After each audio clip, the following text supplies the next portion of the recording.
but listen to, did you hear the press conference of Seleke Kromah, the IG? He did say that this is a highly political case, did he not? So you don't take the partisans' word for it, you take the IG's word for it. We elect a responsible man what happened to our country. We elect a responsible man to govern this country, not to be very irresponsible. Please place your left hand on the Bible being held by your wife, and you will kindly raise your right hand, sir, and repeat after me. All standing, please. I, Joseph Newman Boyka Sr.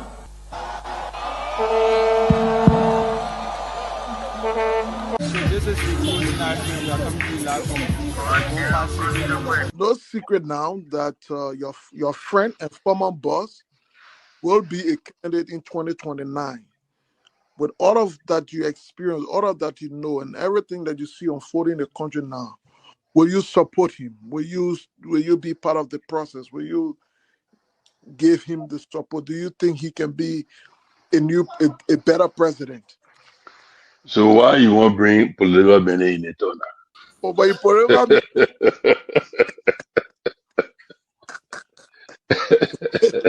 you're political man, before you go out, very active. I plead the fifth again. Okay. When 2029 come and pass, then you finally leave. Mission is completed. Now, what the rules of engagement? When the war ended, the guy said, the captain, the commander said, mission complete. There wounded out first. All men on board. So, this riot situation when it comes to country, because many times you notice that if Charles Taylor is the problem, he will be out of here in the twinkle of an eye. And I say, let well-meaning Liberians come home. If we respect this constitution, a government formed in Accra is a violation of Article 1 of the Constitution. Let them come home. Let that government be formed in Monrovia. On the Boyka's administration, we want to give the government of Liberia an ultimatum of 72 hours to provide a living ballot of the chairman of the Student Unification Party, or else there will be a catastrophic pneumonia in the Republic of Liberia. To arrest the chairman of the Student Unification Party, only because the government feel intimidated about the Vanguard Party advocacies. The government got capital road, small, B road, all kinds of the place. I think the reason Joseph Baga will not do much because the old man, the papa is suffering. The papa loves the country, but he can't make it. The criminal there around him, they sophisticated than him. They are sophisticated criminals, so they can't make it.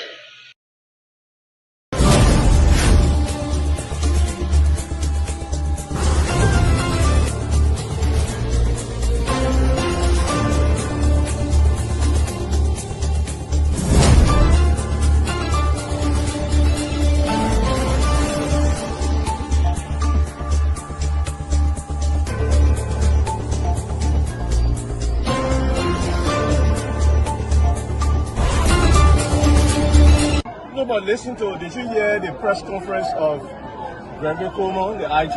He did say that this is a highly political case, did he not? So you don't take the partisans' word for it, you take the IG's word for it. We elect a responsible man what happened to our country. We elect a responsible man to govern this country, not to be very irresponsible. Please place your left hand on the Bible being held by your wife, and you will kindly raise your right hand, sir, and repeat after me. All standing, please. I, Joseph Newman Boyka Sr.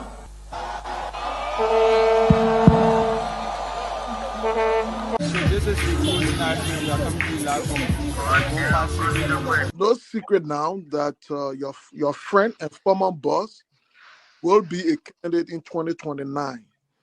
with all of that you experience, all of that you know, and everything that you see unfolding in the country now, will you support him? Will you be part of the process? Will you give him the support? Do you think he can be a better president? So why you want bring political Benin in it or not? Oh, but you political,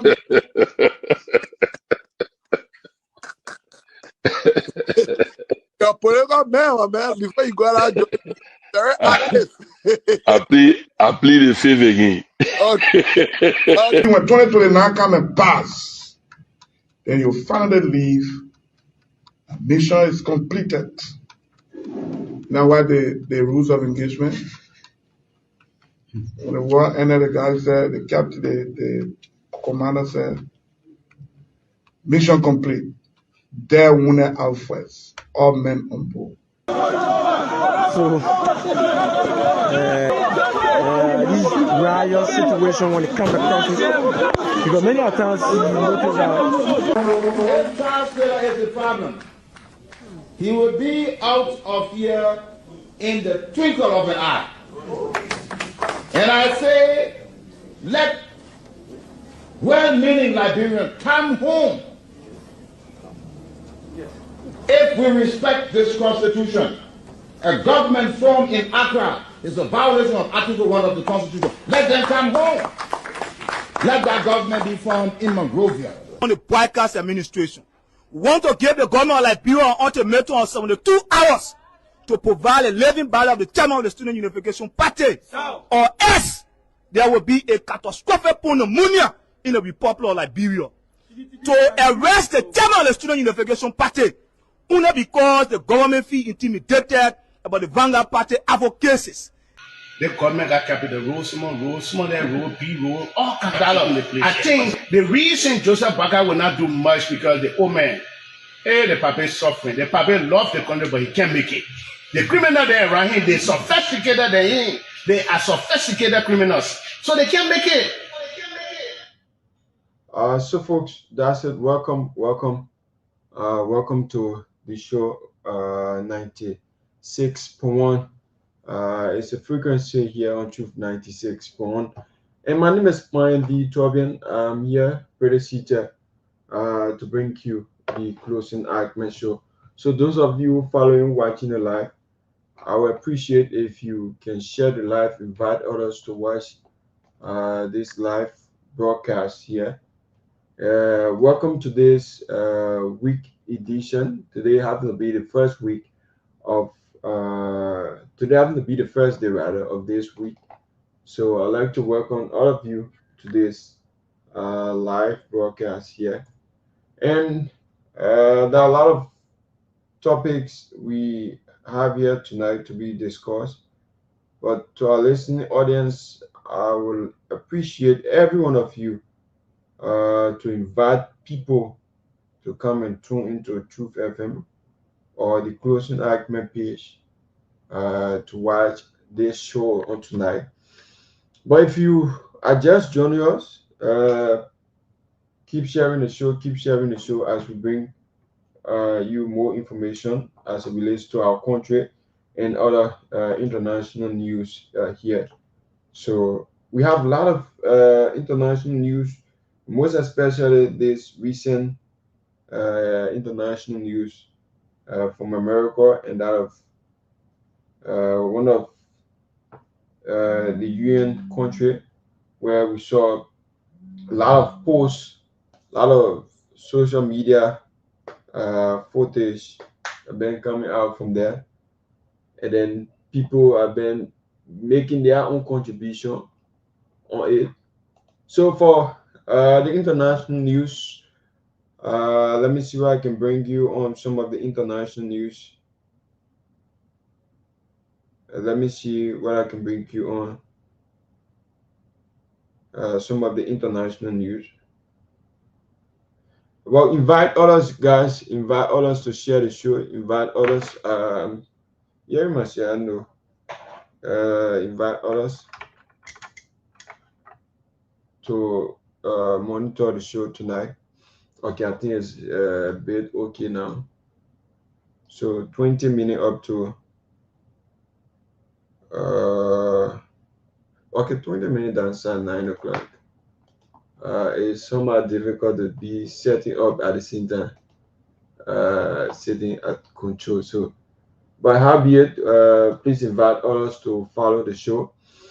Okay, so let's see how best we can bring to you some of the international news here from Liberia.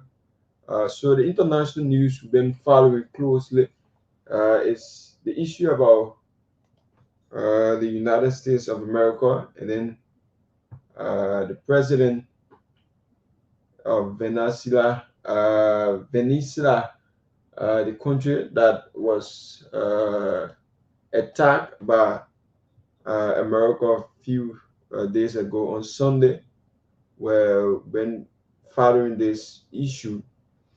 So on today,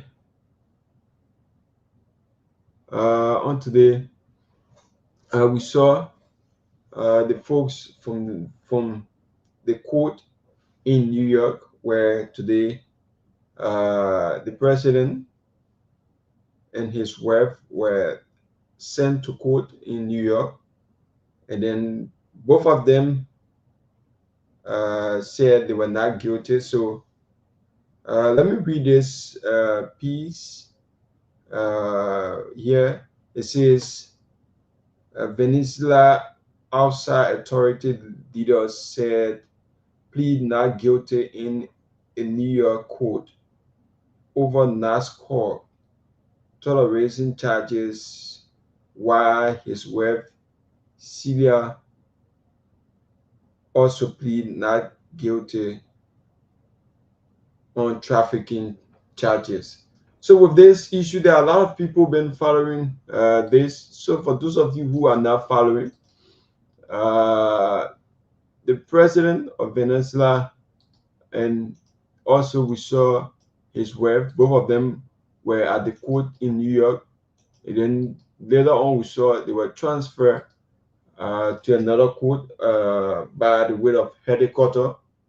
So for those of you who are watching, there have been back and forth from the United Nations, whereon we saw a lot of countries were represented. Also, Liberia was also at the United Nations Security Council, where Liberia made her statement, and then we are going to play this statement for you by Louis Brown. He made a statement there. So I wish that you just sit and stay tuned as I play you this clip before we go further into this discussion. We'll have a lot of training news, we have a lot of information for our public tonight. But just stay tuned. I'll ask that you just stay tuned, and then just take a listen of Liberia position on this issue, where the president is currently in the United States of America. He's going through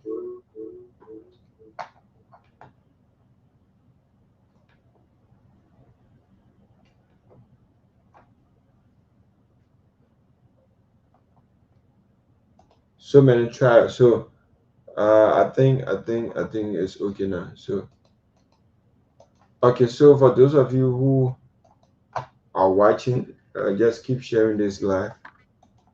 So I'm trying to play this clip for our listening audience, for those of whom did not follow today, for our pimping riders, our motorcyclists, our market women. For those of you who did not follow today, I just want to play this clip for you so that you can know what exactly we are going to discuss.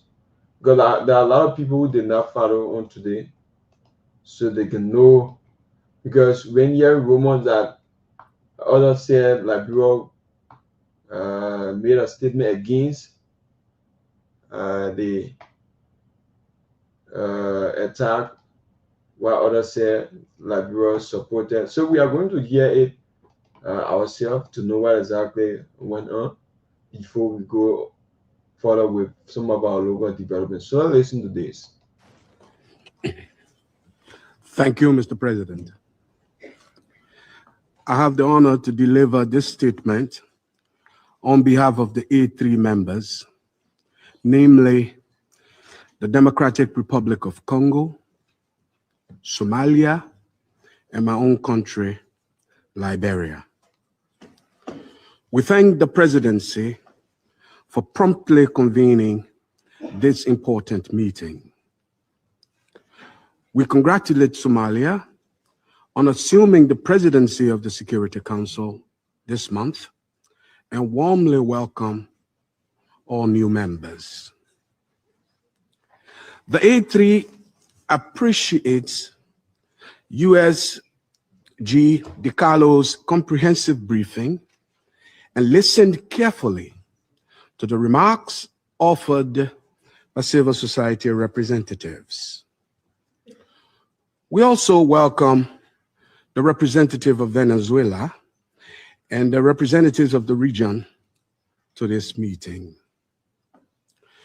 Mr. President, the A3 aligns itself with the recent communique of the African Union on the situation in the Bolivarian Republic of Venezuela and continues to monitor developments there with deep concerns. In particular, we note reports regarding the detention of President Nicolas Maduro and his wife and incidents involving Venezuelan institutions. Such developments present serious challenges not only to Venezuela's internal stability, but also underscore the imperative to safeguard the broader peace and security of the region. The A3 remains steadfast in its commitment to the fundamental principles of international law, including the full respect for the sovereignty and territorial integrity of states as enshrined in the Charter of the United Nations in the interest of regional stability and international peace. We believe these are essential foundations for international cooperation and peaceful coexistence. Our position underscores the importance of dialogue, the peaceful settlement of disputes, and respect for constitutional and institutional frameworks. Mr. President, the complex situation in Venezuela requires a comprehensive response that is both inclusive and nationally owned. We continue to hold that a sustainable and peaceful resolution can only be found through constructive dialogue among Venezuelans themselves, with genuine respect for the aspiration and rights of the Venezuelan people, and with the constructive support of the international community. The A3 expresses its solidarity with the people of Venezuela and reiterates the African Union's commitment to peace, stability, and mutual respect among nations and regions. It's important for all parties, both within Venezuela and in the broader international community, to exercise restraint and responsibility, upholding international law and avoiding any action that could escalate tension or threaten regional stability.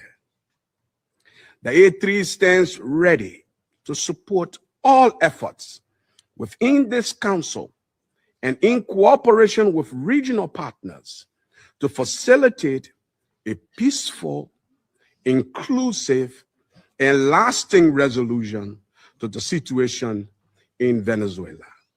I thank you.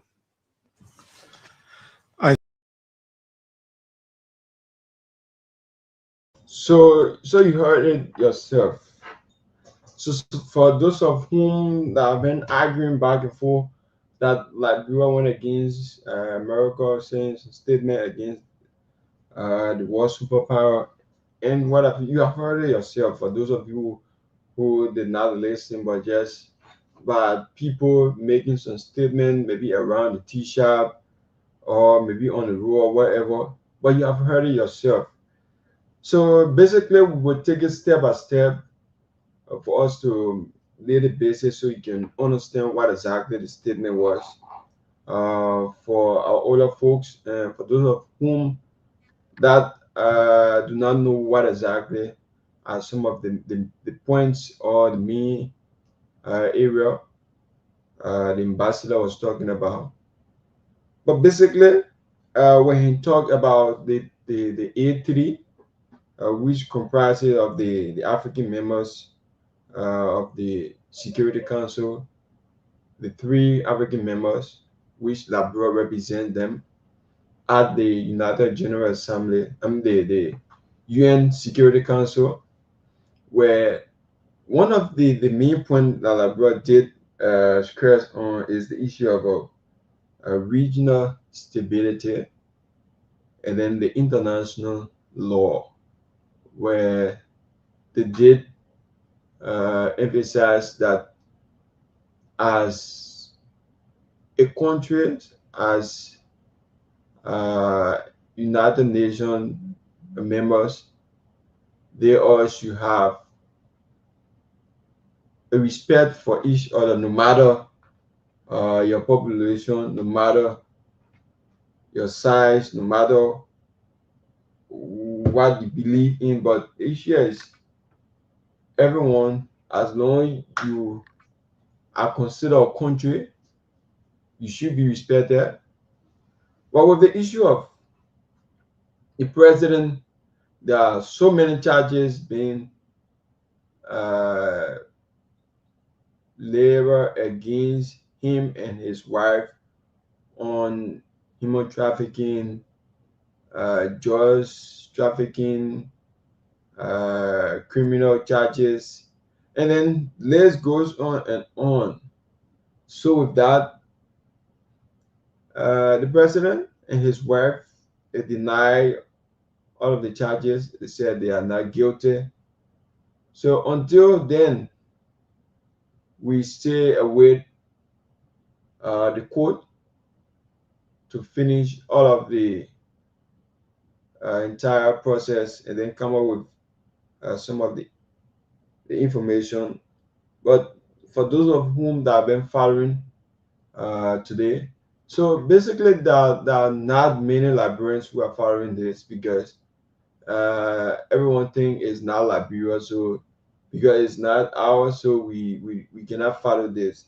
So one of the things I would tell Liberians is that it may not be you today, but at least if you follow some of these information, you get to know some of these things that when it happens tomorrow, you get their mindset, you get something else for it to say, oh, yeah, this thing happened so time. That's a history. You start to narrate it to say, yes, this thing happened and this was what resulted to it. And then this was what the people came about. So many countries, leaders, they are carrying on dictatorship in other countries. Why? Because they think that they have the power, they have the security, they have almost everything.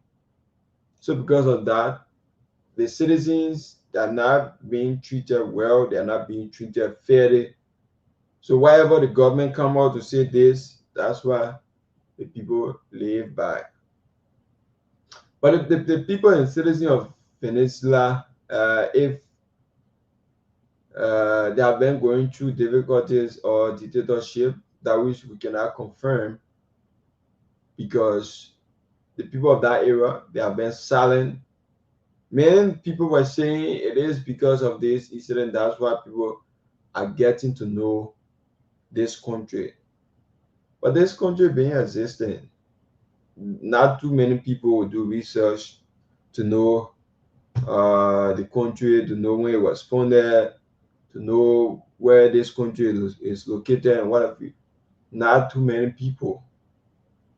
But with this, I think Nagbe made a certain point at the United UN General Assembly on the Security Council, rather.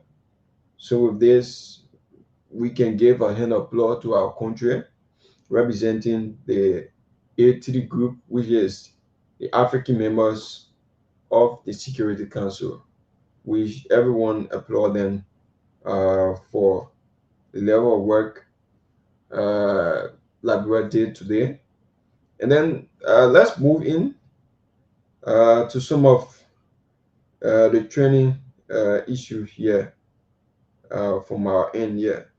So if you are just joining us, I appreciate you to share the show, whatever you are watching. Please invite others. If you're watching, just leave it under the comment section, and then we are definitely going to recognize you.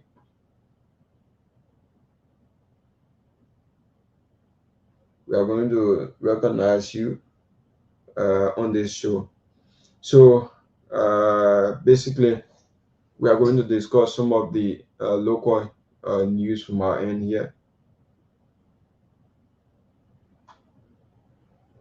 Let me see whether I can play you this clip. But before we do that, please share the show. Today we saw on the Deputy Speaker of the House did appear on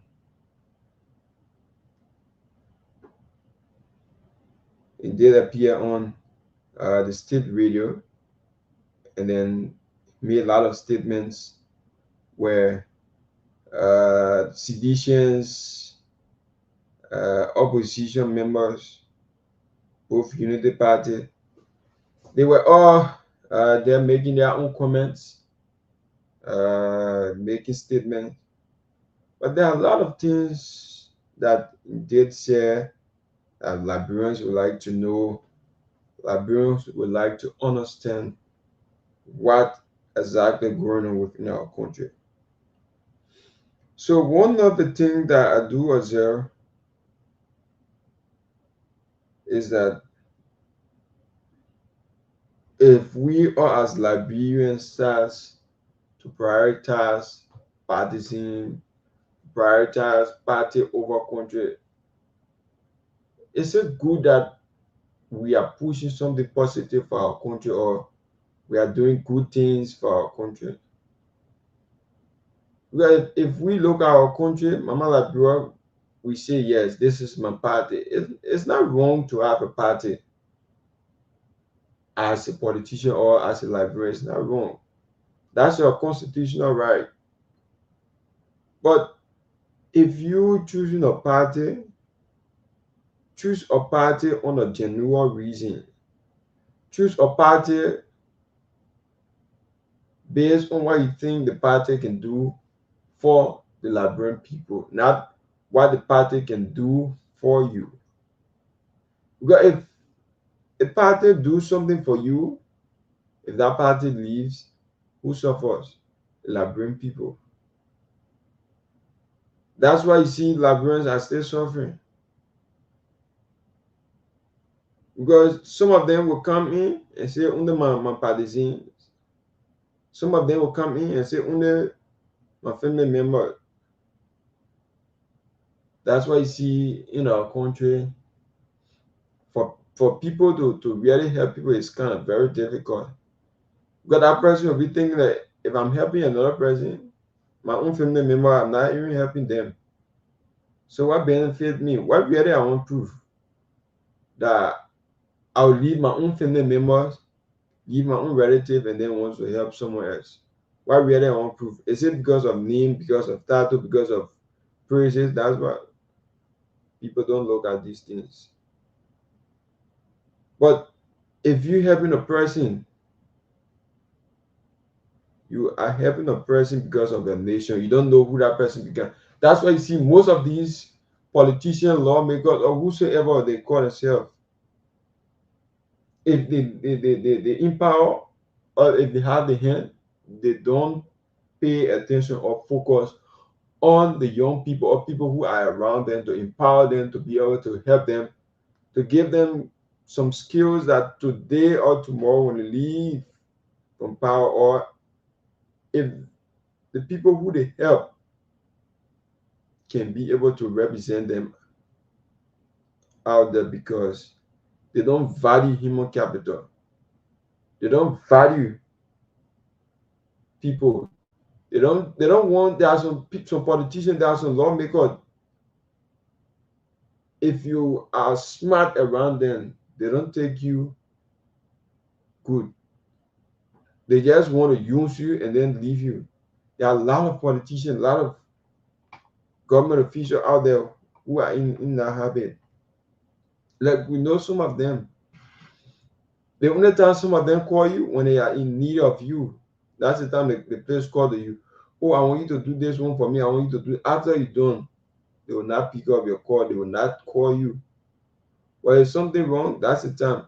So as a young person, if you notice something like that, I don't care how that person might be having a title or position, whatever you think. Make yourself to be valuable to that person, that today or tomorrow they will say, yes, this begin or this person, I'm not going to play on them because they're somehow intelligent. If he calls you or she calls you, don't answer. Don't mind the little amount you will get today, but the issue is about your future. There are a lot of young people, they just downplay their future because of what they think they can get today. They don't think about the future. That's what make the politicians will just scheme around and then give them what they think they can give them today. If you give a young person 500 United States dollars just because he was after you or during campaign time he was behind you, I will say. And then after that election, you no longer pay attention to him or her. What you do for him, just give him $20 each time that person go to their office, give them 20, give them 30, give them 40, or whatever you think you can give them. You're not helping that person. Because there are some young people, they will be happy. If you give them $20, give them $40, they will be happy.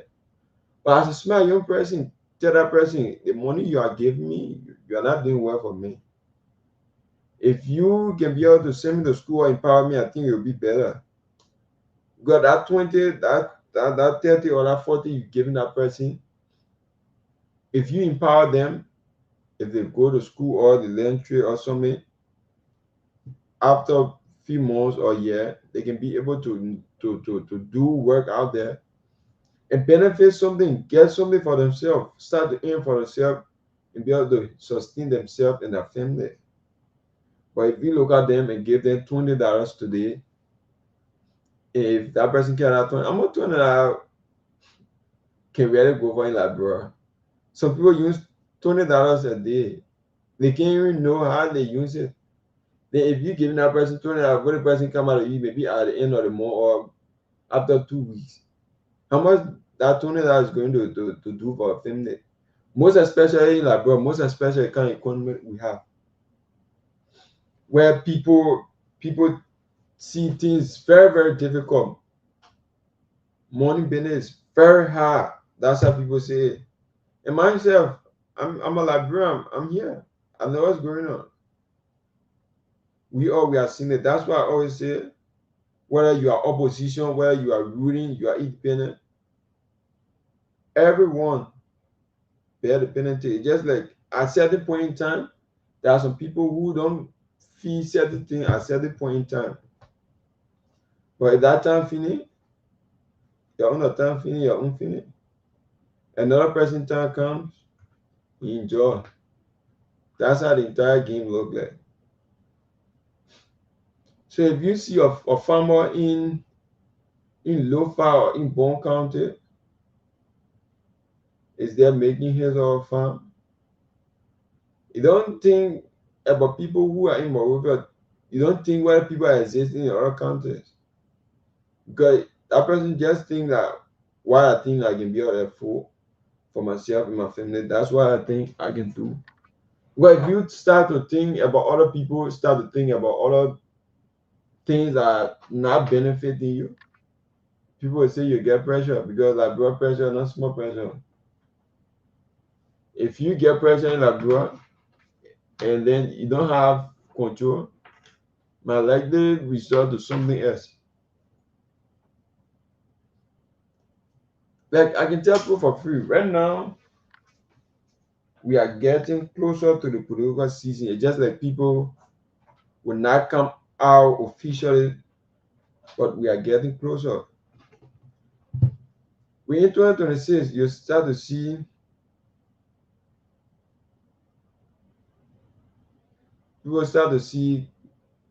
people coming back in the country, funding some group,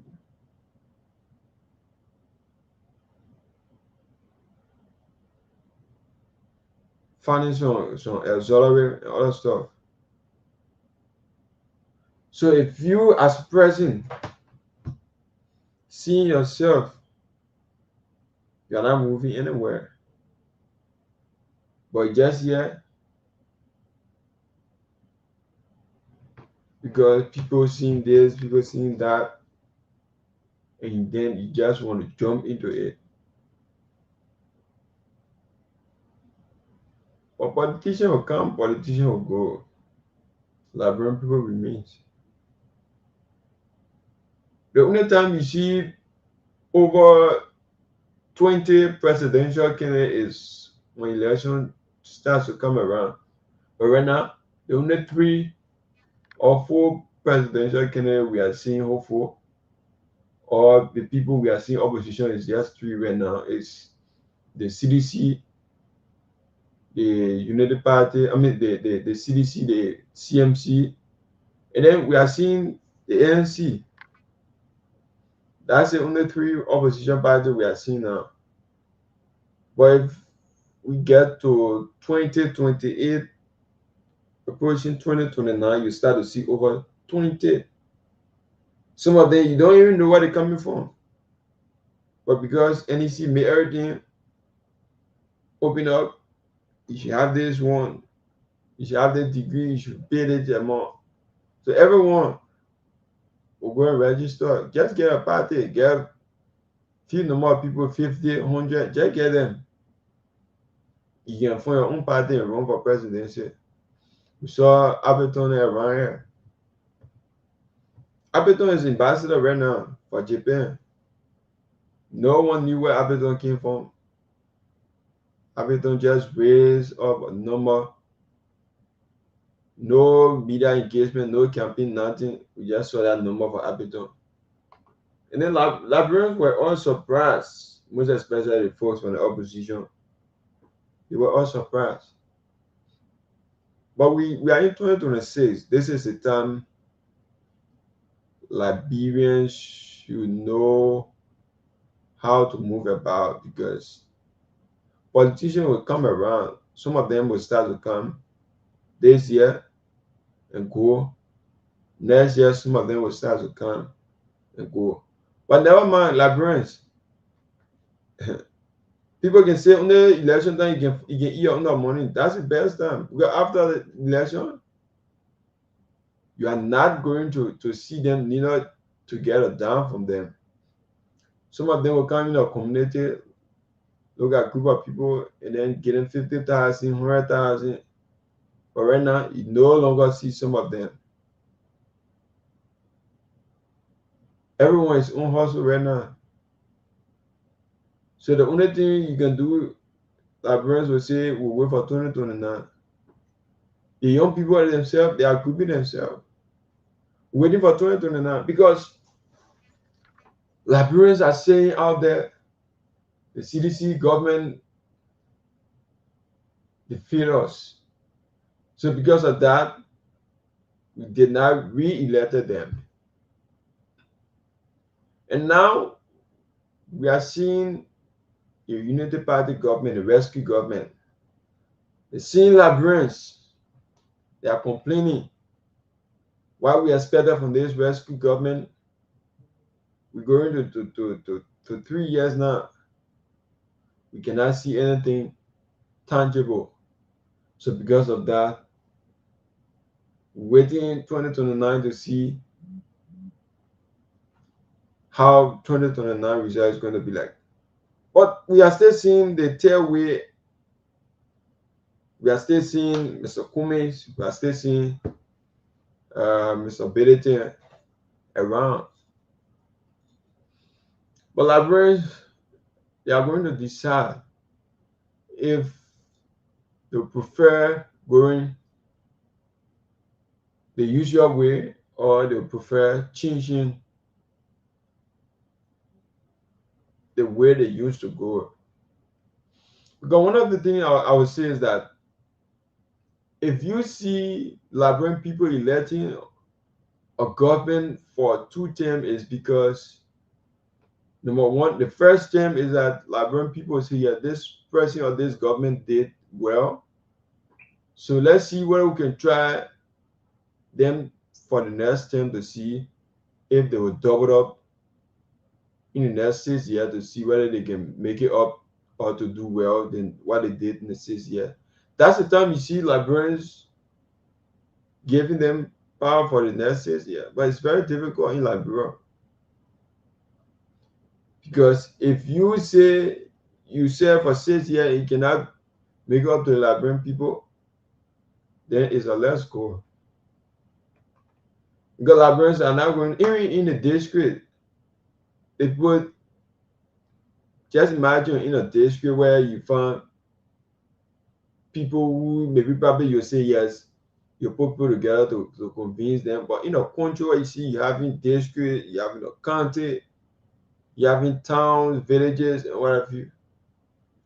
Most especially like go to visit all of the counties, it's somewhat challenging. Even though yourself may not go, but at least some of the vote-rich counties, you have to visit them so that the people can see you.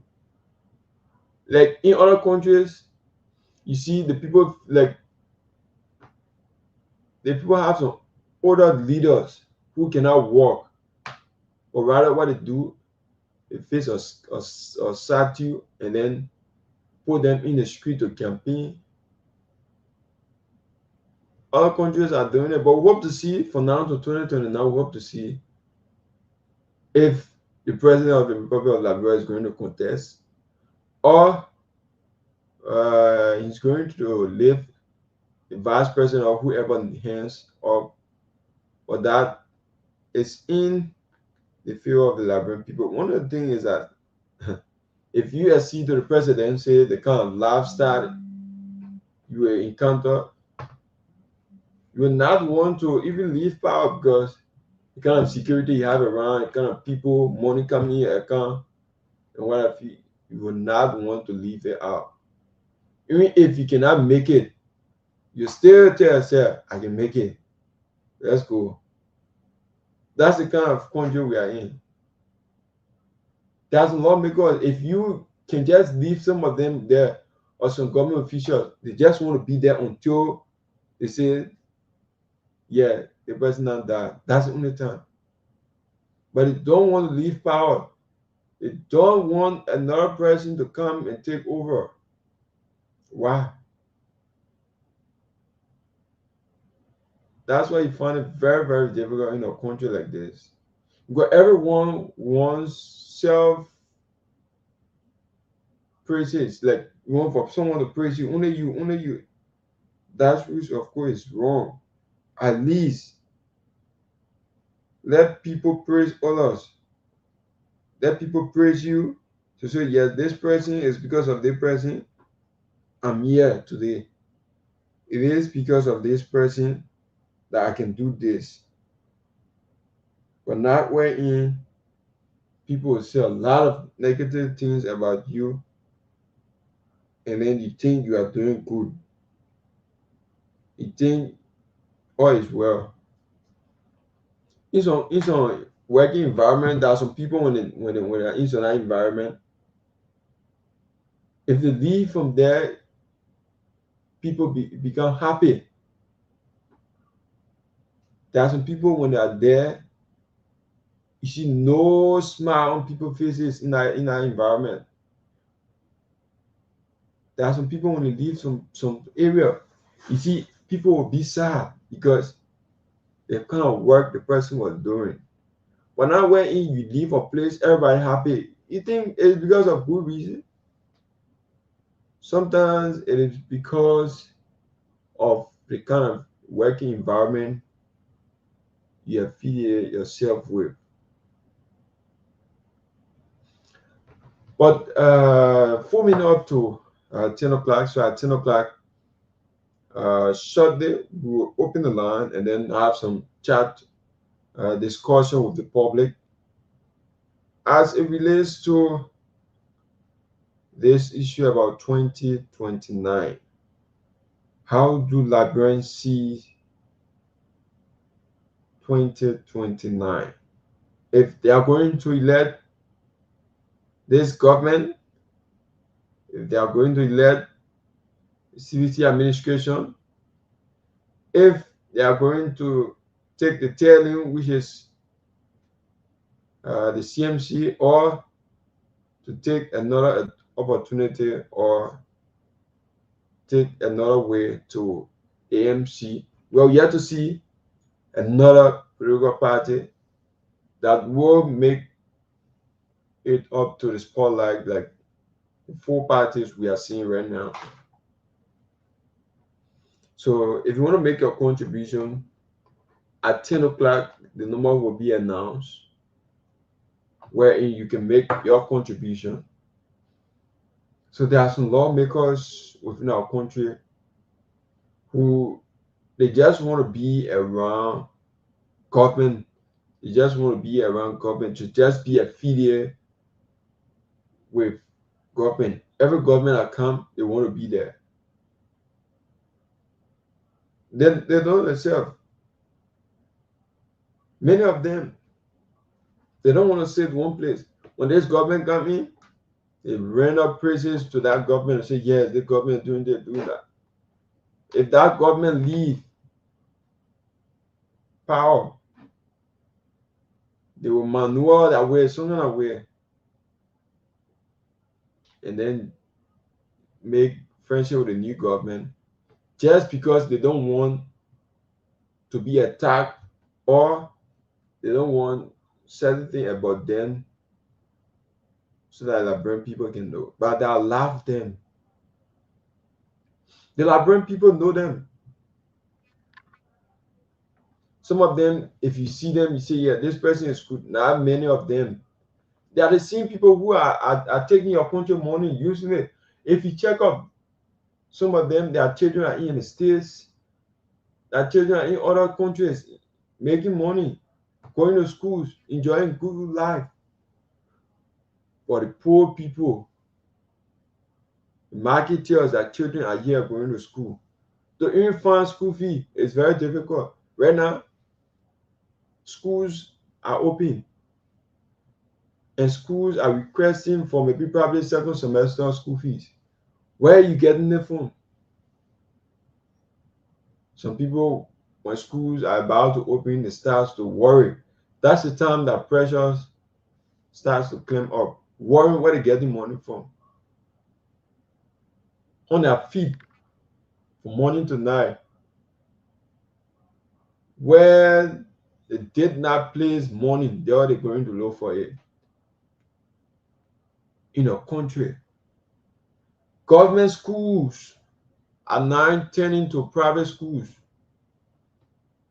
Government schools are now turning to private schools. To even find the government schools in our area, very, very difficult with the kind of population we have. Government schools, to find them are very difficult. And if you find them, they are turning to private schools. That's the same thing about the government hospital. But let's come on the issue of schools before we go to the hospital. Government schools, some of them are charging above 5,000, 10,000, 15,000. Government schools, where in other countries they are free, but in our country, government schools are charging 5,000. I had the opportunity to go and attend a government school just for 1 year, just to know how government schools are being run, how the students are being treated in the schools, just for 1 year. And then I experienced what they call self-decision. Because if you are attending a government school, I'm not saying everyone who are in government schools are not serious or are not putting time to education. No, that's not what I'm saying. But in a government school, sometimes in some classes, you find out that over 50 students, 60 students in one class, small little tight area. If you find out not out of 100%, not even 60% are willing to learn. And then you will see some of them will be in a school. If the school opens, everyone, the school will be packed from the beginning of the year. The school will be packed. For that 1 month or 2 months, the entire school will be packed.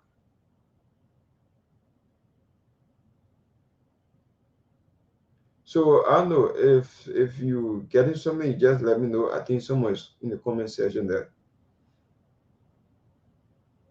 Okay, so I think it's from the end, but here is okay.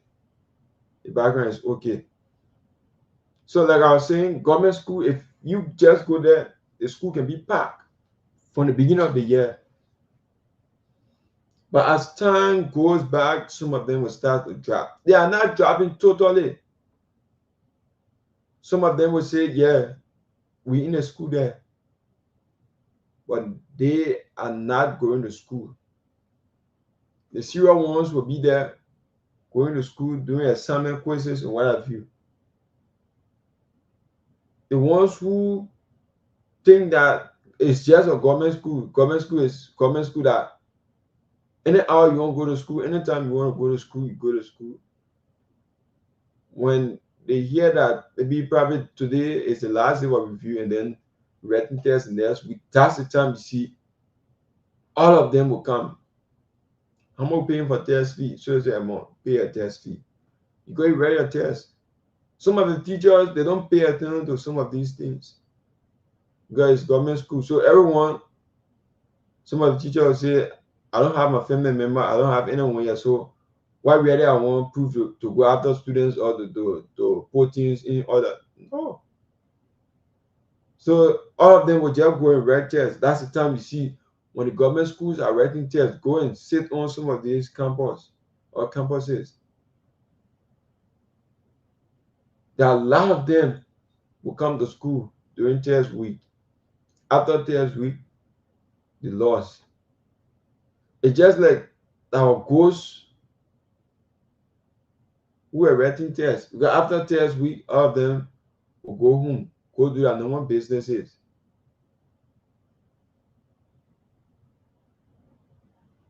But it's so much challenging within our country. Finding over 50 students in one class. And that school should not be within a popular area or a place where you have huge popularity.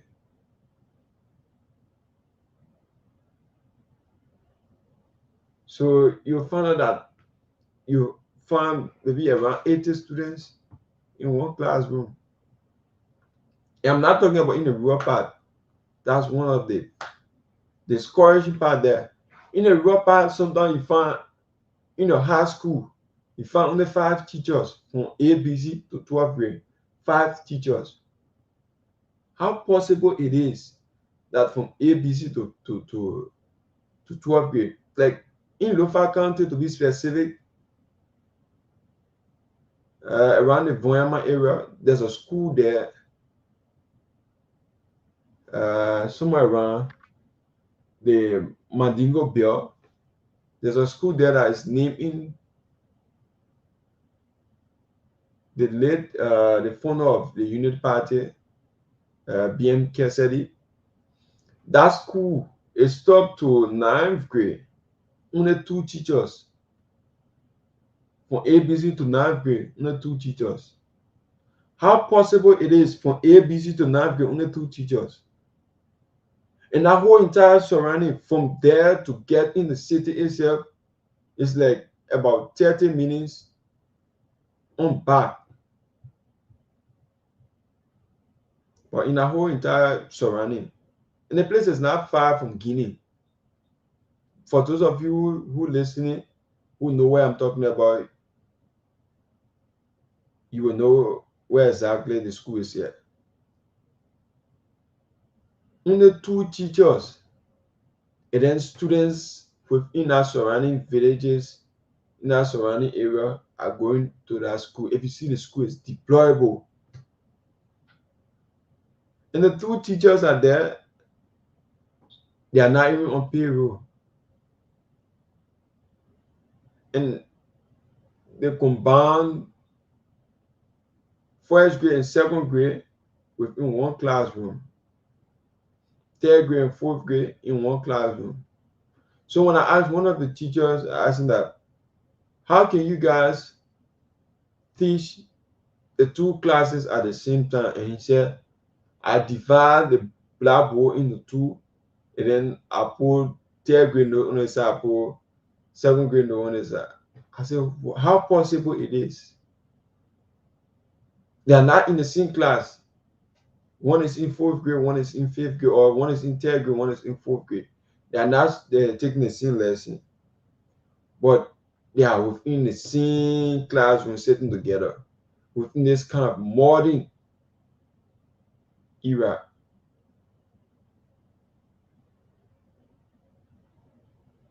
If you visit some of these counties, in rural part, you will get to know how people are suffering to get education in this country. We don't want to discuss health because that's one of the worst one. But let's come to school. Because if you people say if you educate a child, you educate a nation. If the young people cannot be educated, we are not going anywhere. That's why you see Liberians, we admire the Americans, we admire the children when they're speaking. We say, yes, this child speaks well. It's not magic. It's not medicine. It's not miracle. It's because of how the people educate their children. But in our country, Liberians, one of the things I would say about us, we are smart people. We are educated. But no support. No support. Some Liberians can leave from here, go other countries, attend universities, and those, some of them can remain on that side because they see that no support in Liberia. Why am I coming back to my country? What am I going to get? So it's better I just leave on that side and then continue my education, make what I think I can get. If I'm like at the age where I think I can come back home to just come and rest, you come back home or you come for visit.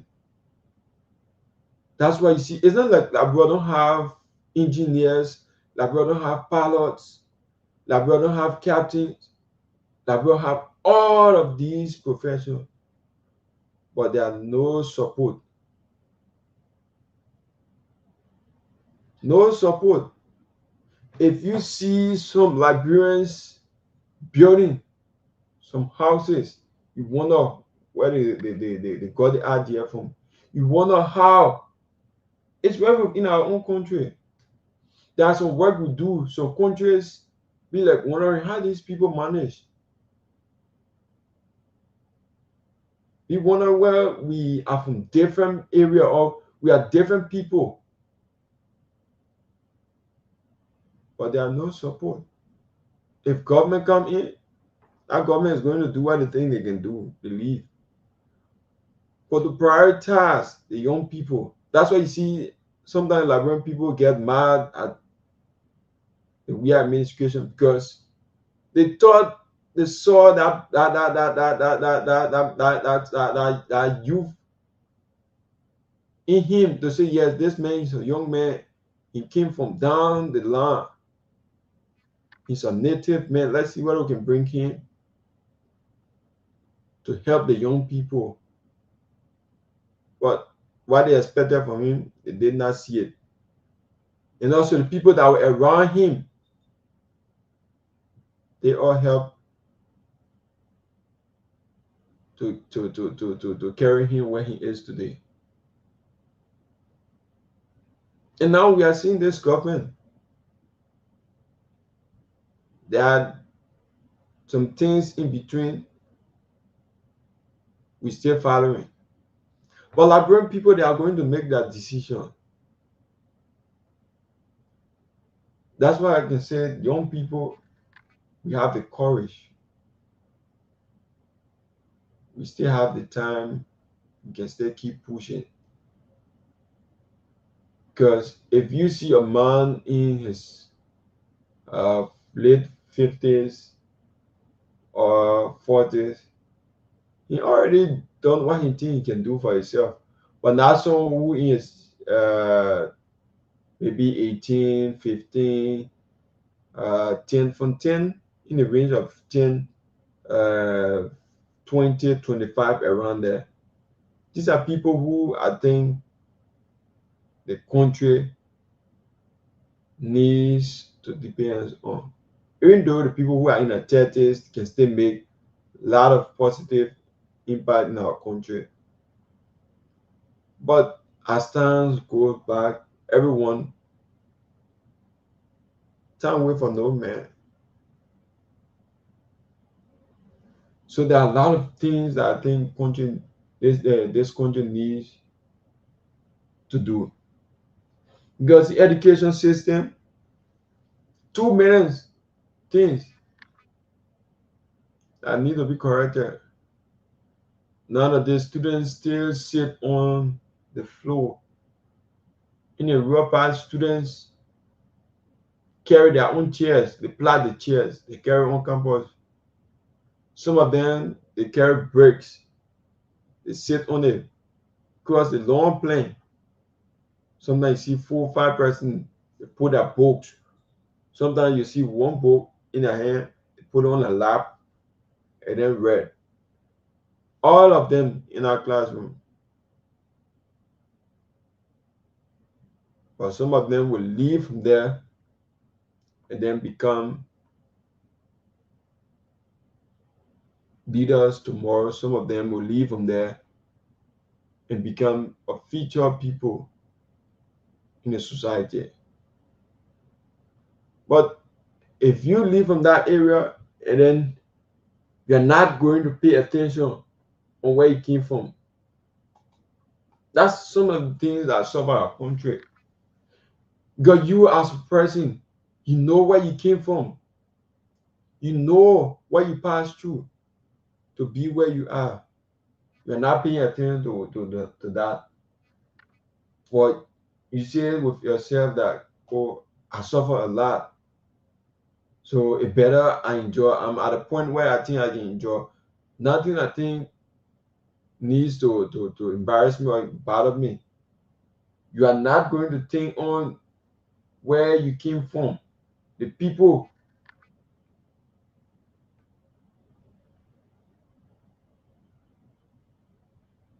You're not going to think about people. You're not going to think about your root. But you're just going to sit and then say, yes, I've arrived, and then let me enjoy myself. That's what suffer our country. We say leader, leader, leader. These are the same people who came from down the line. They grew up and then they where they are today. If some leader explains some of their success stories to you, if you say it, you say yes. If you can leave from that area and then reach to where you are today, you can motivate yourself and say, I can do it. But the issue is, if that person leaving from that area, coming to another step or another point in life, what becomes of the people who left there? What becomes of the young people who are coming up from that area? Don't you think you can make some difference if you go in the rural part? You see there are a lot of young girls. All the achievement they have is born. All the achievement they have is just to bear children, because they don't have nothing doing. They don't see anything. So the motorcyclists in that area, these are the morning people they see. So if you see a young boy dress up in the morning, get on his back, one traffic in the evening, come home, show you something like 2,000, 3,000, that money is too big. In the rural part, that money is too big. Sometimes they just go to get 500 to the mother-in-law. Farm food cook. If that mom cook 2, 3 times, 4 times, you already feel marrying again. They don't get time for education.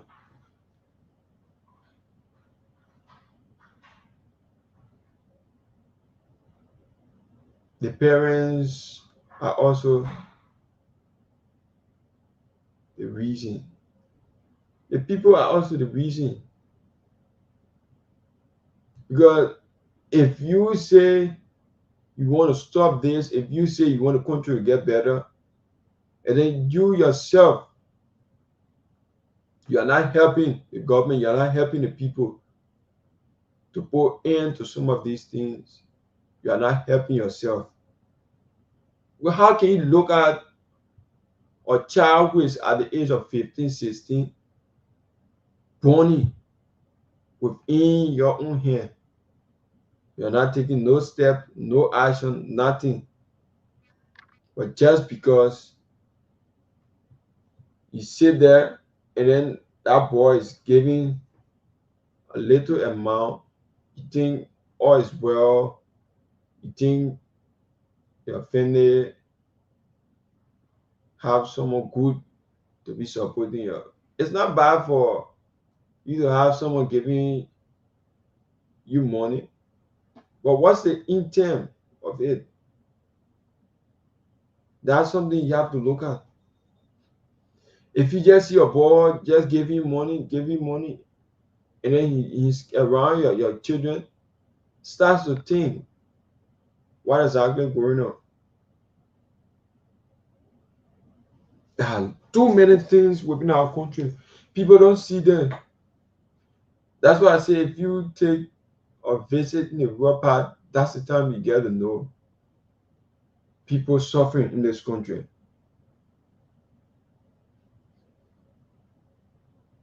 Not many people will be able to take note of these things. That's why you see some people, they will just sit in the counties and then just feel reluctant about the entire situation, feel reluctant about the entire country, whatever about life, they just feel reluctant about it. They say, yes, let me live the way I want to live. Anytime God carry me, let me go. Because of the kind of country we find ourselves in. There are some men, they have some skills, but no job, no opportunity for them. So what they will end up doing is just to go on the farm or something else, just to go do. So we hope to join the other folks. 20 minutes past 10 o'clock in Liberia here, wherever you're watching us live from. I appreciate if you can share the show. invite others to watch. So let me see before the other folks come on whether we can take a few calls to hear from Liberians themselves about some of the training news, some of the things that I think we as a country have to work on. This is not only about government, every time government, but we as a people, there are some things we have to work on within our own garden or within our own area, that today or tomorrow this person can say, yes, I did this because of my country. There are some people they have fun as, but to be able to help other people out there, educate girls, children, educate the boys, they're not able. Some of these things, you'll not find many people doing it. Only time you see some of them, only time when you see politics starts to come around, when you see election time or politician coming around, that's the only time. Because if a guy wants to contest, that's the time he carry a scholarship or something else to go and convince the people of that area to say yes, the man could. Right now, take it or leave it. If we guess to 2027, 2028, that's the time you see some so-called scholarship will start to come in. But right now, you'll not see many of them, maybe once in a while, you see some of them will be pushing a small. Just for people to get to know that. But if we get to 2027, 2028, start pushing small, so-called scholarship will start to come. Scholarship that will not benefit the people. Just a short-term scholarship. But if they give you that short-term scholarship, they are going to get a lifetime enjoyment from you. But 07776499986 +231 777649986. You can call and make your contribution on the show tonight. I think Chief Tomalin George is already on. So Chief Tomalin, welcome. Myean, thank you, man. Thank you. Thank you. Happy New Year to everyone. Since the New Year, we're coming some are just getting back. But thank you, man. Thank you for holding on. We start a new year again. But Myean, I want to read the United Nations Security Council that met today, had an emergency meeting today on the U.S. attack on Venezuela. The United Nations Security Council had an emergency meeting today, this morning, in response to the Trump administration's attack on Venezuela and the snatch of its leader, Nicolas Maduro. Speaking on behalf of the Secretary General Antonio Guterres, the Undersecretary for Political and Peace Building Affairs, said the Council is meeting at a grave time and will essentially have to decide whether to uphold a section of the UN Charter that bars the threat or use of force against any state's territorial integrity or political independence. I remain deeply concerned that rules of international law have not been respected with regard to the 3rd January military action, Rosemary DiCaro said, reading Guterres' statement. Venezuela's representative Samuel Moncada said the U.S. lacked legal justification for its operation, warning the UN would signal the law is optional if it tolerates the kidnapping of a head of state and attacking of civilians. Wow. I'm trying to find what was Liberia's position today. I'm trying to find what Liberia said.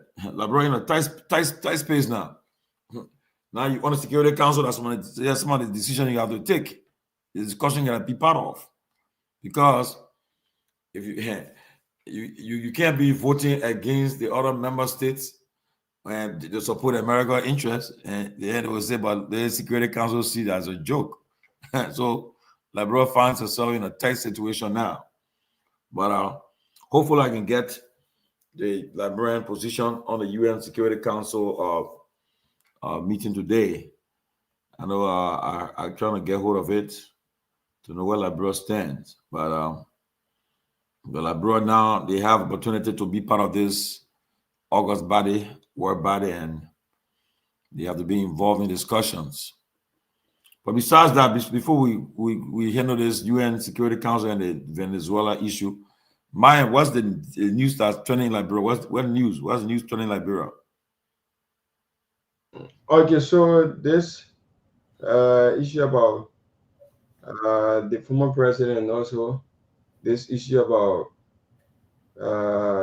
the deputy speaker, Fada, where he made a lot of statements on the Liberia broadcasting system this morning, where been seeing so many back and forth from Liberians. Who said what? Myean, what are you playing in the background there? Not looking good, man. Your mother from behind there. Somebody is playing in the background? Yeah, like the TV on in the background. Oh, okay. Yeah. Okay. Yeah, you getting me now? Yeah. So, what happened today? So the deputy speaker breaks silent on the CDC issue. What he said? His support for President Bouaka.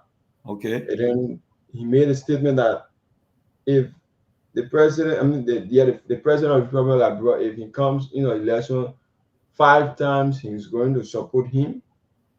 He don't see any value or anything that require leadership in the former president, but rather he support this presidency or the leadership of the president of the Republic of Liberia, which he called on other supporters or strong members to be able to support this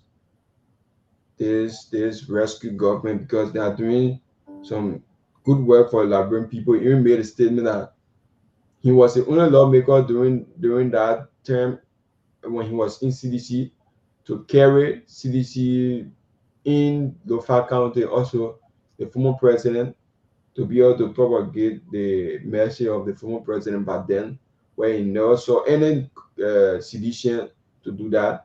So with that, he have a great history in CDC. They are the one who made CDC to be where it is today. So when he leaves CDC, no one can question him why. And there are a lot of statements made today on the state radio. Oh, so he was on ELBC? Yeah, he was on ELBC this morning. We recovered him. You see, the problem with Tomalin, they will go to places where they're comfortable. You will now see him go to spoon or to closing argument or focus on Liberia, places where he know that he won't get away with that. But again, I mean, he has his right to affiliate with any political party of his choice, but I think he should be very careful, because if it had not been a CDC and we are, who would have known him? I mean, I remember 2005 when he was just an ordinary guy playing on the playing field, and at that time, CDC, anybody CDC put on a ticket, the person could win. At that time, we was very popular. Popularity was high. I mean, he's still popular, but it's not like as compared to when he got in 2005. So all the guys that he read on, and but for him to be trying to denigrate or talk, so you got the video for him? Yes, I have his interview today on the state radio. Yeah, you go. Yeah, he goes to a state radio station where he's comfortable there. I even sent the stories in the chat room there. I mean, yeah, what he said. Let me see. He said, okay. Deputy Speaker Thomas Fada breaks with CDC, declares support for President Bouaka, Monrovia, Liberia. Deputy Speaker of the House of Representatives Thomas Fada has formally announced his departure from the coalition of Democratic Change CDC, declaring his full political support for President Joseph Bouaka. Fada made the announcement on Monday during an interview with the state-owned Liberia Broadcasting System, ELBC, where he confirmed that he no longer supports former President George Manneh Weah or the CDC, the party under which he was elected. According to the Deputy Speaker, his decision marks a new political direction aligned with the leadership of President Boyka. He pledged unwavering loyalty to the president and said he would support any political candidate endorsed by Boyka, even in an event the president chooses not to seek re-election. I'm fully committed to supporting President Joseph Boyka and his vision for the country, Fala said during the interview. Whoever the president supports, I will support as well. Fala was previously considered a key figure in the CDC and play a prominent role in the party activities in the Lower County during the 2022 general election. He actively campaigned for former President Weah's re-election, particularly in Lofak, during the strategic district of Foya. However, eventually the CDC leadership deteriorated following an internal power struggle in the House of Representatives. In 2024, the CDC expelled Fala from the party after he openly supported Speaker Richard Blambekun during a contentious leadership dispute. The move the party view as an act of Fala's defection is the latest series of political. Look, I don't have a problem with people. Everybody welcome, man. I don't have a problem with people going to different parties affiliate, but people that Fala been in the House in the legislature for the last since 2006. He been there since 2006, and up to in 2026, 20 years. So I mean, what can he show to the people of his district? He represented first in Monrovia and then in Lofa. What can he show? What he has done? All the things he's doing is personal projects he's undertaking. And, you know, he has the right to leave the CDC if we wish to so desire. I'm not CDC spokesman, but if you leave in the CDC, leave them, but you got to come and try to put down the former president and the party that made you relevant today. You know, these things come out to haunt you. Politics is not stagnant, it's dynamic. Anything can happen. Who knew that on January 2nd, January 1st, 2nd, Nicolas Maduro went to bed with his wife, relaxing, chilling. Who knew you were going to end up in New York jail the next day, the following night? Who knew? He was there chilling with his wifey. I don't know whether who know what they were doing though, but they were chilling. And then because they were together, as Trump said, for the 5 seconds, for they may have opened and closed that door. Somebody he describes, he gave the description graphically. He said, the man for the 5 seconds close the door. That man I closed that door, we would have gotten the guy, you know. But who knew? But today is January 5th. The man was in a federal court today in New York, pleading not guilty and saying that he was kidnapped from his country. But things can change. Anything can change. You gotta be very careful about politics. Things can change. You know, people can say, "Oh, Tomalin in front of other politicians." Yeah, because I'm not gonna put my neck for any politician in Liberia where I know. Come on, what I'm doing it for? I hear for Liberian people, but I'm not gonna burn bridges or insult people. Go to the extent where I'm insulting politicians for another politician. I'm gonna do that. I wasn't raised that way. First of all, to come see I'm cussing that person because I in a smart political camp, I would not do it. But all I can say, we've been around for long. Politics is dynamic and change. You be very careful how you operate your politics because you don't know what can happen the next day, the next few weeks, everything. So right now, the political issue in America that changed. We're talking about the Epstein file. Today now on Maduro. Oil. Drugs. Everything changed quickly. And the gang of 8 meeting right now to speak. 4 Republicans, 4 Democrats, they are meeting right now to speak to discuss on the issue. This can change quickly. So, and Fala is comfortable in his African suit in LBS. Because you know LBS, they will cover him.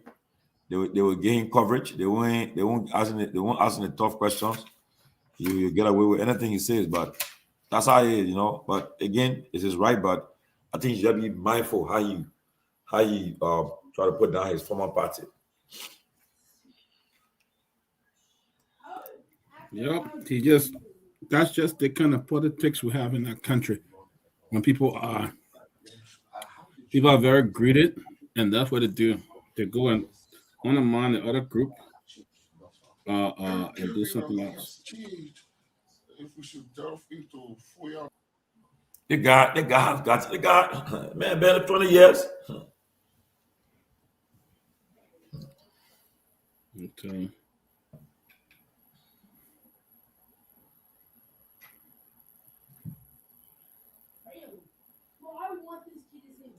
Project Gongloe to get insurance, or you know, getting rid of the thing.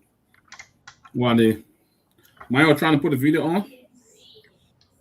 Yes, that's the deputy speaker to the on your PC. So play the part, the important part from that video. You can clip or you won't hear the whole thing. No, I did not call a specific part from there because, yeah, I was a little bit tired today.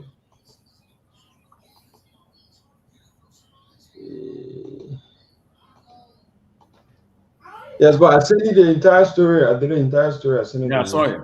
Yeah. So how about? But I know what the agenda you got today, but I won't jump inside. What the topics we hitting on today? I think Mr. Garguah sent you something. I don't know.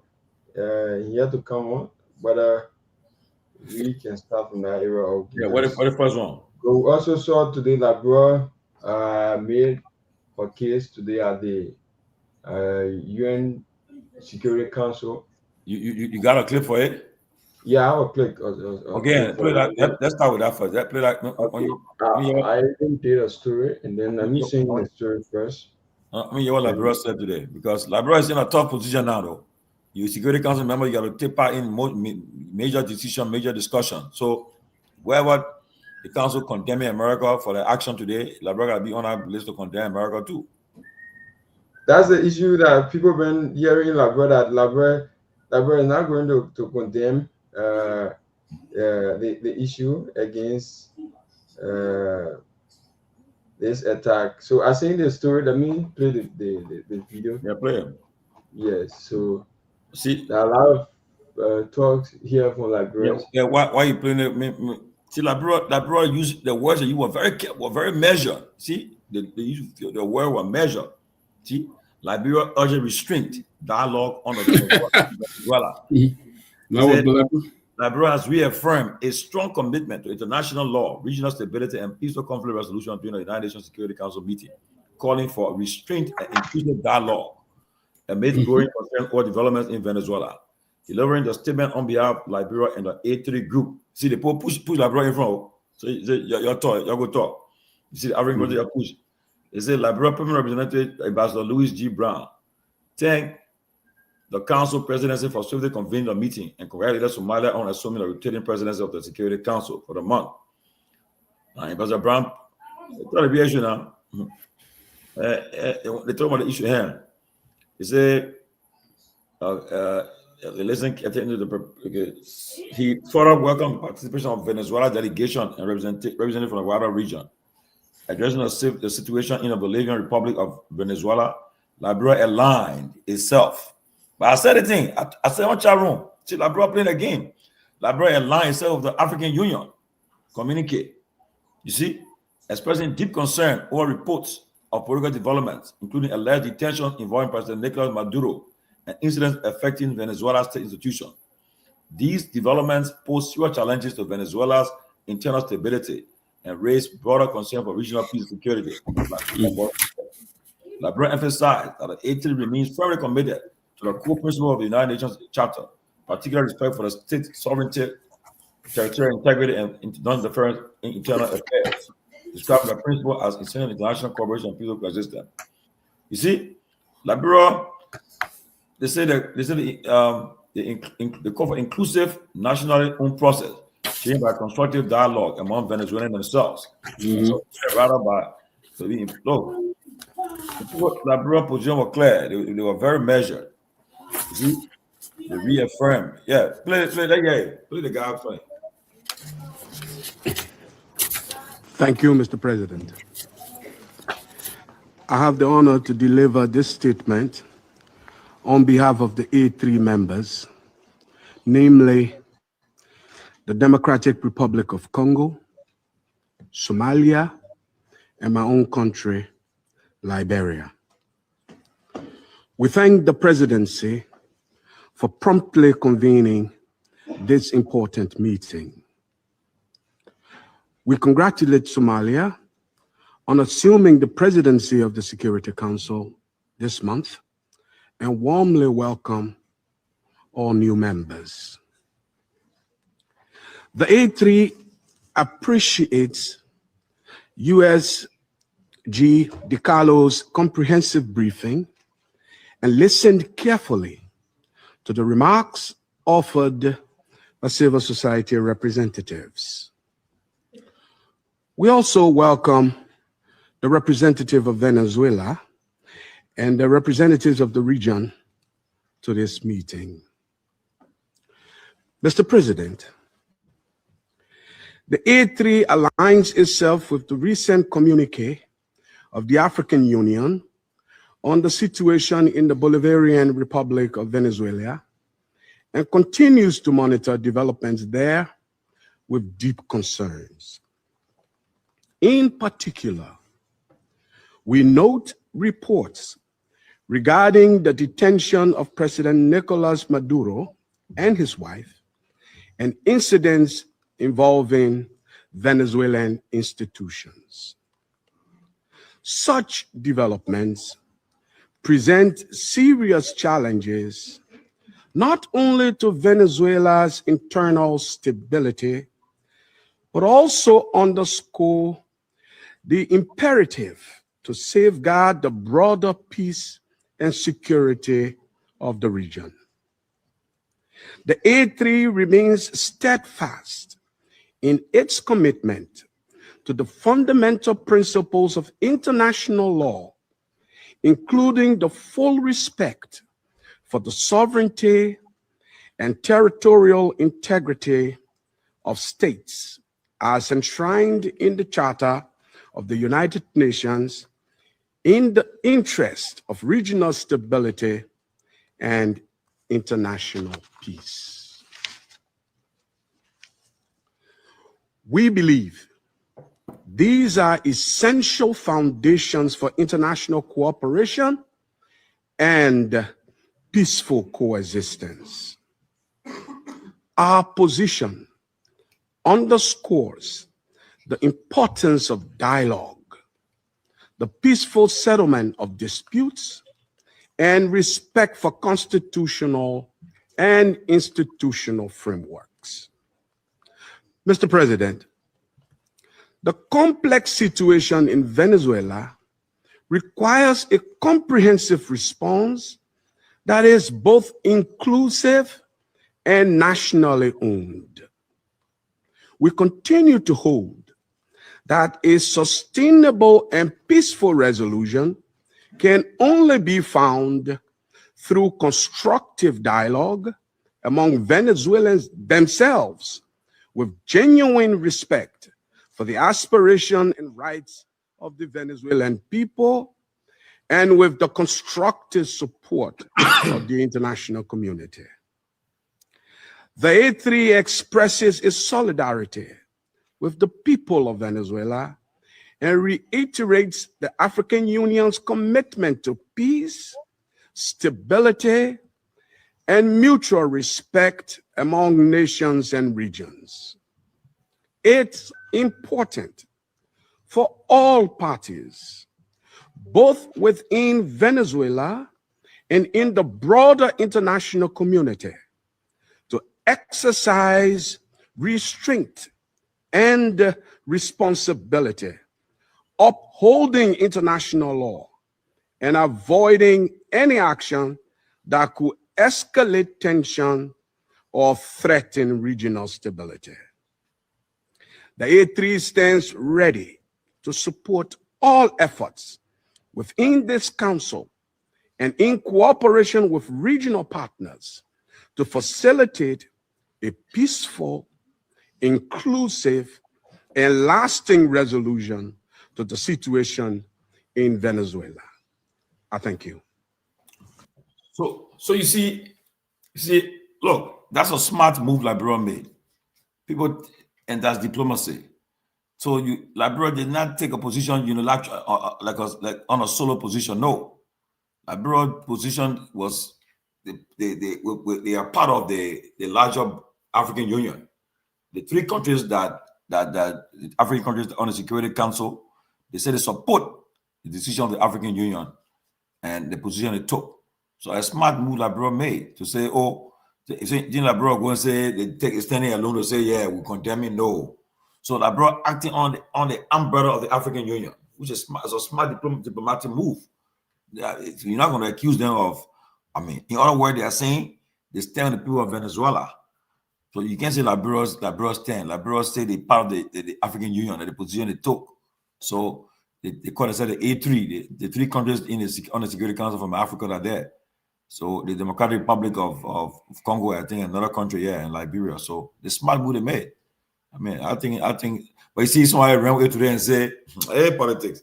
Somebody ran away today and say, Liberia condemn America. Liberia, I said, oh my God. Liberia condemn America. No. Liberia was smart and Louis Brown, he was only the spokesman for that group. So what he did, he read on behalf of the group. At the same time, too, the statement was very measured. The words they used, they were very careful with the wordings. And so you can't accuse Liberia of siding with, they say Liberia condemn America. You won't say Liberia speaking under the umbrella of the African Union. Robert, welcome, my man. Happy New Year, brother. Happy New Year, guys. Happy New Year, Myean. Happy New Year, man. Doc? Yeah, many happy return. Happy New Year. Happy New Year. Yeah, Great to see 2026 and great to be back on. Sure. Yeah. Good. I know you got I know you wrote some stuff in the room for us to discuss, but before we get there, we want to touch on the issue in Venezuela and the Security Council maybe for a few minutes, and we can go into where you raised in the chat room. Yeah, but like I said, I mean, I already made my position on my comment on the issue. I think Liberia was very smart to count on the banner of the African Union instead of taking a position alone. So yeah, Louis Brown's statement was very measured. They were careful in the wordings and things, because you know the guy in the warehouse. Before you come, Robert, on Saturday, I was driving. That guy made me laugh. So Marco Rubio was saying, yeah, the Biden administration started it, and then the European Union. He said, no, stop. Don't. He said, don't get that credit. He said, don't get it book credit. He says, no, stop it. He said, don't get that credit. We did it. Look. The guy made me laugh. But America wanted to work, they removed Saddam. They did what the guy named Noriega. Then Obama he helped to remove Saddam. And today where the countries are, but again, that's America, the national politics. Listen, I'm sorry, go ahead, Doc. But you see, ultimately, this is something that has been in the making for a long time. You know, we argue that the time and the motive is something that people are looking at. But the Biden administration have tried in the past. And they were very cautious and careful on how to proceed. But with this, you know, man, look, Maduro had a lot of opportunity. He should have either negotiated with America or get out. And he decided to go. You know, you can't look, let's be realistic here. Right or wrong, America's still a powerful country. You can't do anything to them, right or wrong. You know what Big Brother can do sometimes? Big Brother can take advantage of you. And nothing he can do because he's older than you or he's probably bigger than you. And that's what we see in this situation here. That they just override this guy for a long time. They override him. They have people all over. They scare him. They grab his ship and everything. Until he offered to negotiate. But he's not. This guy, look, how the situation occurred. I mean, people may not like it. I may not like it. But this guy has suffered his people too long. Oh, yeah. Beautiful country like Venezuela. Rich country like Venezuela. See what these people are going through. It used to be one of the major tourist destinations. Everything was shut down since Hugo Chavez left and he took over. So, you know, unfortunately, but Uncle Sam is nobody to joke with, and now they show you the supremacy, whether it was done right or wrong. You don't want to get in trouble with them, right? I'm done. I mean, first thing I would say though is that two things can be right at the same time, which is we can front on a dictator like Maduro, right? Clearly, I mean, there's no question about the character of this guy and whether or not uh, he represents a good leader. Clearly, he's clearly not, right? He's a dictator, and we know that. And so we can agree that he's a dictator, and we can also be in sympathy with the people of Venezuela. At the same time, acknowledge that the way that all of this happened, um, it's not within the confines of international laws. Oh, yeah. So we can do both of those.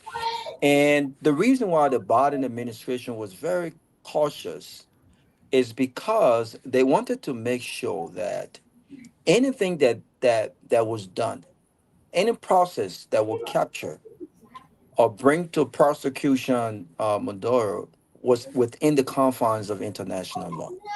Now, Trump, on the other hand, it seems to be a guy who just don't care. And and if you look at the action and what has happened, it's difficult to for the United States to say, well, this guy is not a good president because he has enslaved his own people, he's killed his own people, he starved his own people, and you know what? He's a dictator. At the same time, carrying out a dictatorial action that got him arrested because Trump actions with this whole arrest borderlines on dictatorship. These are the actions of dictators. So that's one aspect, and it's and this is dangerous, and here's why it's dangerous. You can't say as a country of law, as a country of example. The U.S. have set this whole standard of democracy for themselves. It's difficult now to argue that the U.S. is a country of law and standard when it comes to democracy, and how we are supposed to react to other countries that have done worse. Like, for instance, Russia. Russia can go and invade Ukraine, and the entire world says, hold up, you can't do that. That's in violation of international laws.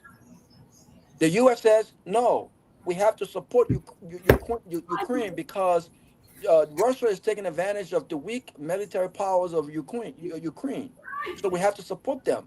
And Putin is a threat to democracy and international law.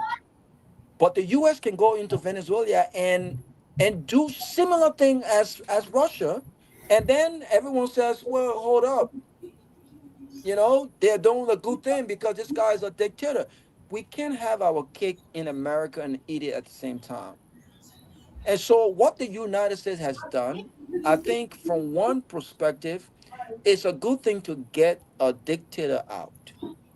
It's another thing that is dangerous to go and invade the airspace of another sovereign country, to go into the White House from their perspective, capture its leader, bring him to your country for crimes according to you that is against humanity. And so this is wrong. And so now the U.S., I believe, have given Russia and China and all these countries that are question mark. They've given them a reason why they can go and also flex their military muscles as well. I think this could have been done a lot more measured within the confines of the law, and I don't think that happened. And as we speak today, Maduro remains the president of Venezuela. He is still the president of that country.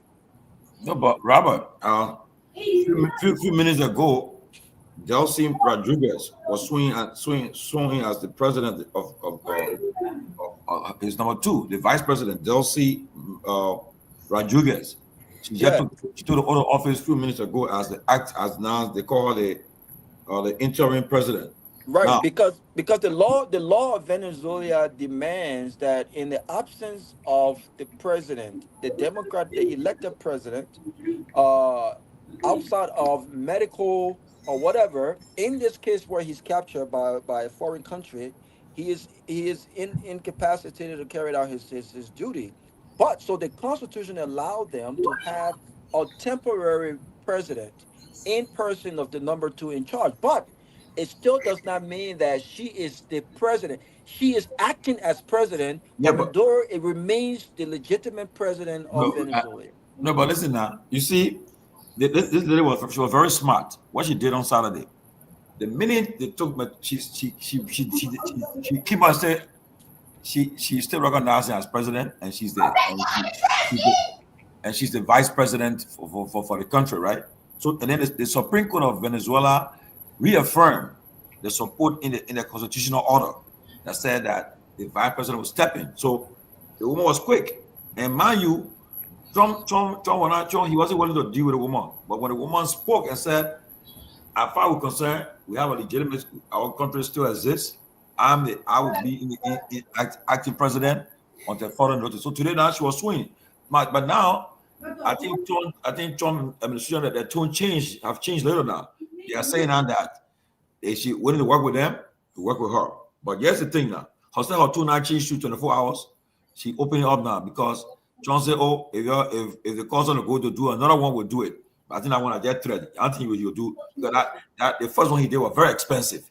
I mean, he took just to catch 2 persons, he spent all that amount of aircraft, all that stuff. It was too expensive to do. Tomorrow, there's feedback. I'm not sure where it's coming from. It's like kids are playing. That's not for people. Hold on. Yeah. So the thing is that he was very. So you see, the woman was smart. The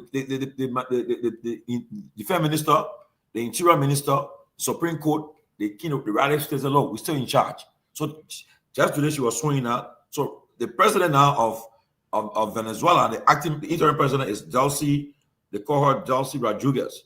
Right. So she's now the interim president, while her predecessor Nicolas is in court. But today when he went to court, when they asked him for his needs there, and Nicolas Maduro, president of Venezuela, Joseph will tell on later on. Yeah. But on a serious note, Robert, I think they acted very swiftly by claiming the legitimacy that they have a government control. Because you see right now, because when Trump was saying we'll run Venezuela, the people say, "Oh no, it's not going to happen." So, yeah, but Tomalin, and this is a part of this whole knee-jerk reaction. I don't think this was done well, and this is going to backfire. Number one, we should tighten our belts because we're going to pay pay for this. You remember what happened with Iraq when Saddam Hussein was captured? Iraqis celebrated. They embraced the U.S. They were happy because they felt a sense of liberation. They felt a sense of new beginnings, right? But looking back to what happened after Saddam Hussein was captured, looking back to what happened, tells you that history is not on the side of U.S. when it comes to the aftermath of these invasion, right? You go in, the U.S. is very good when it comes to going in, invading these smaller countries and capturing these leaders, these dictators. Great. But they are not good when it comes to fixing what was broken. U.S. taxpayer has spent over $2 trillion. $2 trillion Afghanistan, in Iraq. Afghanistan and Iraq. When these leaders left, what happened? These countries became a terrorist state. Yes. ISIS took over Iraq. Yes. And the U.S. fight on terrorists got worse. In fact, they protected Osama bin Laden. We spent trillions of dollars, and today the issue still persist. And Iraqis today do not like the guts of Americans. The very people who were in All the the streets thousands of celebrating. Americans that have died there still. Still blood and money. It's easy to go into these countries, take these leaders out, right? The question here is, what is the plan when it comes to ensuring that all of the issues that existed, all of the issues for which you went into the country and you got this, what is the plan? So when Trump talked about during his press conference, we will run Venezuela. I don't know how to say this country name. I always mess it up.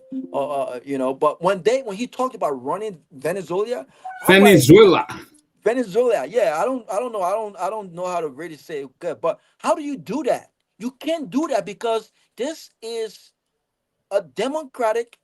This is a country that has its own independence. You can't. The U.S. does not have the right to do that. Let me close on this note. Yeah, I think Liberia was smart. of Yes, I course. agree. They were very Liberia was smart. smart Very, and they very, were yeah, measured. But very, very. Tomalin, it worries me that in all of these moments, and I understand the politics of it. Trust me, and I understand the diplomacy at play, right? But it bothers me that the Liberia as a sovereign country itself, okay, put aside the relationship with the U.S.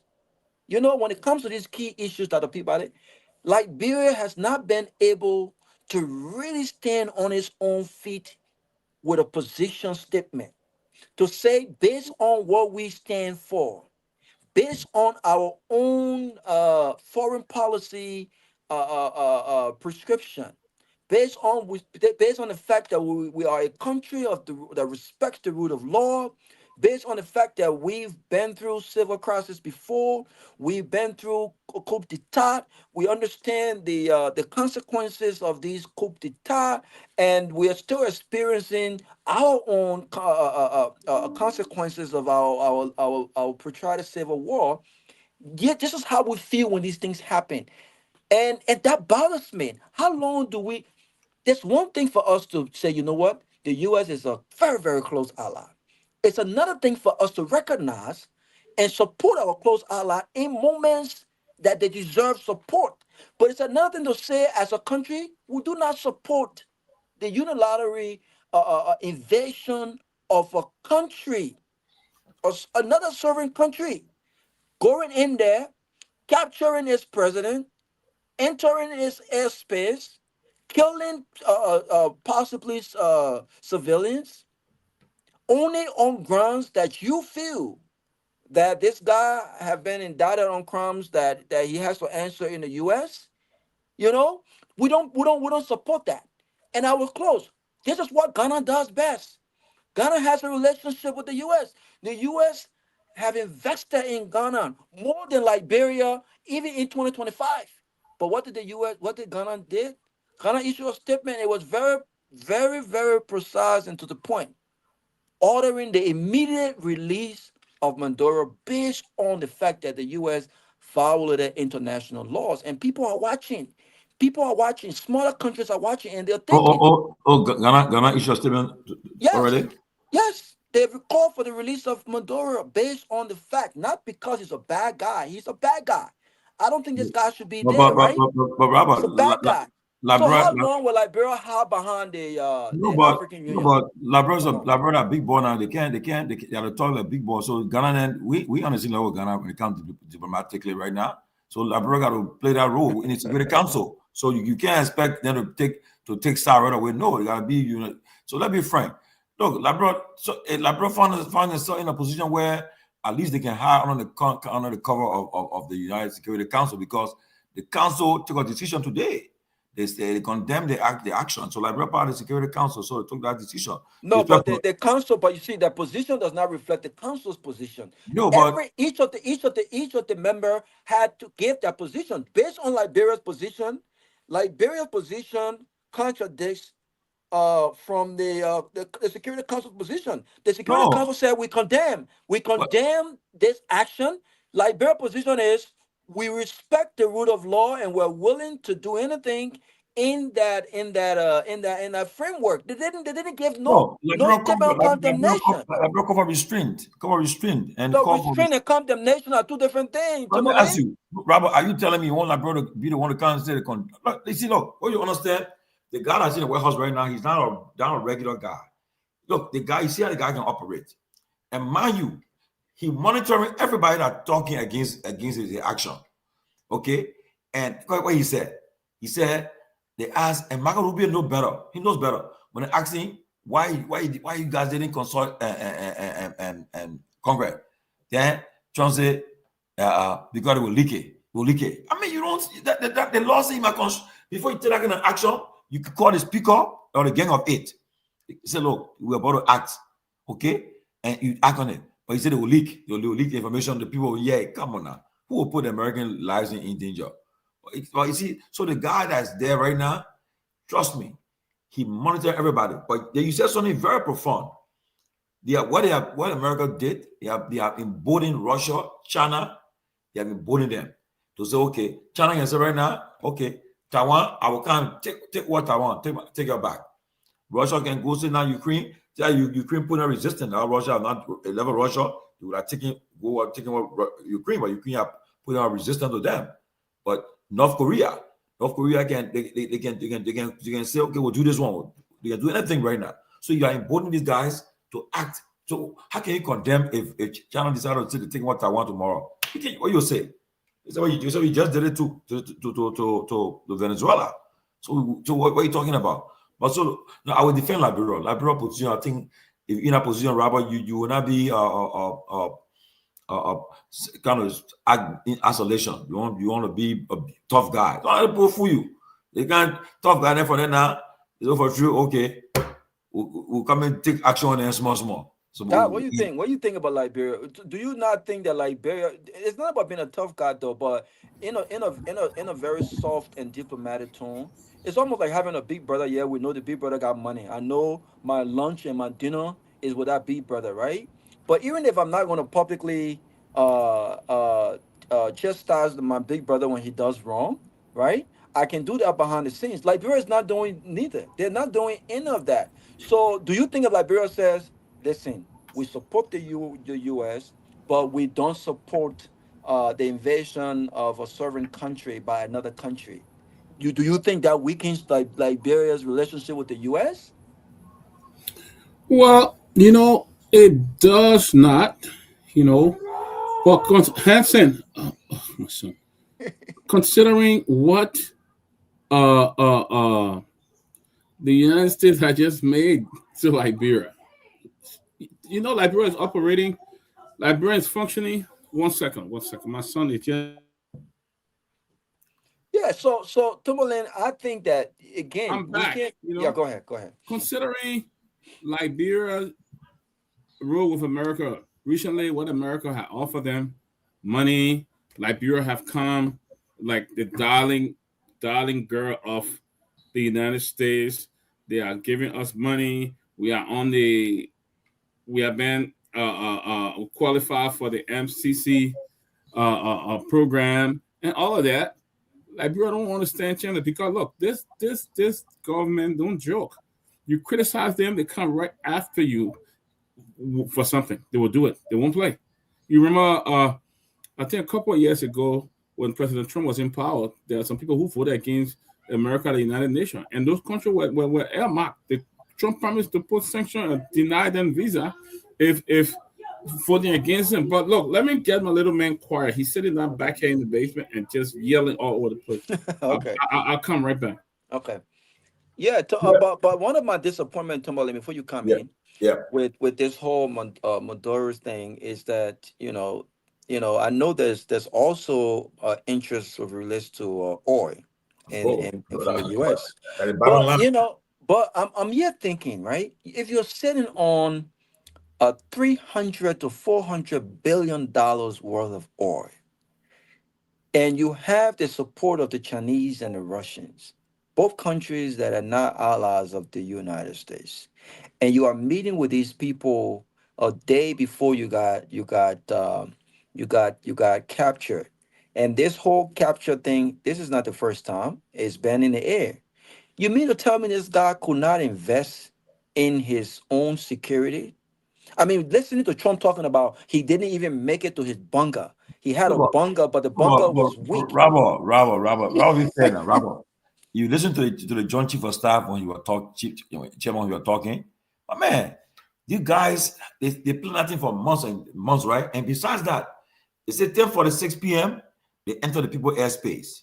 They got in the main compound by 1:06 p.m. a.m. The guy in the main compound. The main resistance. But I think they do try to resist them because about 40% got killed. Yeah. They took them out.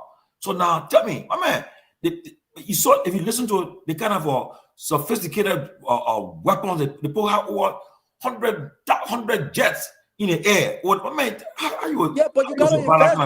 If they had sufficient military investment, they would have caught the fact that you had these guys in the airspace.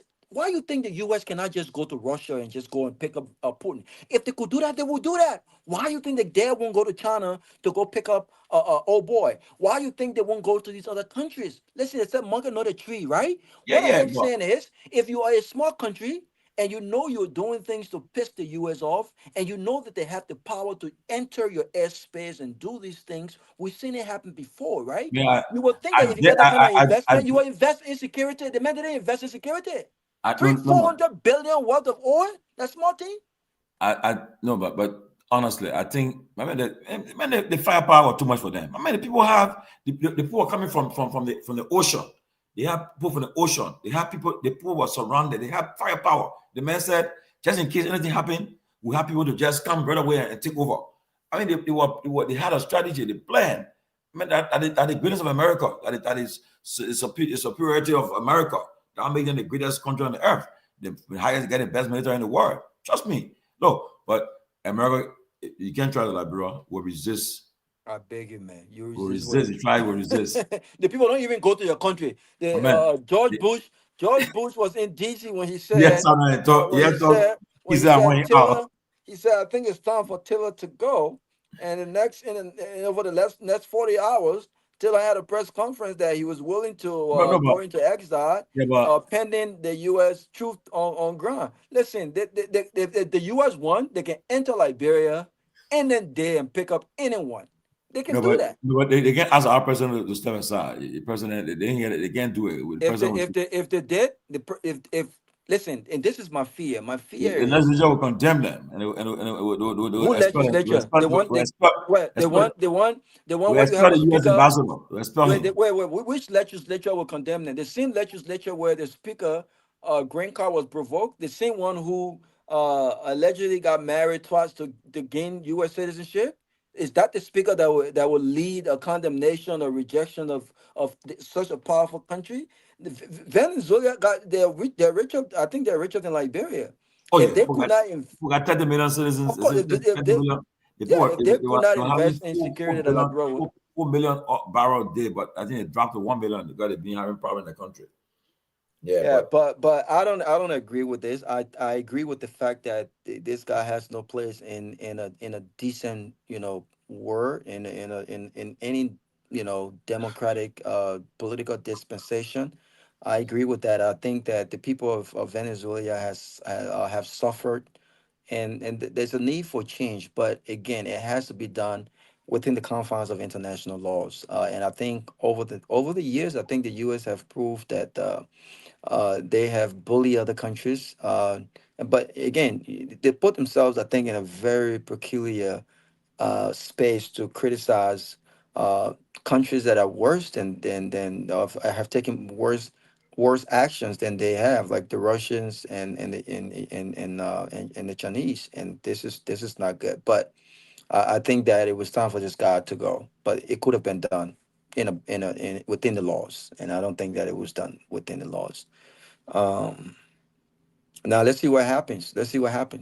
Well, I think the big challenge to Ghana is to have the stability in the country. Now, yes, a challenge, and I think if our advice, gave my own advice, Well, because the person who is acting president, this Delcy Rodriguez, she part of the corrupt government of Maduro. She part of it. So Maduro made her. Yeah. So what they do now? Call for interim government. So everybody come together, form an interim government, and then they transition organizing free and fair election. Because the guy beat Maduro. I think it's almost 80% of the vote. They cheated the man. Okay, that's nobody recognize Maduro for. Nobody recognize him. In fact, Biden had a bounty on his head. $50 million bounty on his head. He was indicted by I think the Biden administration indicted him. Okay, so that's what the best to do right now. Call for interim government, and then they organize election. I heard they say some oil executive already on the way to the poor country. Oh yeah, I mean, but of course they had that's interest with oil there, but I don't think the U.S. have a plan to ensure that Trump talking about, we want to go ahead and build the infrastructure of Nah, it will take 10 Venezuela. years. We want to do this. It'll be long before after Yeah. his term, the tenure. Yeah, it's not. And the current vice president, like I said earlier, she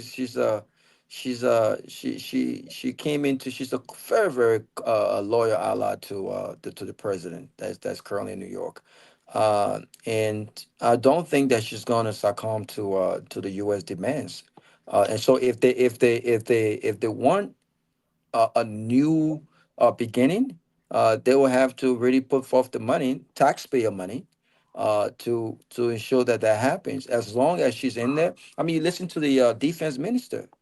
The defense minister, Lola, he's even mad that the military was. You talking about 40 people? That's what I'm saying. These guys they didn't properly invest.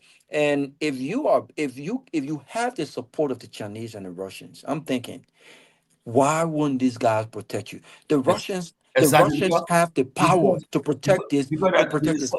They sell oil to China and Russia. So Of course. So China will sit under America and come take water. They say, okay, you'll have problem. Yeah. Why would you? If I was him, I would trust the Russians when it comes to security or any military protection over the Cubans. I mean, the Secretary of State was talking about how the protection base of Maduro consisted of Cubans, and how Cuba should be worried.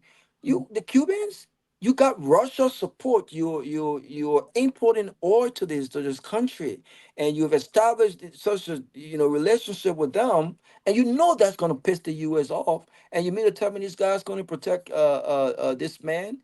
But listen, good luck to him. I don't think that I think this is all formality. I don't think he's ever going to have a fair trial in New York. This is just going through the process so that the record shows that he was afforded due process. You know who your lawyer, right? No, no. The guy who represented Julia Assange, right? The one who represented the guy who was in what country was he in? Yeah, but he's not. I don't think he has. I mean, there's nothing he can do. The U.S. the minds of the U.S. have already been made up. They want to see this guy spend the rest of his life in jail. You see the judge that got that case? He's 92 years old. I'll listen to them. They say the woman he's not a person who was just he's restricted by the law. So let's see what happened. So you think the U.S. will go through all of this, right? To bring this guy, capture him, bring him to court. If it was left with Trump, this guy will have no due process in court. If it was left with Trump, this guy will go right and be thrown in jail because their minds are already made up, right? Yeah, but they're doing this. They're doing this because they understand that this is not a good look for the U.S., right? When it comes to due process, right? And so I don't care who the judge is. Their minds are made up. The courts will be influenced, and there's massive corruption in this country. Oh yeah. And when we talk about corruption from the Liberia perspective, a lot of times we're talking about the exchange of money. And all in this country, there are massive corruption, and it's done diplomatically in ways like what we're going to experience during this trial. So I don't care who his lawyers are. They can argue from now to Judgment Day the case relative to kidnapping. you know, and all of that, that's not going to happen. You know, that's not going to happen. I think he and his wife will spend the rest of their lives in U.S. prisons. I think that's the end of it. Who thought the Honduras president would have been giving pardon? He was giving pardon. The president of Honduras, who was arrested, who was charged in American courts, convicted, and sentenced to 45 years in prison. But Trump granted him pardon. Who knows? The next president of America could grant them man pardon to. Who knows? I mean, Maduro, I don't know about that, because his whole career have been just into willing and dealing into dictatorial stuff. But I'm sorry, but that's the America might, you know. Yeah. But that's the word. That's what happened. But I tell you, I know the best to do now is to have that interim government, because this woman cannot. She'll have problem. The opposition, they won't give her a chance to run the country like that. Yeah, but they will have to convince the military. The military right now is loyal to the president. I don't think that's going to happen. And why it is true that the people are celebrating, a bulk of the government structure supports Maduro. So you know, you got to convince those judges. You know, I don't think the U.S. I don't think the U.S. have the power. They've done what the U.S. is good at. They're good at entering these countries, capturing their guy, leaving. The rest of it, you know, history have shown that they fail when it comes to what that new beginning looks like and what that rebuilding looks like. And you can't just throw money at it, Tomalin. It got to be strategic. You can't just throw money at it. Yeah. So the next court appearance is March 17th. So they got in January, March, February, March. Right after my birthday, the next court appearance for them. Let's see what happens. We look forward to seeing.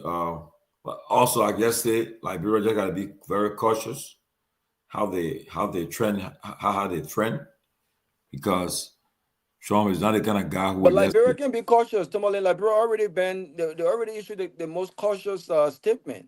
And they've done so. Not on their own, they've done so in alliance with the African Union. So there's nothing to be cautious about. This is not the statement release. The position that they've associated themselves with it's not Liberia's position. You know what I mean? Like, it's not. You know, and this is my problem. There's one thing again to support it, and maybe excuse my ignorance, right? But I think diplomacy, again, it should also reflect your own foreign policy and a distinction of what you believe is right and what you believe is wrong.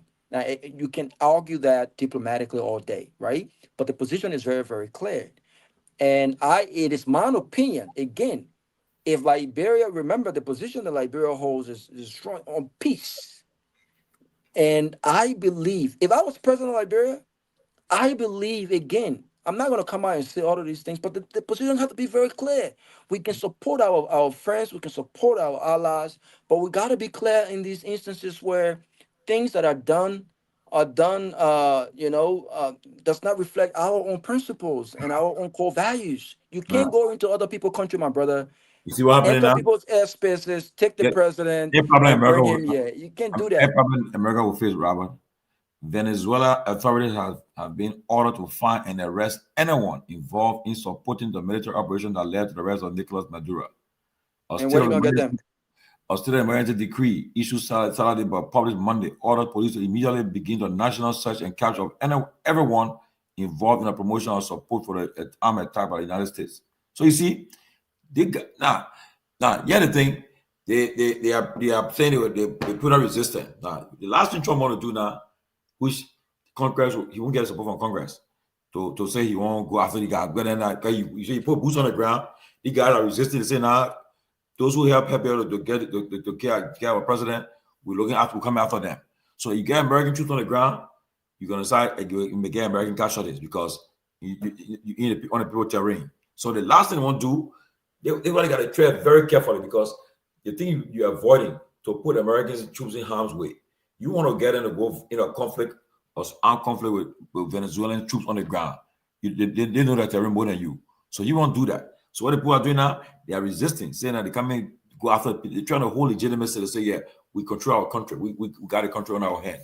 See what they're doing right now? What they're trying to do. So You won't do that. You want to get involved where the same thing they put the court warning you. You need congressional authorization to carry on any kind of armed conflict in a country. So now, else they will hold the purse. They won't. And I can tell you this year, especially, Trump, you won't do it because Republicans will not give him that. They won't give him that authority because the election year. No matter what, the Iraq war will tell you some people lost because of the Iraq war. You won't put your record on the vote. They'll say, you voted authorized the president to go and to fight people in Venezuela. You won't do that. Yeah. Be very careful. And it's costly. It's costly. It's very costly. Taxpayers. It's costly. And people who's making the counter argument, and referencing countries like what we saw happen in Afghanistan and Iraq. I think they're making valid points because we know, people got killed when people said U.S. blood and money, was left wasted. I mean, it's the truth. It's a fact. And I think the most important question is, Tomalin, did it make Americans safer? No. It did not.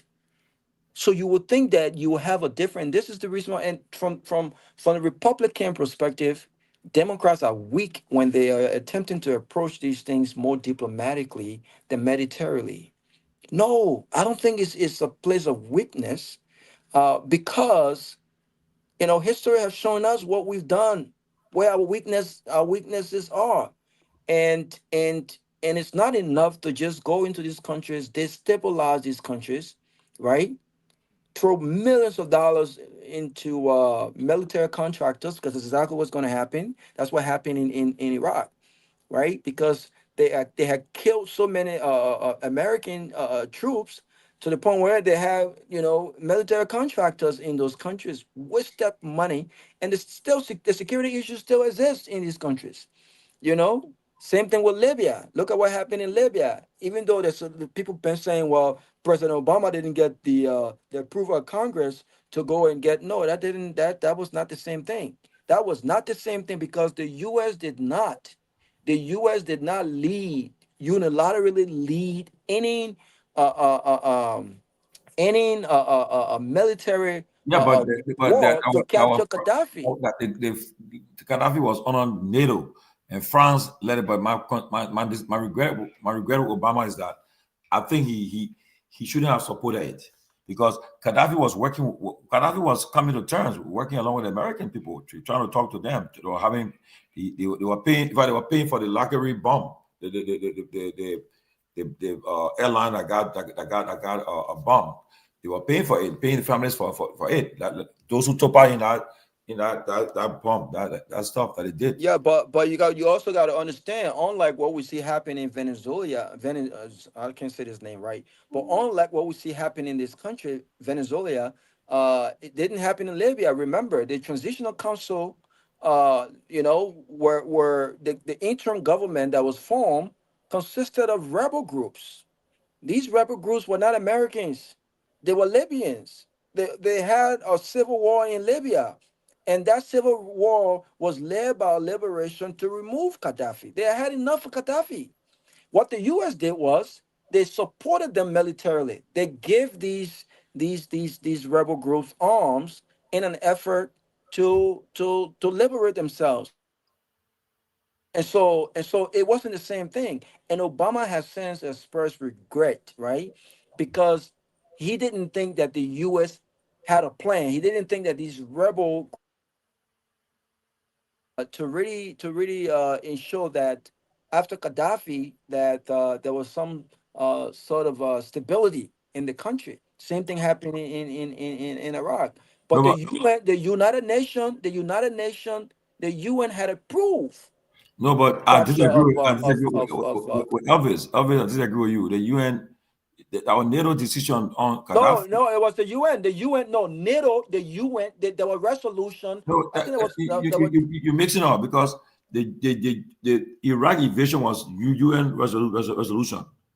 No, Tomalin, there were two resolutions passed by the UN to capture Gaddafi and for him to face charges at international court. There was two, I think, resolution 1973 and there was another one I can't quite remember, but there were two resolutions. These resolutions were executed by NATO to capture Gaddafi. The resolution, they got the support of the United Nations. They got the support of the United Nations. And so what the US did was they supported the rebel groups in Libya. They didn't have troops on the ground. They didn't go into those countries and take military folks there to go and capture Gaddafi the way we see happen in this country. No, so it's not the same thing. But Obama felt like the U.S. support, military support to these rebels were wrong, especially considering the aftermath of Gaddafi. But there were two resolutions passed to get him.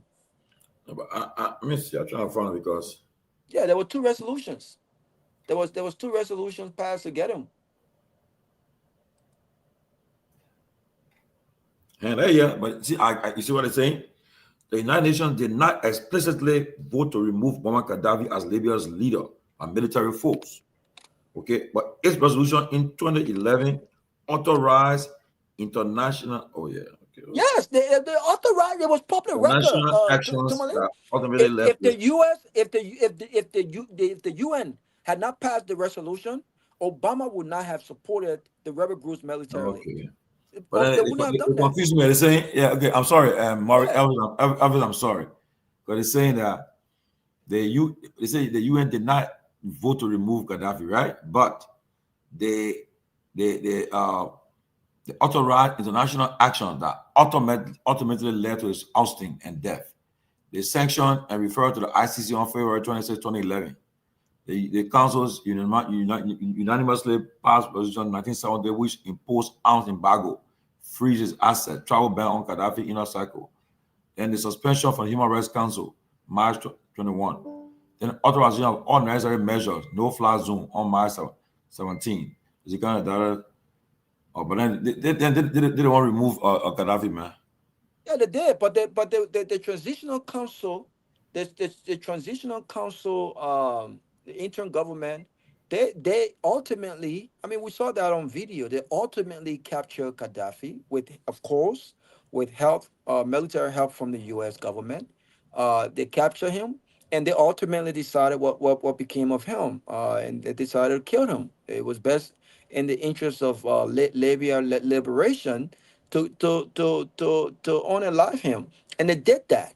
But so it's not the same thing when people continue to say, well, Obama did it. Obama did it. He didn't seek Congress approval to go. No. This is orange and apples. It doesn't make sense. What Trump has done requires the approval of Congress, and he did not. And also, the UN had nothing to do with this matter. Absolutely not. So I'm glad that they were able to issue a strong condemnation on this issue. But I think the UN have got to go beyond that. Are they going to charge this country for crimes against humanity? Are they going to do that? Could Trump face any charges, possibly charges? Because reports now have it that civilians were killed Yeah, in this. it's about 40. Yeah, civilians were killed, including children as well. Children and women were killed, And so I don't think that's ever going to happen. But again, the world watches and we see the bias when it comes to these things, and the kind of actions that are taken by the international community, with the exception when United States government is involved. Yeah. Yeah. But we'll But see what happens. let's discuss other issues, man. Okay, yeah, go ahead. Yeah, go ahead. No. I just wanted us to talk a little bit about news about the LDA boss. Yeah, I haven't followed that. So what really happened? Where So Myean? so I Do you think have I a think do you have a video for it? yeah, I think there's a video out there Myean, with people the the video, let me see it, man. yeah, I think there's a video out there, and if mine has it, I think you should play so the audience can listen to what Wow. happened. Man, But this guy was punched, um, I think in Ganta or somewhere. He was punched by punched in the eye by the LDA boss. And based on his story, I think again, this is going to be another issue for this government. And what is concerning to me is that I don't think this gov. I think one of the, and I was thinking about it today. I think this government, LDA remains a serious problem for this government.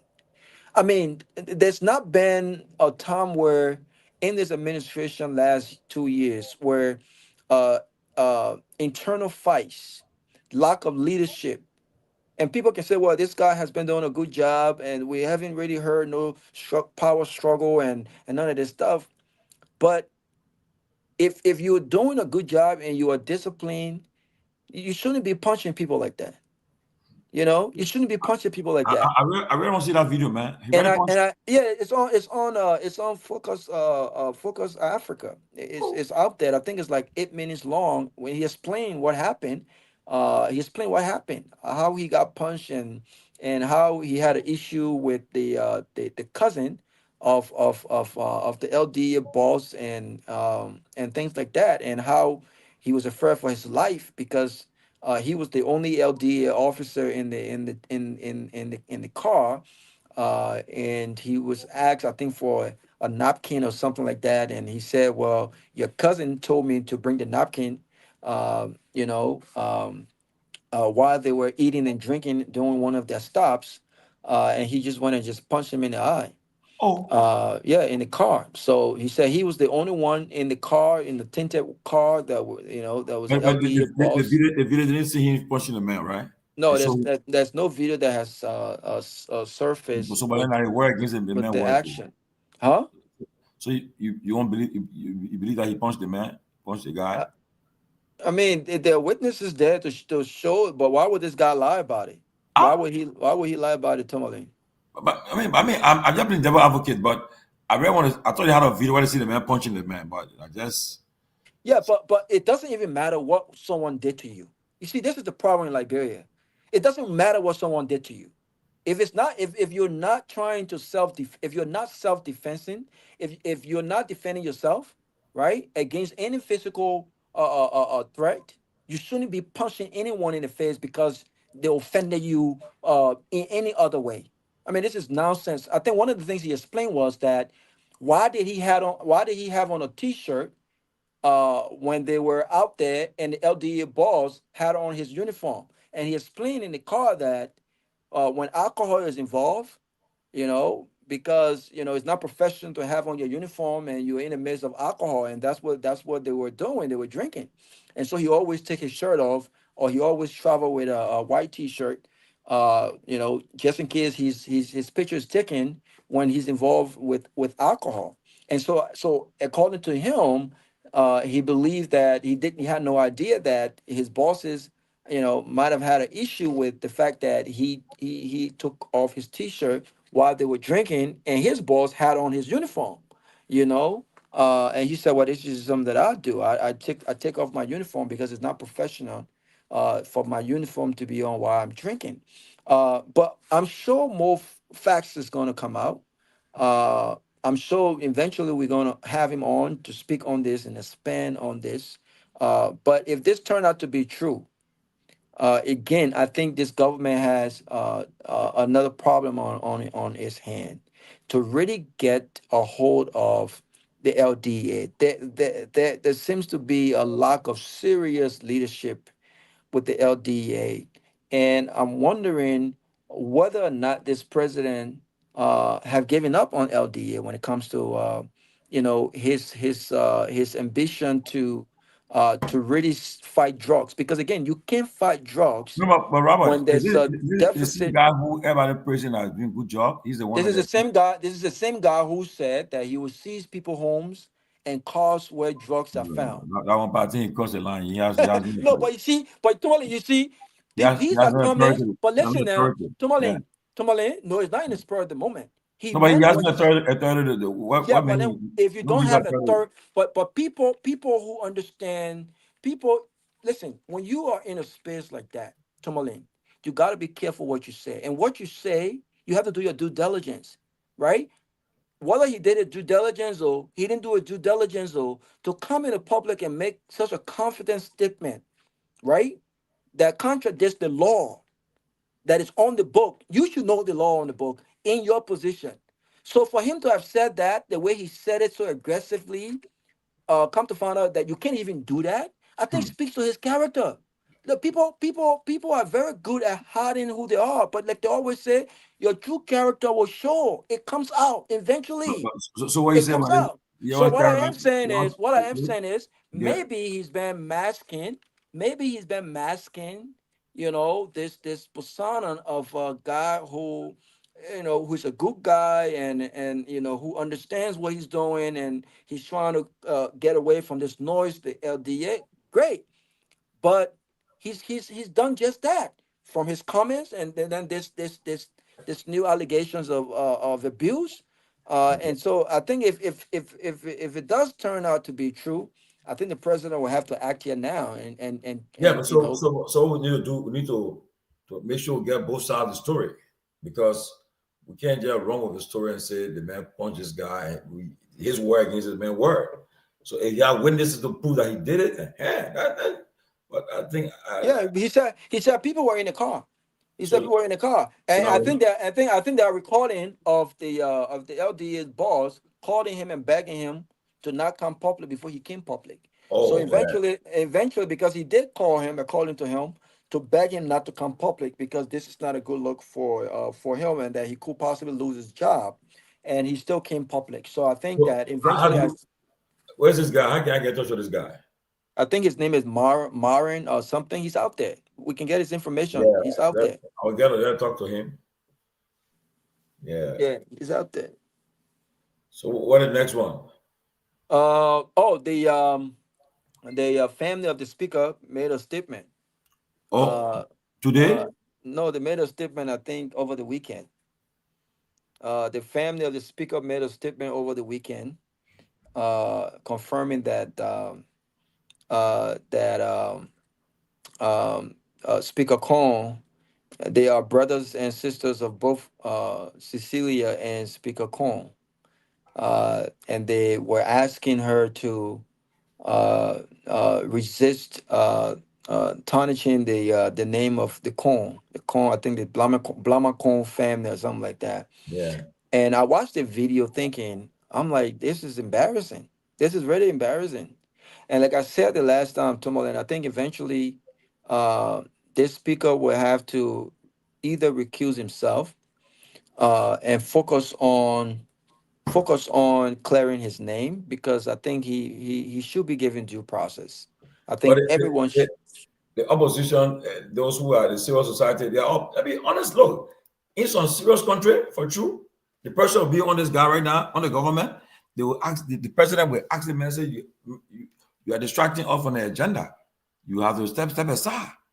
But because if, especially what's going on, okay, with this thing hanging over him, he cannot bring it under control.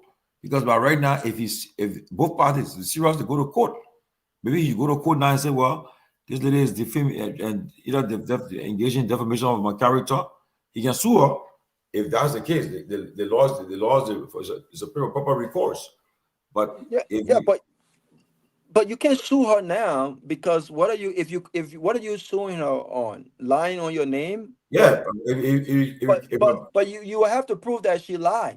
And from what, and this is the reason why I said that the statement from the speaker and his media advisor and now the family, they have confirmed that. Let's assume, because nothing has shown that this is his sister, but based on their own admittance, right? If this is your sister, then the question is, you married your sister. He also admitted to giving his sister, his quote-unquote sister, $10,000 for papers. He said it? Yes. Somebody, where you have been? You haven't seen the messages from the legislature chat room? Well, the one the that messages? Marvin was talking about? Well, I didn't see the one from Marvin, but I think there was a message that I was looking at the other day from someone, and Todd Womber was talking about that he was in Charlotte, and and he was contacted by a group about some charges against the speaker. And I think Melvin Cole is asking the speaker to recuse himself and deal with this issue. But if the family have admitted that this is his sister, then the question is, and you have said this is my sister, and record shows that you got married to your sister and you pay her $10,000, whatever the case is, then it's a crime, Tomalin. It's a crime. Oh, yeah, but It's a crime. yeah, but if I mean you saying it, I don't think what the speaker really said that he gave her Yes, 10,000. the speaker have said that. The speaker have said it. The speaker also, the man has also threatened to sue Kev Hassan. Kev Hassan also have information on the other girl, the other young lady, and I'm also hearing that phone calls have been made, and he was justifying that this same young lady has a child with Fomale. I believe. What's this guy? Fully? What's I believe so. Yeah, I don't know why. I don't know why he made that statement. But these are text messages and information that is coming directly from the speaker. And he doesn't know who's recalling him and who's not recalling. But bottom line is, Tomalin, I think that this is not good for our country. No way. This is not good for our country. We can't. This is the third most powerful man. He is number 3 in succession of the presidency. If anything were to happen to the president and the vice president of Liberia, and in as such, we cannot have a guy like that, right, as head of one of the branches of government in Liberia, right? I'm not saying that everything has been proven, right? I'm not saying that, but I am saying that in a decent country, in a country where we can put politics aside, right, and look at things objectively, you will sit and tell yourself, even if I support Richard Cohn, based on everything that have been put out there right now, Richard Cohn needs to recuse himself. And you know what, Tomalin? If I was Richard Cohn, in a country where we respect ourselves, we respect our rules, and we are true patriots, right? No one is saying that he has to take his position away from him. But in a country where people understand every allegation against you cannot be true, we understand that. Every allegation cannot be true. But when there are allegations about potential crimes, and you have the speaker who have admitted that this is his sister, under Liberia's law, is incest. It's a crime. That's one. And you have a speaker who has also admitted in his argument, to buttress his argument that this is my sister and whatever marriage, and indirectly admitting to a marriage. The documents is out there. I told you the last time the man got married in Delaware. The man has indirectly admitted to it. He said he gave his sister $10,000 for papers. So if he did that, that's fraud. That's fraud. The U.S. government acted. They revoked his green card and they rejected his application for citizenship. Well, these are all documents. Yes, Tomalin, yes, these are all documents. It's out there. We're not discussing. I'm not sure why we're not discussing it, but it's out there. It's out there. They revoked his green card and they rejected his citizenship. So you have a guy like that as the speaker, and if the speaker believes that these allegations can be proved or proven in the court of law, contrary to what is believed, then it is incumbent upon him to say, you know what, the House does not deserve this level of distraction. I will recuse myself. I will give the deputy speaker an opportunity to lead the House business. You guys focus on the Liberian people's business, and I will go and handle this case, and I will clear my name. Now, in the process of clearing his name, and the facts come out contrary to what this woman have said, then he can go back and take his job and sue her for defamation. But based on what I've heard, there is no way possible, Tomalin, that this guy did not marry this woman. That's one. Two, if he married this woman, right, by paying her for paper, knowing that this was his sister, and you have her talking about executing her marital duties as a wife.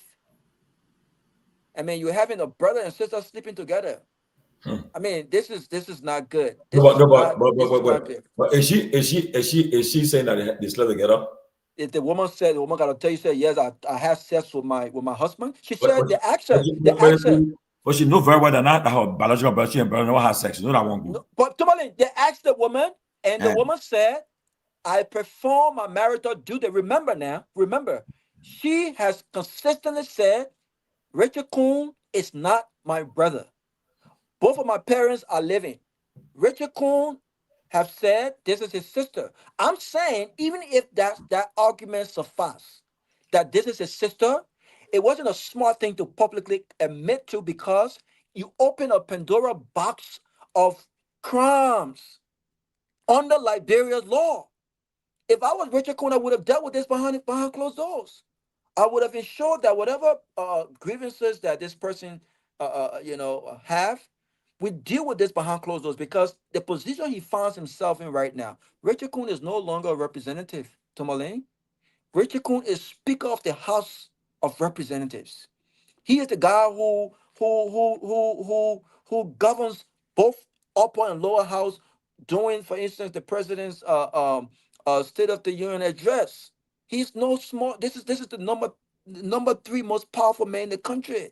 We cannot have this sorts of things happening. And remember, when Fanatic Kofa a few months ago was when this case came against him, they said that they had enough reason that borderline on ethics and morals to have the speaker replaced. Now they have to have the number. The number is one thing. The number is one thing, right? And they have to go and have that numbers. But this speaker, I think that he's, things that are out there, it's not a good reflection on the country. And for a country like Liberia, Tomalin, with so many I saw the speaker dancing in front of the president there. That man looked like he ain't got nothing to worry about. But yeah, but so this is when the president comes under pressure. Though, I know Sarah said a little while coming on the show, but if that's the case, I'll reach out to the speaker office again, and because we'll talk about it now. Yeah. So I think eventually the president will come under pressure to tell because this is his speaker. This is an open secret that the president supported him. And for this argument that these things are handled in court. And if anyone who wants to seek redress from legal matters should go to the court. My response to them is, this is a legal matter, and it can also be used politically as well. This is the reason why it was important that the speaker understood that once the thing is out there, it could hurt you politically. Yes. So there's 2 things here. This woman can go to court and seek legal redress in court, get the divorce that she wants. And she can also come after the fact is done and say, you know what, as a Liberian citizen or as someone who wants to be vindictive, and also say, listen, I don't think this man is fit enough to be Speaker of the House of Representatives. She can do that. She can do both. She can go to court. But the problem she's facing, she been making some inconsistent and comments. I mean, her appearance as CEO, she said a lot of things that was inconsistent with what she'd been saying with the facts. Like what? About her school and stuff, the school she graduated from, and then the school she attended, and also about her relationship with this man. They got pictures of the family where I saw where she commenting on her father's death, something. She said that's not her. She said that's not her. But you know what I would like? So when I saw that, what she's saying with the men, I believe that what she's saying with the men are true too, right? No. Because she has presented documents. She's presented marriage certificate. We've done our own due diligence. It showed that this guy was married in July in Delaware, as she indicated. She has given document that can be verified. So when someone comes and says, well, this is the comment attributed to this person many, many years ago, you do know that people can do that. You know, the funny thing about it is this, right? Why is it that all of these guys have said, oh, you know what? I knew this person and they graduated from this college. Somebody saying, what the person saying? So what the person saying? The person saying, yeah, you see that's a robber. You see, they say Lily been contradicting herself. Why I've been following her too. Oh, come on, man. Tomalin, stop, man.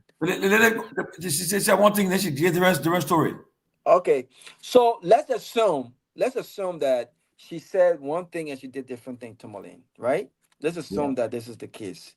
Does this negate the fact that the Speaker of the House of Representatives, because I think all of these are all political distractions.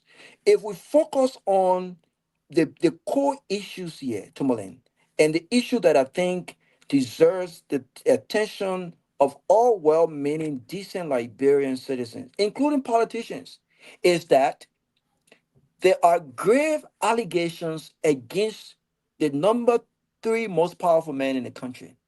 One borderline on engaging in a romantic relationship with a girl who, at the time, was a minor. She said that. She's spoken to people where she said, yes, at the time that I first met Kwon as a teacher, I was 14 years old. She said that. Robert. Tomalin. He eventually had a baby by her. Amen. Hey man, Tomalin, come on, man. It's one thing to say, okay, my teacher and I been know each other when we're 14 years old, right? We been know each other when we're 14 years old. Or we got involved into some romantic whatever at 14. But that was it. But it's another thing to say that there's a baby involved. So obviously, whatever romantic connection they have from 14. So this girl, the person in question saying she and Kunga baby? Belmont, yes. Tomalin, where y'all Belmont people? What age she had the baby at what age? Huh? What age she had the baby at what age? She has not said that she had the baby at 14 when she met. What she said, the question was, how long when y'all met? The same question I asked Cecilia, how did you meet Richard Cohen? She said, well, we met at the university, right? The war happened, blah, blah, blah, blah, blah. They asked her, how did you meet Richard Cohen? She said, I met him where in Liberia, contrary to what people have said. They said when. And she was very hesitant of stating when because she knew at the time she was a minor. And Richard Cohen was a teacher there. But this same very girl has a baby by Richard Cohen. He has not denied that, Tomalin. Yeah, but if you have the baby, she had the baby at the age of consent. I mean, okay, Tomalin. So you're a teacher to a high school, right? You're a teacher to a high school, 30-year-old man or 35-year-old man, whatever your age is, right? I don't know how old Richard Cohen is, but you're a teacher to a high school, and you got a 14-year-old girl that you was engaged with outside of that. Even if there's no baby, Tomalin, that raises red flag. And then what makes it worse is, yes, later when she's 21 or 22, the fact show that you had a baby by her. So obviously you had the intention, the way you saw her romantically as a child, being involved. The reason why we play these kind of games so much is because of Liberia there. When people say, oh, but 14-year-old girl in Liberia, that's small girl. You know, 14-year-old girl in Liberia messing with a 25-year-old and a 35-year-old. I mean, come on, man. You bring me to something. You know, I really want the Inspector General of Police to appear. He agreed to come here. He told me. I don't believe that, man. Until you saw. No, but listen to me now. And I told him, I said, look, it's in your own interest for the fact that your legacy, you'll be the issue about Brian McGill. The facts, they come and let Liberian people get the facts that you're telling me, okay? That I don't know how long it's taking for the DNA to come, but I think by now it should be in the country to come forward, because the reason why you hear the women group talking about the case too much now is because they have seen the facts that what he was saying about this man is not true. What I've got to find out is like, bro, let me tell you this. It was internal thing that they did to this man, internal conflict that they put this on this man. Somebody said, look, he likes young girls. It's true. He likes young girls, but a particular incident, well, not true. Not true. They try to get this guy out of his job for a lot of reasons. So that whole thing, why think right now, all the women go out making noise? Oh, bringing justice. Why think they're going silent? Because they have seen the facts. No, I disagree, Tomalin. They have seen the facts. The statement from the girl, her father can't corroborate what they're saying. They're not seeing no facts. There are days that he says you're with this man, the man were in different location. I don't believe that. The phone records show that different, so it's not corroborating. Why do you think the noise going down? Have they? And just one question I will ask the police. If you want the public to believe that phone records show contradicting statement of the location of the accused, right? On the day of the accident, why have you not made public the video at the SKD? There's a video at the SKD. And those that have watched the video, including when the gentleman showed up here recently, he also offered contradicting statement on the video. The part of the video, what's the guy that you guys had here from the police? There are parts of the video that were clearly cut. You can't have video that shows someone in one way and then video that shows. Why have they not released on the video of the SKD? Why have they not released the video? This very man has also confirmed that this is not the first time that young lady showed up in his presence by herself, whether it was bringing food or whatever the case is. Tomalin, if there were facts to show that Brian was innocent of this crime, I want to bet my last dollar that by now these facts will be out. Why is it taking so long for a simple DNA? Why DNA don't take that long, Tomalin? Why is it taking so long for DNA? I agree, but I told you, I met the inspector general. I met him, and he agreed to come and to break the news on the platform. I waited for him because honestly, for my own investigation, I didn't like, bro.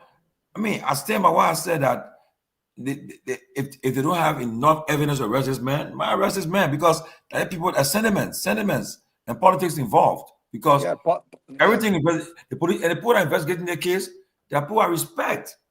They are highly trained police investigators with experience. They will not just come and compromise or alleged rape case and compromise it. Look, Robert, history have shown. I've been very careful. There was an incident in Rhode Island. A friend of mine, he spent over 6 years at the ACI, the Adult Correctional Institute in the prison in Rhode Island, because he was lied on. His wife allowed her daughters, the guy's stepdaughters, to lie on him, lie on that guy. He spent 6 years before they finally confessed that they were lying. That the mother told them to do it. So that's why people gotta be very careful when it comes to the issue of rape, because people come with this thing, and the only evidence you get is a specimen from the DNA investigation and DNA analysis will exonerate the person. But I still believe until it's proven beyond all reasonable doubt with evidence, I believe that Brian McGill is innocent.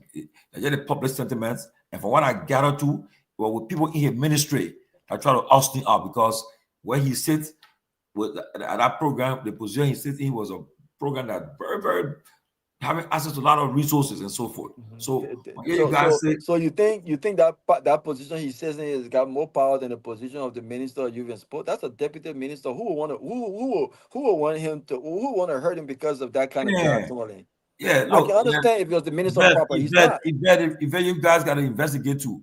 Don't just play on sentiments. It is not, Tomalin. It's not the responsibility of citizens to investigate or to offer their opinion. The reason why these cases have been left to the court of public opinion is because, one, You talk about people spending years in prison because they've been lied on. Yes, of course, these things happen. It happened in the best countries, in the most sophisticated, with the most sophistication. It happens. It's not strange. Even in America, people have been lied on.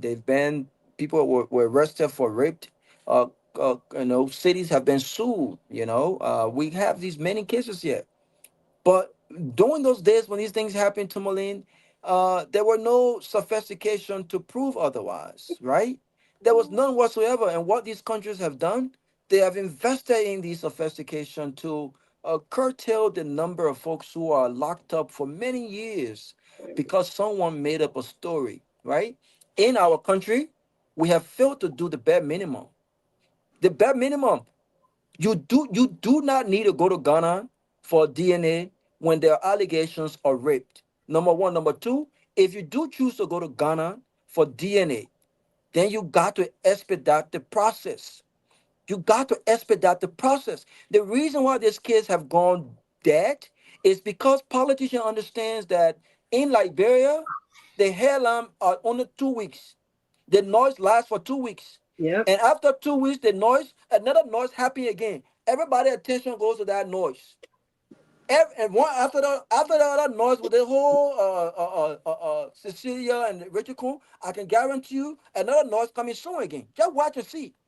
Another noise coming soon. And so because they understand that, and they understand the victims involved are really poor people who do not have the resources to keep these cases as relevant as they should be, right? Everything dies down. How many times have we asked, when will the DNA arrive in the country? How long has it been since those guys appear on this platform? And the inspector general is still waiting for DNA testing to come and break news. Come on, Tomalin. The system is weak. The system is weak. It's highly politicized, right? And we understand that powerful people often get away with serious crimes, especially when the victims are poor people who have no money, who have no resources, who have no influence, who have no connection. This is the reason why the case has died down, Tomalin, and we move on to other things. But it doesn't mean Brian Miguel is before I go further, let me welcome the progressive firebrand, Cyril Dopoh. Welcome, Cyril. Thank you, guys. How you doing? Happy New Year. Happy New Year to you guys. Yeah, but before Cyril comes in, let me say something. Look, Robert, I'll be honest with you. You see, this particular case. They say you must stop defending your criminal friend now, my brother. I mean, that's what I highlighted for, because I can't get problem. Let the person speak their mind. The reality is this. Look, I don't want us to divert. I think you're pivoting. I wanted to come back on the speaker. I don't until the DNA come.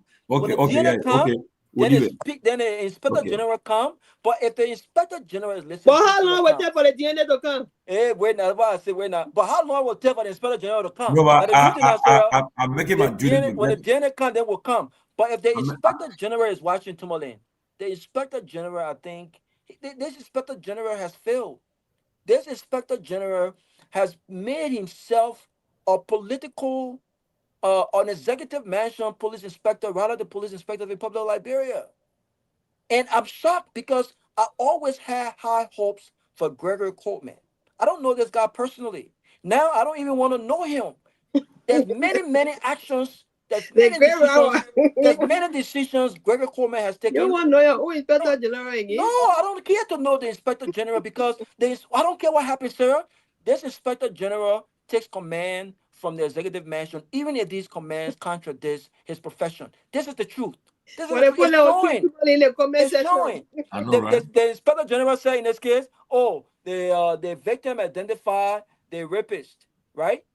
And then he also said, well, but we still need evidence. Well, then you got the best evidence there is. The abuser identified who raped her.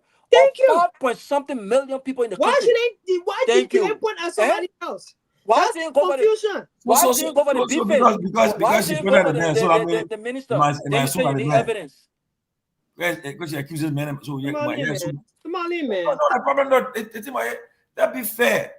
That'd be fair. Look, you see, I'll not be objective. Tomalin, let me not cut you up, right? That girl is a 14 years old girl. 14 Yeah, years old. yeah, I agree. She's not that stupid. I mean, she's not that naive to not He know. says she's not that know stupid. who touched her. She's not stupid. She says she's not that stupid. No, So but you change it. She's No, not stupid. To Okay, not okay, know go who ahead. touched her. She's not stupid. Seriously. Nah, She's not stupid to not know who touched her. Yeah, but so if the DNA is taking forever to come, something wrong somewhere. No, but the problem is that but the other thing too, they brought their own witnesses too. The father brought witnesses. When the witnesses came, they said no, they're not true. The man saying. So tell me now. So in fact, which witnesses they brought? People who work with who work at the same place. But then, and people are scared to lose their jobs. In fact, the police told me you acting like you don't know Liberia. Exactly. The people scared to lose their job. People in Tomalin for 3 months. They can't even say anything because they're scared to lose their job. Exactly. Then I don't want. Too many come on, man. So let's go back to the speaker because when the DNA come, then the Inspector General come. Yeah, people ain't taking pay for 3 months. All of them when he come, Tomalin, then you will have us to contend with when he come. Let me make this call. I'll come right back. Okay, go call him and tell him to come right now. Let's discuss.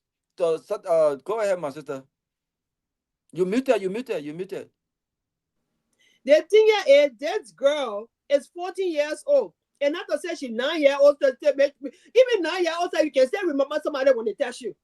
How much must a teenage girl, you think she know who touched her? Out of all the people in that ministry, she identified somebody. And in America, that man would have been in jail. Even before they started something, before they started investigation, that man would have been somewhere. That's right. Because that girl will not lie on his name. That girl will not lie on his name. She knows who touched her. She knows. Now you can't talk about that. You think people stupid here?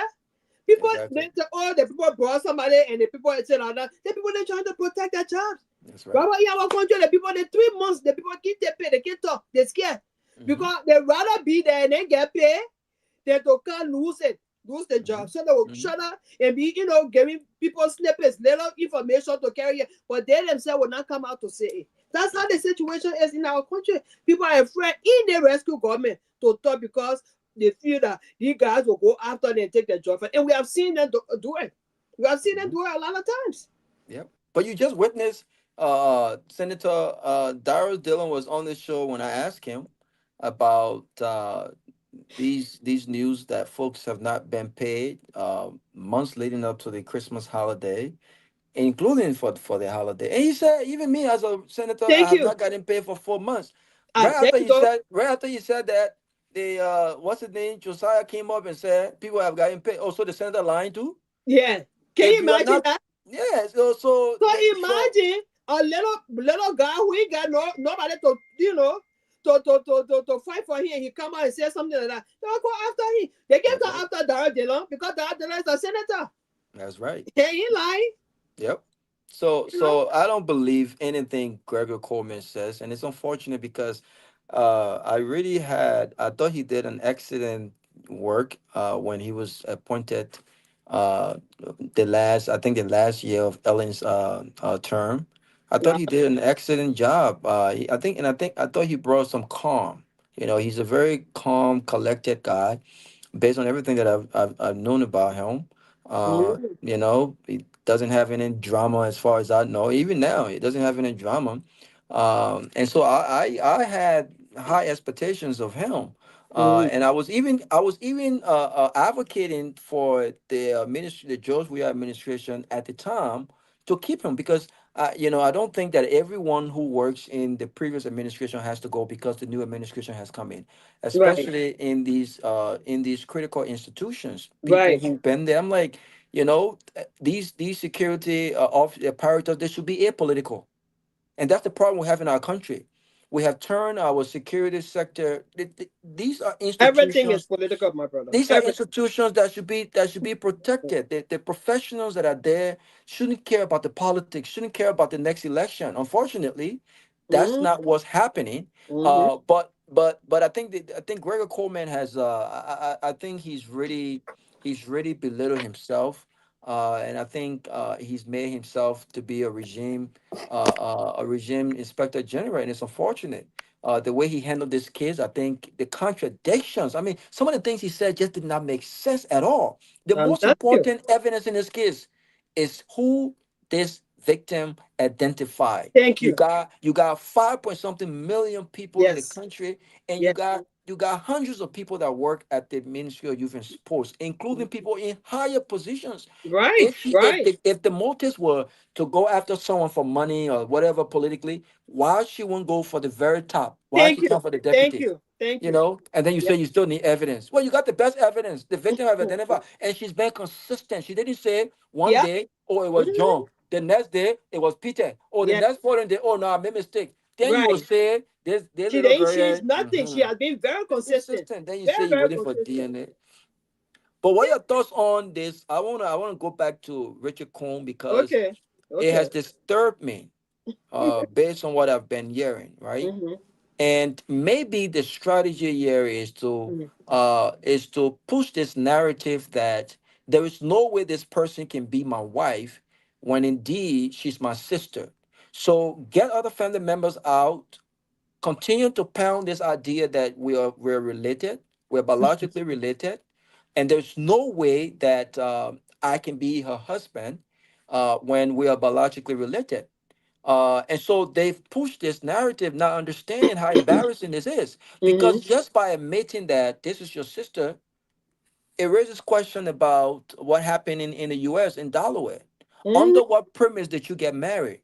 If you were Thank you. aware that this is your sister, then under no condition should you have paid her $10,000, number one, for Mm-hmm. papers, number two, to legally marry her in US courts. That's marriage fraud. Yes. Number three, in the process of doing that, you got married to another woman who filed for you again. Okay? The Has he United addressed any of those concerns about the No, second wife no. and all of that? He only said that my sister, but the family spoke over the weekend. Yeah, I saw the video. Yes. I thought again, this admittance of being his sister to make her look like she's foolish and she Right. doesn't have a Right. sense, I think Right. will hurt him more than anything because I think what it does is he's admitting to two major crimes here. He's admitting to incest under Liberia's law, and he Yeah. also admitting to fraud in U.S. court, marriage fraud in U.S. court. Right. So when you have that kind of stuff happening to the number three most powerful man in the country, do Mm-hmm. you think that it's about time, politics aside, for Richard Cohen to do the decent thing Mm-hmm. and the professional thing, the patriotic thing, to say, you know what, the House of Legislature does not deserve this level of distraction, and so I would do the honorable thing, recuse myself, while I clear my name in court, and if the facts lead to where the facts are supposed to lead, and I'm exonerated, I will come back and handle my business. Do you think Richard Cohen should recuse himself, deal with this diplomatically, or do you think it's about time that representatives take this into their own hands based on their own rules, gather the number, and get him out of there? I said that a long time ago that he should resign. And you know, Robert, the reason why I feel so weak to have this discussion, because at the end of the day, I know nothing will come from out of it. Because the government is for Richard Cohen. We saw the president go to the length and breadth of everything he could do to get rid of Fonatikova for Richard Cohen to be speaker, because they can get anything they want from the House of Representatives. So to tell you the truth, I said it a long time, he should be gone. He should recuse himself. He should even resign. Okay, he should resign. He's not fit to lead, to become a speaker with all of these different accusations hanging on him. Let him leave the speakership, go take care of his business. Let the deputy speaker be acting until he can take care of his business. But guess what? It's not going to happen. It's not going to happen. And it's going to, and the thing I believe it, I think it's going to embarrass him. Even if he doesn't resign right now, this story is not going away anytime soon. It will embarrass this government and even embarrass him to that point. Yeah. So if Richard Cohen does not do the honorable thing, and this is taboo in Liberia professional space, where people feel like yeah, these are all allegations. And mind you, listen, there are allegations within allegations. There are allegations that are politically motivated, Mm-hmm. where you say, you know what, I'll make myself available. Here are the facts, And if it comes there, listen, I don't want to be a distraction. Right. And I had conversation with people who say, if you take that kind of mindset to Liberia, Robert, you always be a target. And I keep saying, well, you only become a target when you have all of the. No, none of us are perfect, but if you know you've done these things, right, then either you deal with them so that they don't become public, right. or you don't become the voice of morals. And this is Yes. what hurt me. This is what hurt me. I watch. I've been watching few snippets here and there. Or Spoon and all of these guys. I don't watch Spoon. And the reason why, it's not that it's a bad network. I think there's great people, and I see a lot of good people on there that I tremendously respect. But what we've done in Liberia, my sister, is that we want to be, or we want to put ourselves in position where we are voices of morality, right or wrong. Right. I listen to these guys talk about even the speaker, or how the speaker should recuse himself. And I listen to people who don't have the morals to even speak on this matter, right? They are attacking each other. I watched the panelists attack other panelists. Oh man, you are accused of rape. You were accused of rape. You were accused of attacking the police officers, and you should not be speaking on this situation since you don't Right. know. But none of these guys have the balls to look in the eyes of Stanton and say, "But if this is the case, then even you, Stanton, should shut your mouth on this issue." Exactly. Because So, you yourself, right. if you yourself have been convicted, thank you. So, but I watched them attack each other,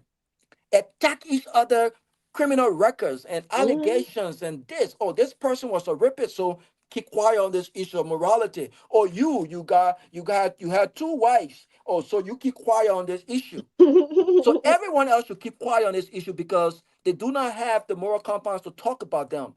But the man who owns the network, the man is on the show. He allowed all of you to attack each other. But none of y'all have the balls to say, but CEO, if that's the case, then I think we should all shut our mouths, yeah. Because you said correct. Because you just said, me, I was convicted of rape. The other man convicted of having multiple babies, not paying child support. The other man, he slapped the police. But you yourself too, you saw 5th degree, and you stay here, you didn't go to. Yeah, exactly. So we should all just shut up. But Tomalin, these guys are on the show, they're attacking each other. Yeah, my man, you are a rapist. Did you not go to court? Yeah, but you part too. Nobody can question the CEO. But mind you, the CEO is just there in the middle. He's sitting down and he's talking about on the issue of morals, the man should resign. But nobody can say, and this is what we've said in our country. So if Richard Kuhn cannot muster the courage to do what is right, to say, we normalize all the wrong things, my brother. So then the president then will have to come under pressure. Because it's an open secret that the president, this is the president's speaker. That's right. The president got this guy in power, Tomalin. So if this guy would not resign or recuse himself, he will not to handle this matter, then it becomes a political pressure on Joseph Boaga. Don't you think? So look what we'll do. We have given opportunity to we'll reach out to the speaker, reach out to him that he needs to come and I know he's a loyal counselor. Shemon told him not to talk to the press, but you wouldn't say that when you're in court, right? And they're not in court, so why you can talk to the press? And besides that, he's a public figure. So now, what we'll do, today is Monday, maybe by Wednesday or Thursday, we'll organize a show. We'll organize a show, put a picture on the flyer, and say we are discussing this issue. We're inviting him to send somebody or himself to appear to break his silence. And now, if we do that, we'll take calls on Liberian people, telling them how you feel about the speaker. We have a whole show on it.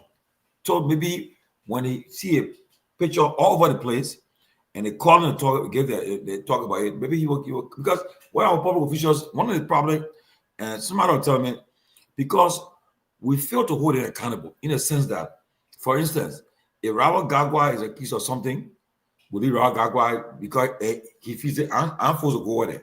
I'll go on any platform I want to go. Yeah, we agree, go up, but guess what? If you don't avail yourself to the independent press too, not only your pro-government press, Then the independent press will call you out, have a whole show on you, put your picture up there, and the public can call and give that and talk about you, ask and talk about, discuss you. What did be done? You shame them. You shame them. Honestly, no. People, when we start doing that, people will come to their senses. But right now, they don't respect us. They take us for granted. You know, it will look us a lot. You know, the show started, I was looking at Thomas Fowler. Look, I don't have a problem with him changing political sides to go where he want to go. It's up to his choice. But when this man been in his for the last 20 years, this year making 20 years in the legislature, tell me, and overnight, the question should be asked, how did man have accumulated all this wealth? They made some multi-millionaire today. Okay? He owns a lot of properties in Liberia, and he doing business with the very construction companies that is supposed to have over to regulate. He do business with them. So now, I bet you, if tomorrow we are come back to power, far away someone saw you say how to do it because I have to do it. I help you pay some citizens board to take some the scholarship, the Oma scholarship. You find an excuse. Any guys they are doing the country bad. That's why I say, I repeat, I am part of the disruption force that will disrupt this. We plan to do it. Martin Colley, we launch that disruption force. You can see what you want to say. We coming with force, coming with fire.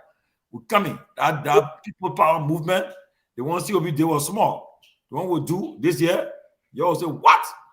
You're thinking about a joke. You'll be saying, so what the purpose of the people power movement to disrupt what now? To disrupt the system, all the current system, to disrupt it. Then people come, some people listen to the demands. I want this done. You want this done. For instance, example, the president said that he not aware of the 4-year project. Then Fairbairn Brown also know Fairbairn Brown good. Fairbairn Brown that he error there. There's a guy who see the 12 all the time. Now, I seen that writing justifying because Grace not there. He said Grace was trying to surprise the papi. Can you imagine that? Why they want to there, man? I mean, and the president is on obligation to break his silence. He broke his silence, but he said that he's not aware of it. If they are told him, he will stop it. Give me a break. Who would everybody they posted Bugger, you don't joke with people who play games. He's very tough on corrupt people. Who would do that stuff? Would let people do public money to invest in a property that Bugger will not fire them? The president is serious about it to say he will not aware, let him take some action. Right. For the common good, we know something like the case, some poor hairs will roll. But they put it on poor my Papa Grace Bay. My Papa not died. They put on him. I said, he the one. Yeah. He said, Papa was thinking about, he said, I want to have peace conference in Liberia. He wasn't head of state, but what will have a conference at? Give me a break. You don't even get wrong going to the plane. There you go. You know, but seriously, we need to do this thing. Put the accountable. Call them. That's the road to that kind of place. Call them. Let me frank. Tomalin, before Sarah come in, Tomalin, I agree. But my problem with Liberia is, and this is the reason why I'm trying to make sure before I get involved in anything in Liberia, I have some good money. And I'm not dependent on nobody. So you won't come for me, you won't stop my hustle. Come for me, stop my hustle all day, but you'll not stop my resources. Because we're not honest, Tomalin. We when they talk about accountability, we can just hold government and elected officials accountable. We gotta hold ourselves accountable, and we gotta hold our associate accountable. We gotta hold our friends accountable. We gotta hold ourselves. We gotta hold ourselves accountable, and we gotta hold our friends accountable. I will go back to what I said earlier, Sarah. I mean, people can send me. You know what? And you know what? I thought the show that they had the last time was good. I will go back and I'll rewatch that show. The show where Melvin Cole was on. I thought they sent me, but they sent me the part where they were attacking each other. Sarah, if you watch that, I got a clip. Connor Bala was attacking Jefferson Chesson of being a rapist. So you said you keep quiet. Then Melvin Cole said, you just picking here, you just came here, you just had a big fire cheer, and he said, Melvin Cole, you slapped the police officer the last time, and you just had a baby, 4-year-old baby. The woman had taken so you are suddenly keep quiet. Then they're going. Back and forth. And the reason why they're stating these things, Tomalin, is to make the argument that because of this record that you have, you do not have the moral compass to even question what's happening with the speaker. So I concur with these arguments, right? But if you're going to attack all of these guys who don't own the network that you sit on, but you are questioning their morals, their ethics, but you don't have the balls to question the moral and ethics of the guy who owns the show. Every day since Stanton was convicted of this crime, he has positioned himself as the voice on moral. Oh, it's not right. And I agree with him what he's saying. The speaker needs to go. It's not right. I agree with him. My only contention here is shut the head up. Look who's talking. because you yourself needs to go. You yourself needs to go because you don't have the morals to talk about these, especially considering the starting tone in your concept. So we can talk about holding the government accountable all day, but I think it's at some point we are very scared people. We are scared to rub certain people the wrong way, only because of the position they hold. Me, I don't give a damn. I don't give a damn. I love my friends who are in government, but my friends will tell you, if they're wrong, I would tell them they're wrong. One of my best friends is Sekou.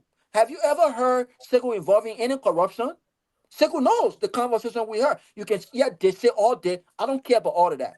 But you bring facts that my friends were involved in anything that things that their reputation, the reputation of their family, and my association with them, and one that contradicts my own principle, I will speak up. We can be selective in who we hold accountable. You know what I'm saying? So yes, we need to hold these people accountable, but we need to start with our own friends. We need to start with ourselves. Then people need to have the boss. I can come on our show and say, but Mr. CEO, I can't.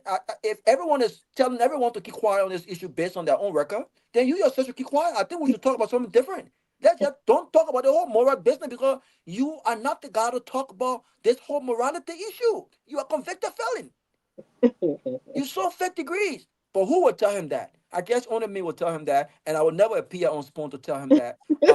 But Sarah, though, do you think that again the president needs to go to the president for telling Richard Combs, because in as much as people can say, hey, the president can get involved into the house business, the president did get involved into the house business. We made that argument yet, right? So do you think that the president in his wisdom needs to make a phone call and say, my man, you need to recuse yourself because this has become a distraction, and the pressure will continue to pile.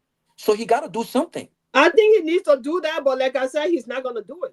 He will not do it because he himself is compromised. That president is compromised. That president, in his wisdom, he doesn't have any wisdom, in my opinion. Because as far as I know from the beginning, what he was supposed to do to put the country on the right trajectory in terms of holding people accountable, he fell flat on it. He's not going to do it. He got involved in the speakership issue. This is his man. This is the man that he wanted to be there. And this guy, he's not going to do anything about it. I mean, we can sit and talk here from now to Judgment Day. That president is not going to do anything. Nothing. So either I think his colleagues in the House can try to get the numbers. But I was listening the other day on Spoon, and Kanye was bragging that the majority of Blacks have already assured the speaker that they are with him. So where are we going? Nobody gonna do anything. But that money talk now, right? But what about this? What about this other argument? This is where you guys come in. This is where the opposition comes in. What about this argument that do we have opposition? Well, because on record, there are more. But then, Sarah, that's trouble for CDC because there are a lot of CDC representatives in the House. So if they're but Robert, CDC is in serious problem. Because first of all, right now, I tell you the truth though, the chairman of CDC, right now, he's my friend, but I don't think he's the kind of guy that CDC want to have at him right now to bring some fire. Because on a serious note, right, I'm not going to defend the person we are today. Okay, let me say this: as a political leader of the party, you expect him to be doing every press conference talking here that you don't know. He talks once in a while. Yeah, he goes. I mean, only thing I encourage him to do to speak to the public, to the press. I mean, either quarterly, every 3 months, have the tete-a-tete. Cause journalists from maybe some editors, call them, and interact with them. That's how you do it. Okay, every 3 months, depending how long, but he should be the one doing it all the time. Now, you need a leadership that will be fired. No, a lot of issues have slide. No, for instance, right now, you think the issue of the FOIA project, it should be something that should be on the stove right now, hitting hard. Demanding answers say where the money came from. We want to know where the money came from. Want to know where the money came from. Who gave you approval? Let's you guys would approve any kind of project of this nature. What happened? Where it came from? PPCs were involved. They should be pushing them project, but right now it's not happening. The issue about right now, the issue about I have Marvin Cole talking about Richard Cohn. Yeah, he's the third man in the country, but authority was just on in the but you have not yet and being silent. It's still making rounds. So either you go to court and then they put stop to it, or then you stop us, because if they're accusing you of engaging in incest marriage and the kind of fraudulent itself, it's a serious problem. It's a problem. So, but guess what? The people are silent. Look, if I'm into real politics for true, on a sure note, you see, you do the bloggers, right? Make fun of like, hey, instead of putting into the Donald Trump, man, they did it America here, and they shot the guy down. What the guy need? The comedian.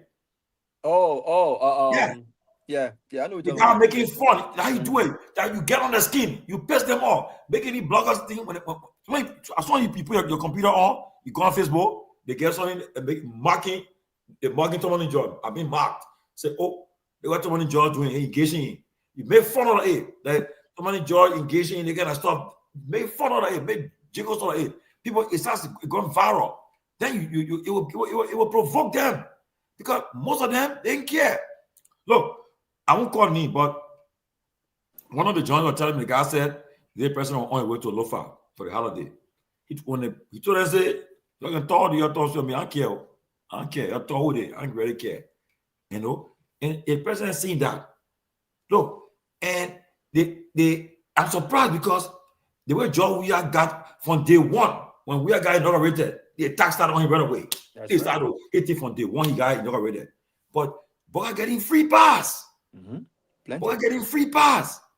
You know, he getting free pass. For me, I will not say he's getting free pass. Getting free pass. Come on, Sarah. You know what I won't say that? The reason why I won't say that is there's opposition, they are not united. If they were united, if they put up a united front, they can do something. But they are not united. The United Party, they had an alliance with, they formed an alliance called the COP, and they used that COP. In alliance, you have ANC, UP, all in alliance there, Sarah. They use that to bombard CDC. But there's opposition. Everybody just looking up to CDC. You have other political parties. You have ANC. You have Liberia Party and other small parties. And all of them are sitting now over there. They are all feeling the brunt of what this government is doing. Okay? But everybody looking up to CDC. It's supposed to be, it is not CDC alone supposed to be bombarding them. Everybody is supposed to be bombarding this government. Musa, as if when Musa the one I read during the fighting. But Sarah, I will push back a little bit though. Because you remember when we were discussing, and I was saying, I think that the opposition at the appropriate time, it will make sense for them to unite, even though I reject this idea of a political unity only aimed at removing the incumbent, right? Right. But there's nothing wrong with this pressure that has been given to CDC as the most popular opposition party, because you've earned that. George Weah has been president of all the other opposition leaders, and he has the largest of all the other parties. CDC is one of the largest opposition party, if not the largest, right? So just because the expectation is that CDC have to be leading the force when it comes to holding the government accountable, I don't think it's a bad thing.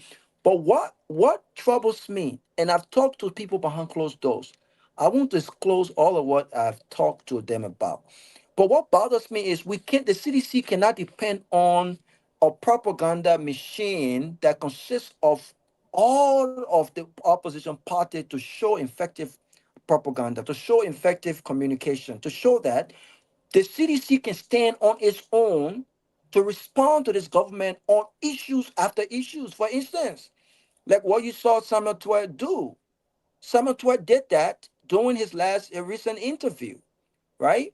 We need to see more of that, and we need to see more coordinated feedback and from the CDC, because if this election goes into a place where every party will have to stand on its own, and the advantage is to the CDC because George Weah is a very popular figure, you have a lot of seditionists, then CDC will have to hold its own. You will not depend on the ANC to communicate for you, because the ANC will also be talking about this government failures, but will also be making the point that even though this government has failed, I don't think CDC is the replacement. CMC, we saw ability in his message today. He's going to make that argument. So I think you guys should take on the challenge and do that. But but one last thing, Sarah, this whole fight, I believe it's not about the ANC. I believe it's not about the CMC. I think this is about the CDC. The government don't really care about, and it's sad to say, I don't think this government care about CMC or ANC, not at this moment. They care about the CDC. So the CDC have to put forth its machinery, right, of propagandas. Focus on the issue. You don't have to lie. Focus on the issue. This government has failed massively on all of the key issues. Why we don't see the CDC coming on and talking about it? To tell you the truth, Robert, I understand your point, and it's a valid point. But I think the CDC, they have some forceful folks that are out there fighting. But like you said, I think we need to see more of their former government officials that work in the CDC government, because United Party did the same thing. Some of the folks were out there, talking. But right now, people are so scared. They don't want to come out to talk. They don't want to come out to criticize their government because they feel that the government will go after them or something like that. That was not the case with United Party. CDC government did not go after people, witch hunt people. But their United Party government, that is their mission. Their mission is to go after. You see, I don't know whether you remember. You remember when the days United Party had their groundbreaking or whatever, homecoming or whatever, and then Miguel went to Bon County to hold a meeting with the people in Bon, and he raised that big crowd. You saw people coming after him. We saw United Party people threatening him, telling him that it will come for him, that they forget about the mission here is to threaten people to shut up. The mission is to censor people so that they can't talk. So some of our CDC officials are falling for this, for which a lot of them are not talking. You only have, foot soldiers, other bloggers, and other, partisans on the front line on Facebook, social media, talking. But a lot of the folks that enjoy the CDC government, they refuse to talk because they are afraid to be wished on. They are afraid of United Party people to come after. A lot of things happening. And I think the current chairman they have, he needs to do a better job. I think he's very quiet. And I think he's quiet by nature, but when you become a chairman for a party like this, a grassroots party, and with this kind of government in power, you gotta be forceful. Not forceful in the sense that you're gonna tell anybody to fire or anything, but you gotta be bombarding the folks. Yeah, but let me first of all, let me do your part of them first. But let me recognize the dean of the cabinet. I heard he been on the phone working in line with the UN Security Council folks. So I just I got a call. That's why he been working. He been trying to with the Security Council folks there. I think they've been working behind the scene. But he will give a briefing later on. But before he comes in, look, let me tell you something, Sarah and Robert and Pewee. Look, first of all, see the opposition parties are weak. I'll say this. When we are going to the senators are weak and the people got together, they get on against we are. They keep to force. And for even survive June 7, I give him credit. They survived June 7, that heavy food they came with. But now, you got, for instance, let me start with CDC first. You got a chairman. The chairman only speak. I mean, once in a while they speak, you speak, get to it and say that. No, you need a chairman that you get your people assigned, get them places that, for instance, after 12 1 spoon, what you are done. The next day, 12 gets some information, he gets some live information, right? Saying sorry gets out. Then I go to make the rounds, go to all the networks, go there and double down on it. How you do it? And put a fire there. But they sit down. They get out crazy, they got boxing ring 2.0. That thing they got that chat room. How to do that 14 years. All day. Oh, we started a project. You finish the project. That thing is a joke. You know how you do politics. That boxing room. How many people reading that stuff there?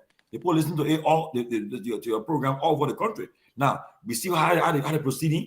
Then the citizens that we know before know that did, man. No, now then you go to the ANC. You get in convention.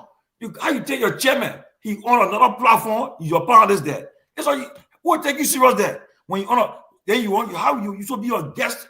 We're making your rounds on platform as a guest to promote your party. But you go there, stand there, you on platform there. You think you ever come because I'm going to be guest here? God forbid. You come here as guest. Who are you talking about? At the ANC chairman, the global chairman, for example. How you make your global chairman, your job not to be making efforts to all of your party, but you sit on a platform all day, you tell to be guest now. Come on, you're platform panelist. No. So any place you want to go to talk and say, go talk on your platform. You can't be a guest, but I first mistake you're making there. You should have somebody there. So you represent ANC on that platform. How you do it? But he seems a bit weak. I thought you were somebody aggressive, but you're weak. I say so. Then you got the national chairman ANC. Good. I'm my friend Good running a law firm, also doing a data hustle. He not making no effort as a national chairman of the ANC. So all this thing that I said, Musa, the one that doing the firing, he been the one that talking. He's up there, and that's the problem. But I can tell you where the discussion over the weekend. But you're the movement destroyer. You're horror. No, we planning well. We're not rushing. We're planning. So you see the front this year. So take my word. We are going to shut down that country. Take my word. We'll shut that country. Y'all say what? Where y'all see? Y'all don't see it before. Eyes have not seen. Y'all see. Ears have not heard. Baku is strong. But before Sylvester, okay. Opposition, right? If opposition keep on like this, I can tell you this. If they go to the election splinter way, they will only benefit the ruling party because they control everything. What they'll do, they will just start going to the members there, picking it up, small, bringing it back, bringing it small. They'll look for counties. Say, who can we get in Magibi? Because Magibi is strong in Magibi, but how can we honor my Senator McGill leveraging Magibi? Let's find a way to honor my leverage there. And then look to Basso. How can we undermine the person in get Basso under control? Keep Basso strong. Then they look for Cape Man. They look for Bomb. The heroes there.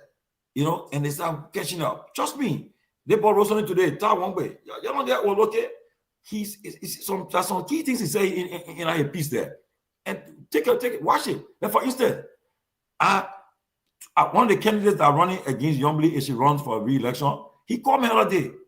He called me.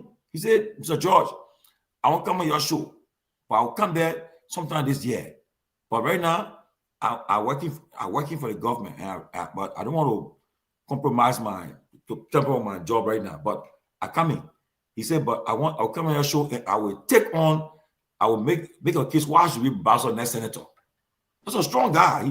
He's looking tough. Okay? And the guys will start making the rounds. So my people, until the people can come together, they play the game, end of the day, they will benefit the UP. UP will hold their lines. I find it concerned that the alliance holding. They still got ACOP, they got Liberia Party, they got Liberia Party almost in hold now because I saw the whole Liberia Party group now, they agreed to work with them. So they got them in hold.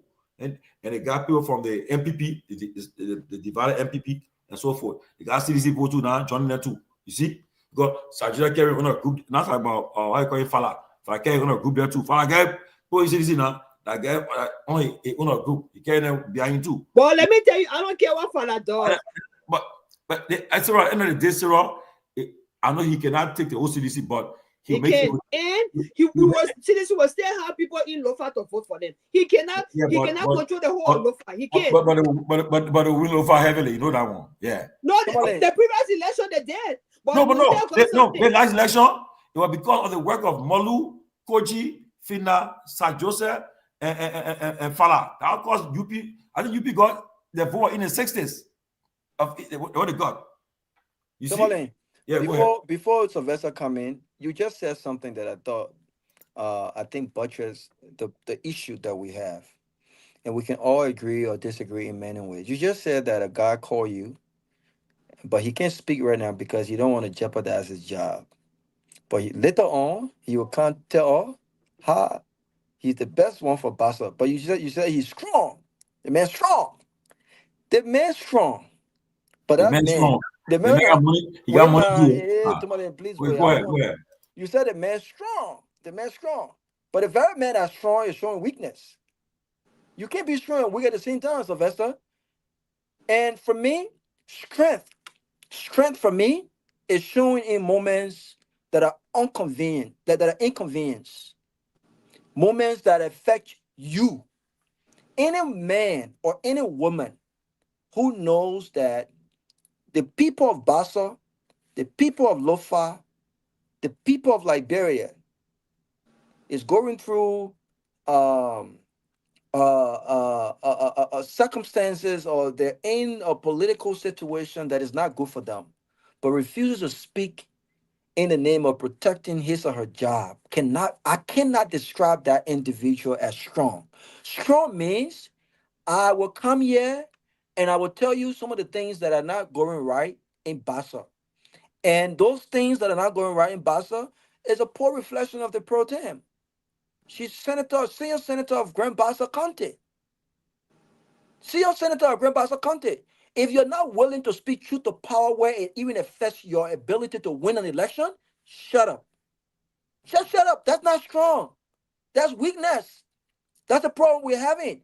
A lot of the guys who are criticizing CDC now did not have the balls to criticize CDC then when they were enjoying the gravy. They didn't care about it. But today, they are loud mouths today. They can talk now. They can say, "Oh, let's start Joseph.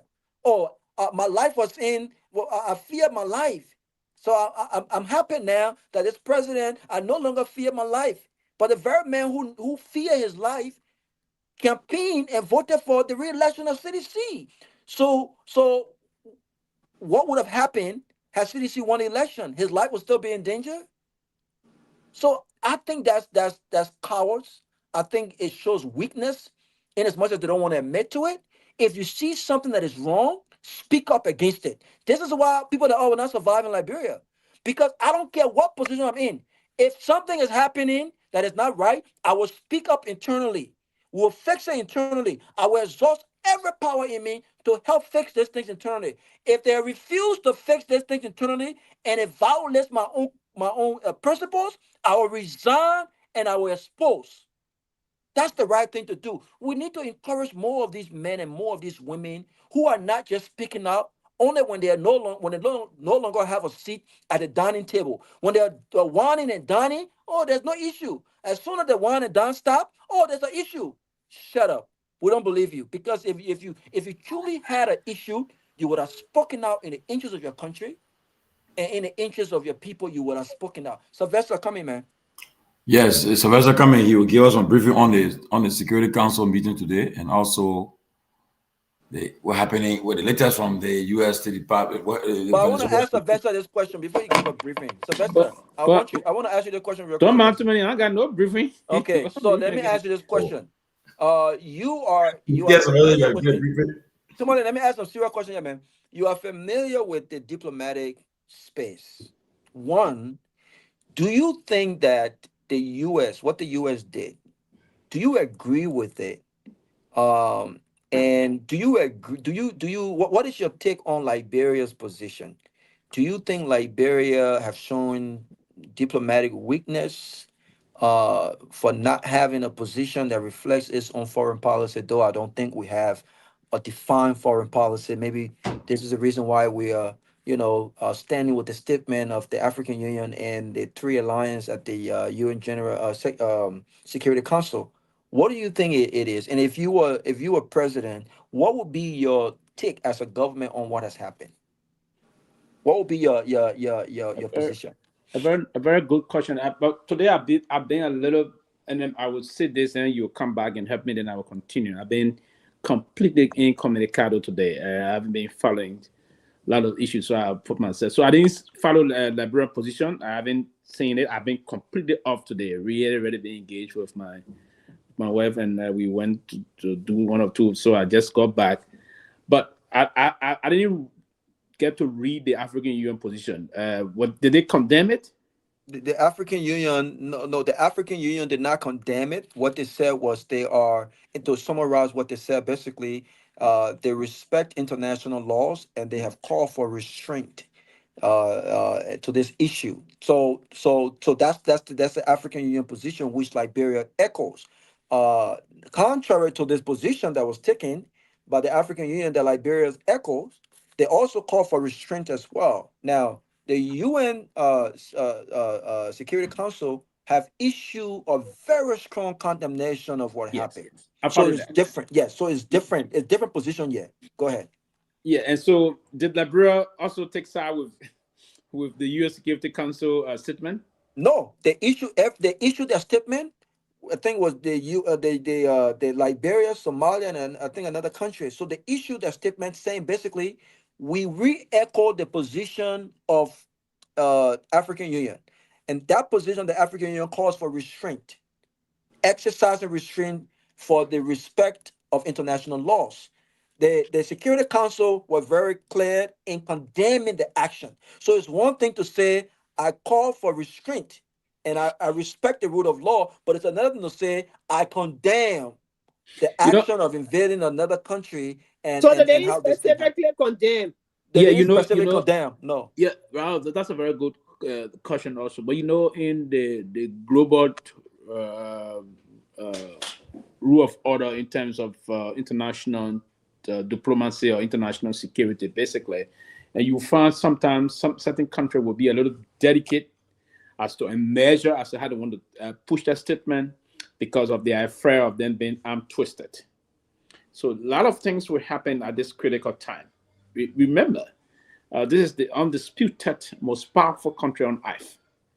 And not only that they're powerful in terms of, they're not only powerful in terms of, it's not a provisional power, it's a structural longevity power that the country got. So a lot of international order, or a lot of international organizations or countries would be a little afraid as to how they want to engage things.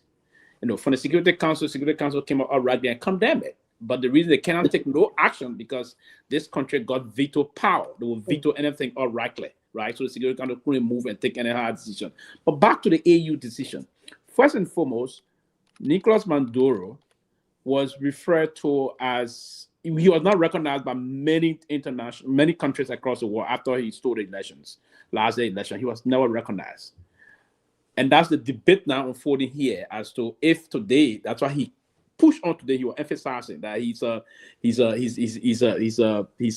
what the statement he emphasized today, that he's a captive. He was captured from war. He's a war captive, so he's not a defendant, right? So he was pleading that he's not a defendant. He was illegally captured from his country and all those things. But remember, this country didn't recognize him, and many countries across the world didn't recognize him as the legitimate president of Venezuela. That's one.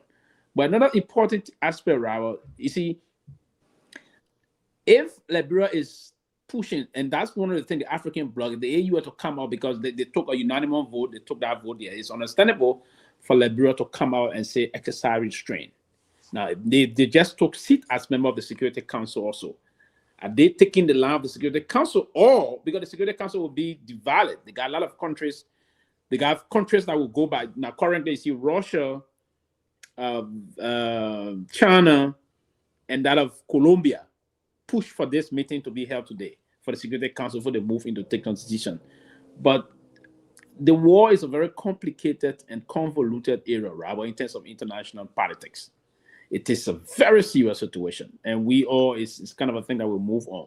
Now, with the decision now, currently we have a foreign leader currently here, and that leader was said to be, now this country did not recognize him as a president, but now the little delicate aspect is that they're now trying to recognize his vice president and allow him to work in the system and move things. But he was a pariah in other ways, so it will be difficult to see any serious country across the world that will come. They will do the extended condemnation, rather, but the difficult aspect is that no one will have the balls to come and say they want to openly condemn, particularly those terror and struggling countries, to openly condemn the United States of America. Then you'll be putting yourself in harm's way with them. That's a serious thing. It's international politics, international diplomacy. They will either twist your arm or something. So you don't listen. Liberia will be the last country ever.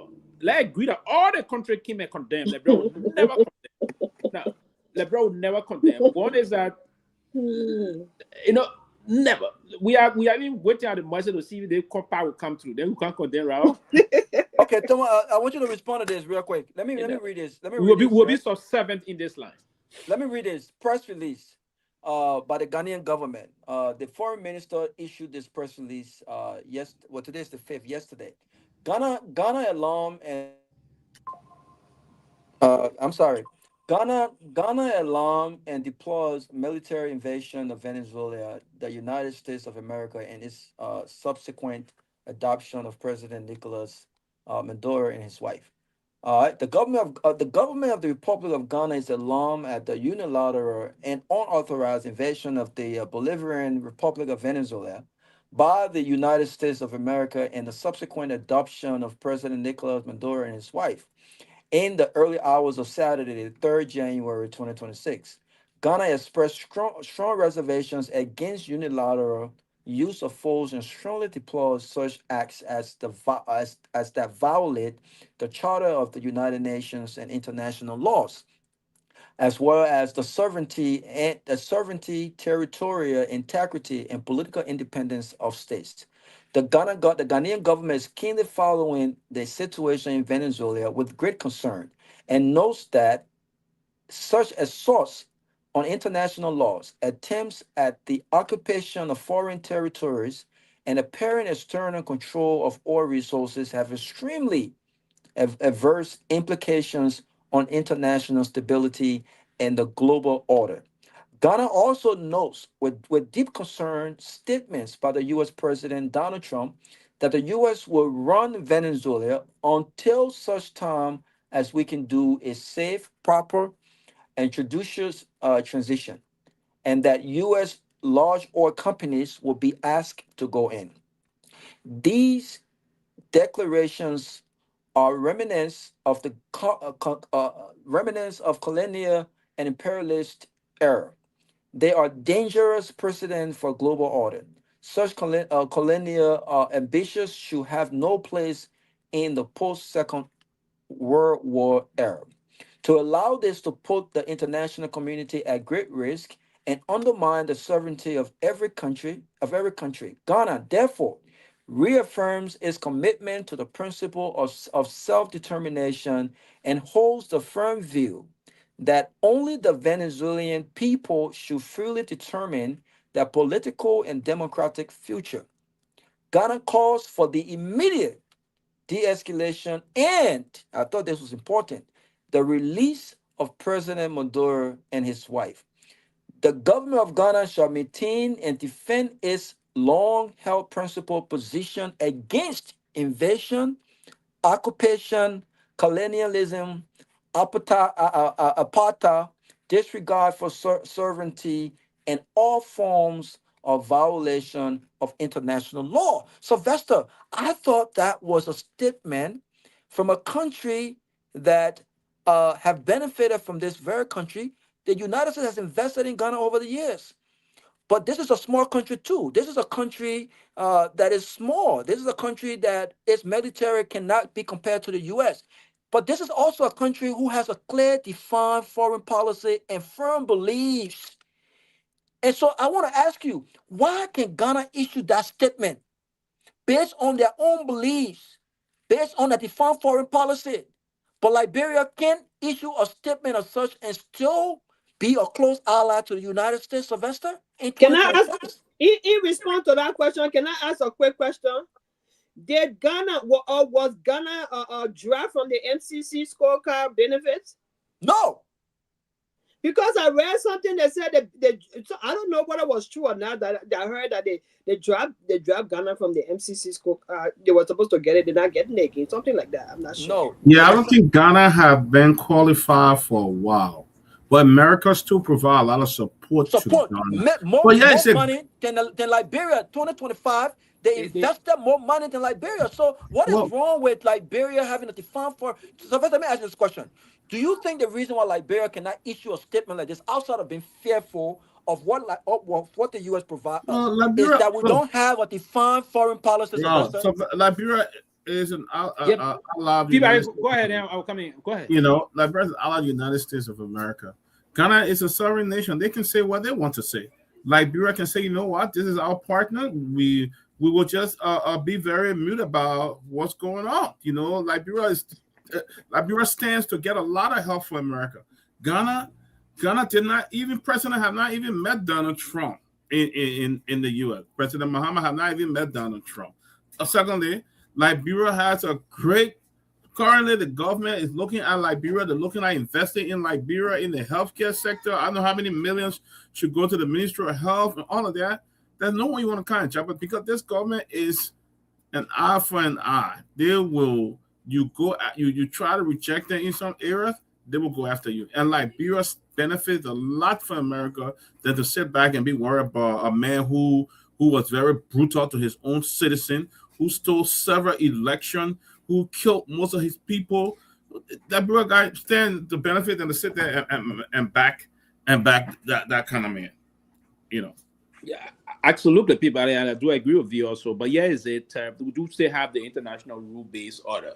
In the international rule-based order, we are sovereign country, and the sovereignty of every country must be respected as part of the international law, right? But you struck a point also, but going back to our question as to why Ghana always got the wherewithal to do these things. There's a country that we always, and I respect them for that. They don't necessarily always cower in, and they will come off their own points in terms of their dissatisfaction, no matter what you're going to do. But yes, that's the problem.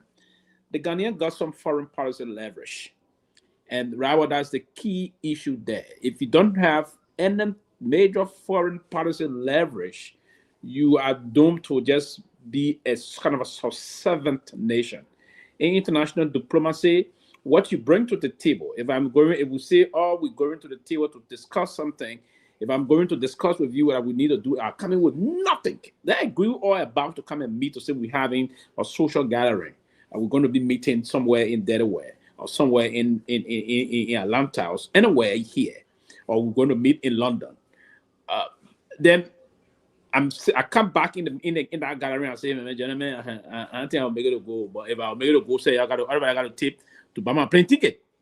And all of you guys bought my plane ticket when I play your big decision to put my then they wouldn't buy one plane ticket. So if you don't have the leverage on certain things, if you just always want to depend on people to do this, they dictate their fares of your activities. And so we've always been known to be as a subservient kind of a nation that is totally weak, completely weak, with no direction, no major foreign policy leverage. So if you don't have a foreign policy leverage, it's difficult for you to come out and sound this kind of. Now, the Ghanaian government got a structure in place. It's not like for us, we got a provisional things. They got a long-term structure in place. They got oil. The country is booming. A lot of things unfolding. So even if they don't have this support, their own internal revenue mobilization alone can help to move the country forward. They build a particular line with a lot of Black Americans and others that are now putting back in the country, buying land, the Chinese going back to the country, investing into the real estate area. So the Ghanaian economy is doing well in different areas, right? So they got something they can hang on. We call it the leverage their foreign policy. That is an instrument they have of major foreign policy tools they can use. What do we have as a country, if I were to put the question back to you quickly, Raul, we can leverage? We have nothing we can leverage. What we could, before the Cold War period, We had a lot of things we could leverage as our, and that's one of the reasons at the time the Ronald Reagan regime, before the Ronald Reagan regime, during the Carter and other regimes, there are a lot of things that were coming to the country because there was a lot of significant value of the country. For instance, they had one of the longest tower in the war or in Africa was deployed in Liberia, the Omega Tower, right? That Omega Tower was used for a lot of things. That tower, Peabody, was used for a lot of things. It was one of the things we could leverage. We had a lot of things, the VOA, Omega, what the things were planted and all those things. For now, then, before the war, before we established the United Nations, do you know World War I, we had the Rabat International Airport? That was an era also. So, but the fact that we lost all those very significant foreign policy tools, it is difficult now that we can push anything. So everything we have to do is to play key to our bilateral relationship we've had with this powerful country. And yes, Liberia has been a very wonderful partner to the United States of America.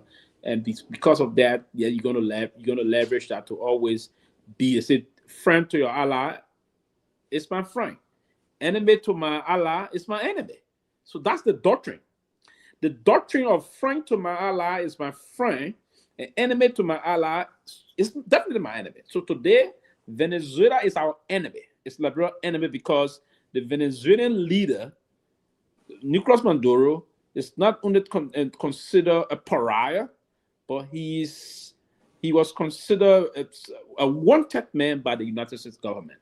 And before that, a lot of countries globally didn't recognize him as a legitimate president of that country. He was not recognized as the legitimate president. They felt he stole the elections. He stole 2 back-to-back elections. He was never recognized by international organizations of other government across the world.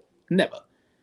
And so you're considered one that... So the issue now is a big debate even here in the court. The debate is he a defendant or he's a war or he's a captive? So we have to now begin to distinguish between the two.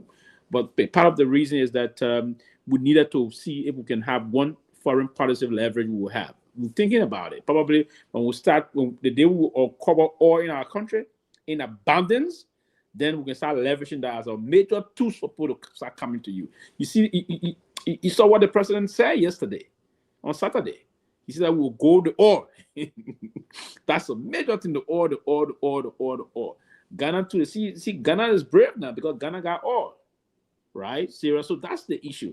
So our international politics, international diplomacy, your foreign policy leverage is very important. You use it as a tool. You can use that to bargain, and that's going to be part of the bargaining discussion. So what you bring back to bear, so to make you very respected across the world. So, but it's a lot of things unfolding. I got a quick question here. Beyond those things that will unfold. Yeah. Go ahead, please. Yeah, I got a quick question, and my question has to do with, because I just listened to some of these things, and sometimes they got me confused. America being a superpower and also a nation that most of the little countries or other countries look up to in terms of democracy and stuff like that. So for them to go in there and take that guy off his position as a sovereign nation, Venezuela is a sovereign nation all by itself. So for them to go over there and take the president, even though he had been doing all these things, but the people know him to be the president. For them to go over there and take him from there, internationally, have they committed any international laws? I mean, have they violated any international laws just by doing that? Yes, in terms of international law, yeah, that I think there's some violation of international law. But yeah, the fact that the election was actually disputed, it was said that he didn't win the elections, and there was this debate about my dear brother. I know someone saying that he won the election. No, the Carter Center, Gongloe, that's not true. The Carter Center did not recognize that election. The election, as a matter of fact, the Biden administration, Joe Biden administration, did not recognize the opposition leader as the legitimate president of Venezuela at the time. It was the Joe Biden administration that recognized the opposition as the legitimate government, not Nicolas Maduro. So, Gongloe, you need to check your facts. The Carter Center did not recognize that elections. That election was condemned worldwide. All of the international organizations that went to observe condemned the elections. The fact that the Venezuelan government did not even allow international journalists in to get in free to cover the whole thing. The election was totally rigged, and that's the reason why this woman, Marshall, this opposition lady, did not contest the election. She had to get Gonzalez, the other old man, they rallied behind him that he won the election. So he won the opposition actually won. Maduro did not win. He rigged the elections. But now back to your question, Sarah. Is it considered that in terms of international law, it was wrong, right? Because you cannot. But the reason they gave, I mean, and that's the problem also in international politics. The bigger nation can twist the arm of smaller countries, and That's the right. powerful country will always so fast in these kind of conditions. But the other thing about it was that he was charged here. He been indicted here since 2020. He was indicted here in the U.S. He was wanted by the United States government on narco terrorist charges, gun running, and importation of cocaine, and the rest of those things. So a lot of other things press on that. But in terms of his legitimacy, he was never a legitimate president. He was known to have stolen the elections and sent it up. So I don't know where Gongloe is coming from that recognize that. That's a total misrepresentation of the fact. The Carter Center have never. So, but if that is the case, then why can't they just turn power over to the vice president, who is also there, and then instead of. But again, the vice president has just been sworn in today. Oh, okay. Right. So when this press I didn't see that news today. when the press conference was held by the president of the United States to announce that Maduro had been captured, and then there was a press conference on Saturday morning, and the president of the United States said that they would be in charge. America will be in charge of Venezuela, but they will work with people that they believe will allow the Americans to take control of it. Right. But the same day, Sunday, she came out and said no. She needs Maduro to be free and other things. They're not going to be a puppet country and all those things. Then yesterday, President Trump, on his way from Florida to D.C., warned her there will be serious consequence. Then today she had a press conference. She changed her tone. Yeah, she changed tone. And then the military went down. Military endorsed on Saturday, Sunday. Today, the parliament officially inducted her as the acting president. Until election. Yeah, so they will still continue doing that. This is what we call diplomatic meandering, right? They will be saying, oh, they want the man free. They know the men are coming back now, but they're going to keep her there as the puppet, right? And then keep this. And the reason why it's the most smart thing to do. The reason they're trying to keep this administration there, because now, remember, Maduro was indicted along with the the interior minister, one of the very powerful figures, the interior minister, and the very vice president that is the acting president now. And that's one of the reasons when Trump threatened her and she had to back off quickly, right? So these are the same, and the defense minister, the interior minister, and this current acting president, who of course the vice president, and the petroleum affairs minister. She was very powerful there. She's been very powerful in the country, former foreign minister, and all those things. So she's now in charge. But now she will now take instruction from Uncle Sam and do the rest of the job and get the debating done. So she was for Akin. She said she would not play ball. But they threatening her. She will play. She's that's my last question, and my question goes to Dr. Peabody because I want him to talk on this. So, do you guys think that there was a press tag for the whole operation? Because for a whole nation or army, for that matter, to just sit there, and even though America being a great nation, a powerful nation, to just go, yank the president out of there. And before everybody can before everybody can quickly, let me say one thing, and we'll say y'all like bro balance. When the streeters say you, when the hunters say you, what do you say? So when the hunters say you, big time. I don't listen. It's a sensitive matter. It's very delicate, so I wouldn't want to go into detail. But I will say the LeBron Palan. Okay. If the husband sell you, the street will not buy you. Okay, gotcha. Because the fact that's why I would answer that. Gotcha. The fact here is they already have 50 million bounty for this man. they have 50 million out there for a while. Oh, okay. On him. But as we know, America plan thing. Uncle Sam don't just come on you. Yeah, they take their time. They plan very well. Uncle Sam strong. Uncle Sam plan. And that operation was very effective. They knew what they were doing for a while. But they said people died though. And a lot of people died. They had close to. I'll get in more detail today from someone I was talking in the news. Yeah, they had close to 30 to 45 Cuban. You know, they had a lot of Cuban special forces there. Right. They died and other security also. But it's what? If you listen to the Joint Chief of Staff of the United States military, he said there's something when he was giving the a vivid description of the operation. He take a detailed description of the entire operation. At a certain point in time in the description, he also talked about Maduro pets. So they go back to your caution about somebody, right? You talk about his pets, right? I don't know, right. The pet, are they petting the what they petting or eating? They close Maduro weighing. They knew everything about it. He closed your weighing, his movement, and what he was eating for the past 3-4 months. What he was eating, what kind of food or giving the pet.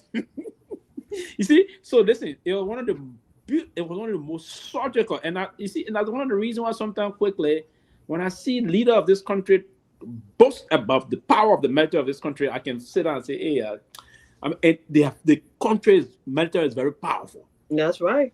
There's no country in the world could successfully carry a kind of operation on that way with one person not getting hurt.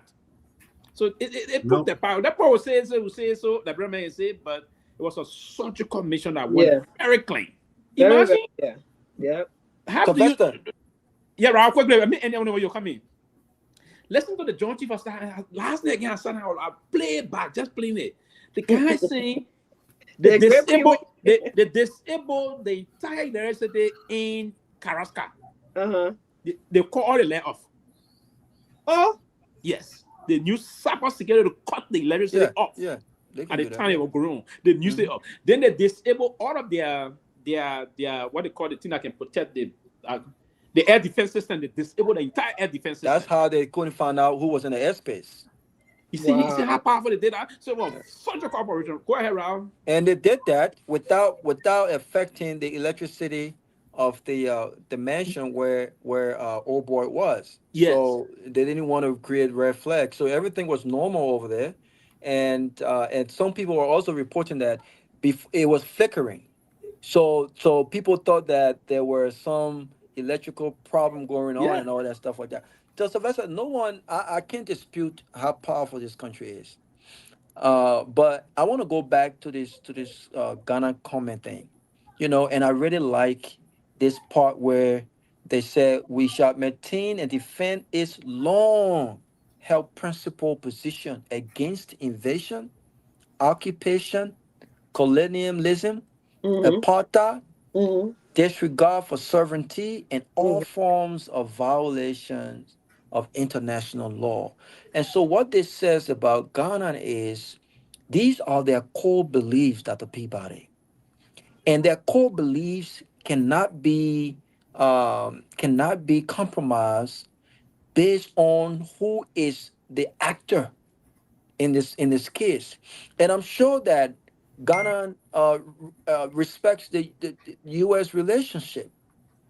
And I'm sure they value the investment that the U.S. have made, the businesses and the investors that have gone to Ghana. I'm sure they do that.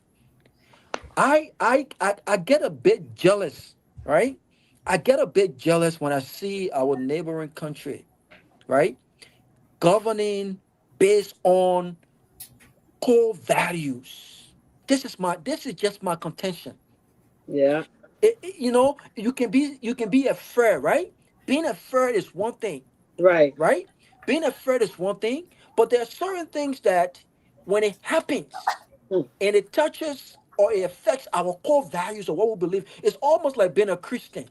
Right. You can love other people from different religions, but don't tell me that my God is not God. Right. Don't tell me that my God is not the most powerful God. Right. I'm going to stand on that 100%. Whether you like it or not, This is mine. I'm going to stand on that. Yeah. And I guess people from other religion can say the same thing. This is what they believe. And so for the Ghanaian government to be standing on its principle when it comes to foreign policy, I think it's admirable. And I want to see our country at some point get to that level where there's a boundary here with regards to these are our allies. But when our allies does something that contradicts where we stand on our own principle, us to say we do not agree with this. We support you on all of the other issues. We support you on all of the other issues that made us so close of an ally. We support you on these issues. But when you do things that contradicts our own principle, we don't support. And I think this is a reflection of how we live in Liberia. This is a reflection of our politics in Liberia, where we are selective with what's good and what's bad. When it doesn't support us, we speak against it. Right. When it doesn't support our own interests, we speak up. When our own people didn't do it, we say it's okay. They will find it. So I want to see a government in Liberia ready to stand on principle. What are our principles when it comes to foreign policy at the Peabody? What does it define as? And where do we draw the line? This is my jealousy when it comes to Ghana and how fierce they have stood on their own principles, and they're not willing to step away from these principles that the Peabody. These principles guard their governance structure, and this is what we should be doing as a country. But Robert, you're speaking like, I know we'll soon be getting ready to go, but again, Ghana is a sovereign nation of itself. They have so is Liberia. Yeah, but Liberia have their own stand, and Ghana has their own stand. We cannot determine what Ghana do. So Liberia should do it. They're not. Liberia and Ghana what Liberia on a principle now? So what Liberia on a principle that they're deciding on? Liberia on the principle that's scariness. No, I'm saying what Liberia on a principle to say, okay, based on our principle, here's our position. We decide on this position. What Liberia on the principle? Why did they take a decision and say we support the United States? Well, what happened? Okay, that's fine too. So supporting the United States means that principle supports invasion, that principle support apartheid, that principle support violation of international law. That's what I'm saying. If that's Liberia position, then I'm also fine with it. Raul, let me quickly emphasize this again. It's part of it's in keeping with our foreign policy directive, if you will. The non-interference is the core nature of our foreign policy. Our foreign policy is based, while we respect the international rule-based order, the core policy of the Liberian foreign policy is non-interference. With what now? Non-interference. With what? So in terms of, but that does not negate us condemning international non-interference with other countries' stuff. Okay, so non-interference means that we don't agree that the U.S. will interfere with other a sovereign country politics, right? No. We don't interfere into the domestic politics of others. Of other countries. Yeah, it's the core of our foreign policy. I thought the re-echo this also that, right? Where we knew different issues, and now we try to blend that with economic diplomacy also, right? Because we can disagree. Economic diplomacy will be, we do. You know, if you would take some time, go back to history.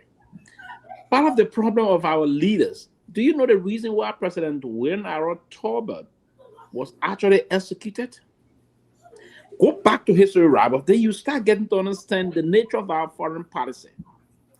The president was executed when he came to the United Nations, started talking about the whole thing about Palestine got a right to be a this and other thing. When you go to something, that was a United Nations comment. There where his problem started from. When he started going to countries and that was against the period of the Cold War. That was the beginning of the problem of that president. And eventually, you see, and the same thing is this. Oh God, we all left, and that's why leaders, we want to be very careful to not. Liberia is not a country that they don't need to even fly one plane there, but they can sit here and just dismantle the structure, and the next Baka is gone.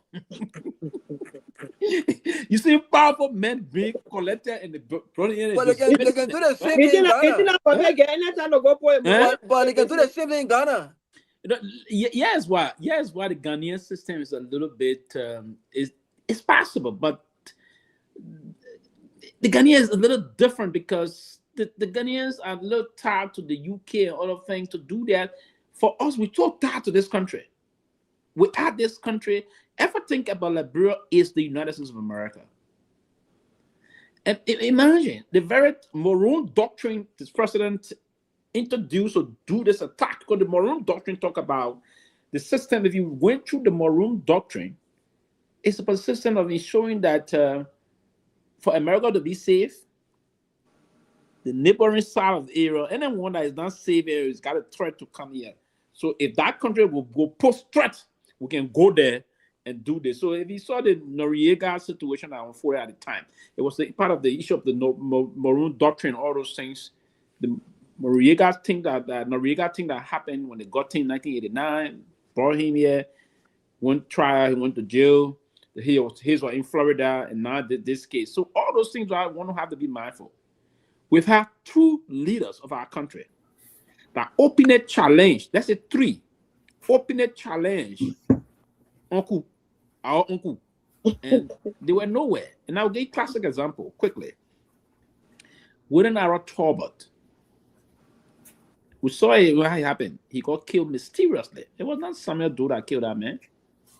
No. Immediately after we went out Talbot, who? Samuel Doe is a king. Where he came from to say he get money to pay that, we'll pay that debt, we'll put money in the street, we'll pay that debt. You got money to do what? He started changing course. You go to then he say he's going to Romania. What you want to do in Romania? You son?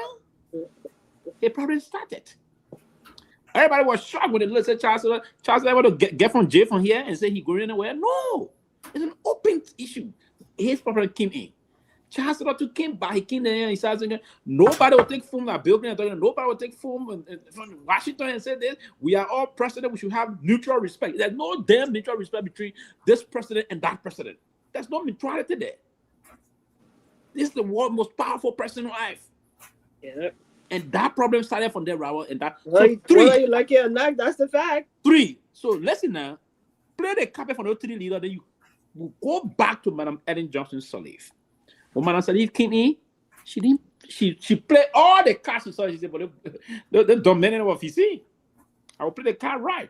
And the first test for Madam Sirleaf when Bush told her, "Say I need Charles Sitter." She said, "Oh, I'm waiting to get him. I will give you Charles Sitter in less than a week. You'll get him."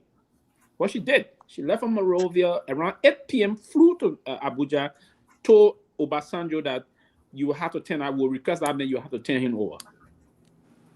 It was done. From there, boom. What happened immediately thereafter? Bush visited Liberia. The relationship between Madam Sirleaf and Bush, very cordial. And she did everything that how she went in successfully. They even, from the beginning of her presidency, you had Secret Service agents protecting her in Monrovia. They deployed, they brought about 60 of them. They were with her for 8 months. She went through 12 years. Nobody did any wahala, no trouble whatsoever. None of her government officials sanctioned. Clean. Then you came in with so any leader that will come, you deviate, you're in problem. And that's one of the reasons why the servant attitude will always be slave for a long time. We gotta go to the Peabody. We gotta go. Yeah, we gotta go. Yeah. That's what I said. Good night, man. We gotta go. Yeah. We'll be there for long. Yeah, but that's Raul. I'm talking to the thing with Raul president tomorrow. Bro, he will still do the same thing. All right, now you will get him for that. What happened, Sylvester? What happened? When you the president of Liberia, they kind of thing happen.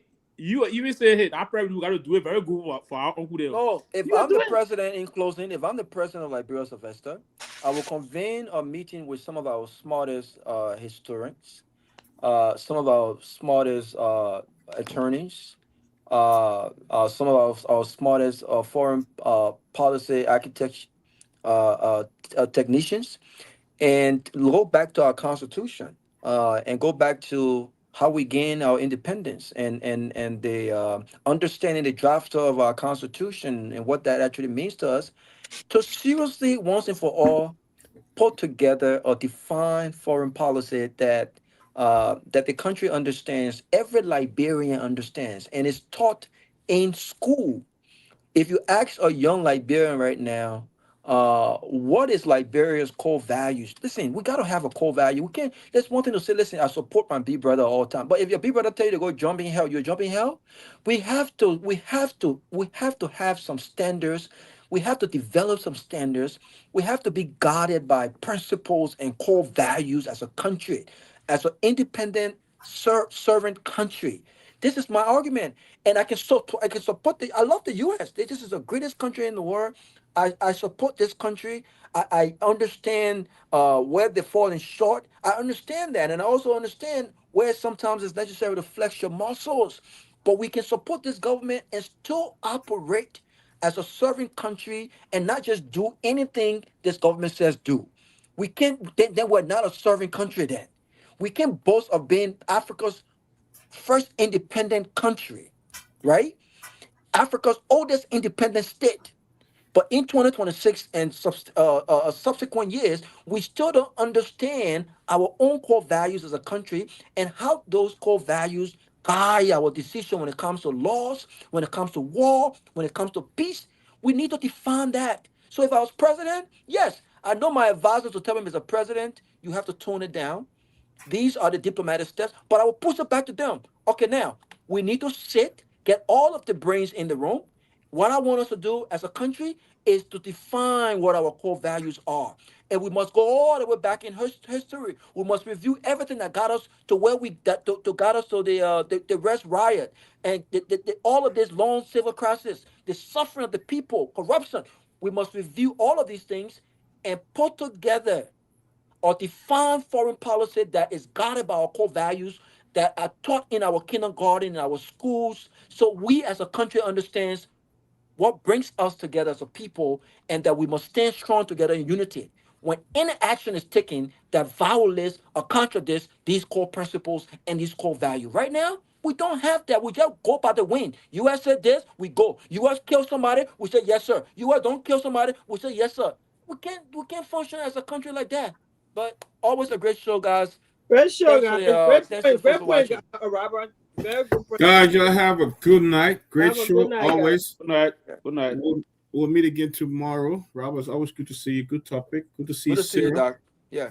Sarah, good to see you.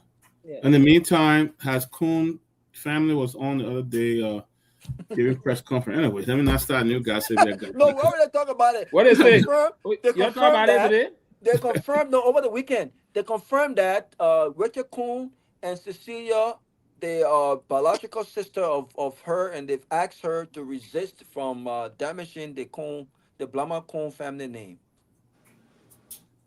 Mm-hmm. But why Kuhn can't give his sister divorce? And his sister, he did marry her. Why can't he give her divorce? And she performed her marital duties. Are they married? Yes. Yeah, they almost show certificate. They're married. Tomalin, Sylvester. He said he gave her $10,000 for papers. So he admitted to all of these things. He said that. He admitted to that. Yeah, he said he gave her $10,000. Wow, wait, said I am. You haven't got any information from the legislature chat room. Plenty been saying in that chat room, and the man reaching out to you in that chat room? I be getting my little messages from the chat room. Plenty happened in that chat room.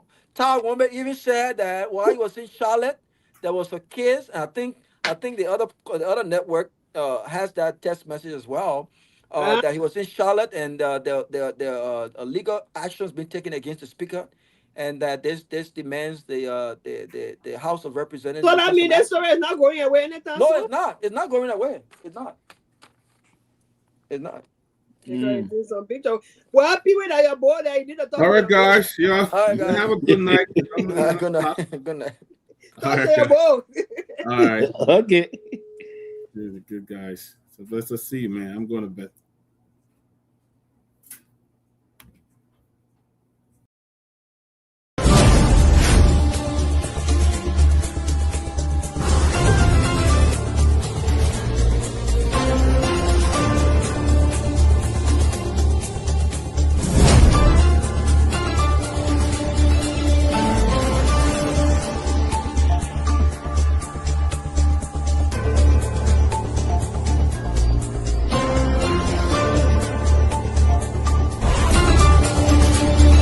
No, but listen to, did you hear the press conference of Seleke Kromah, the IG?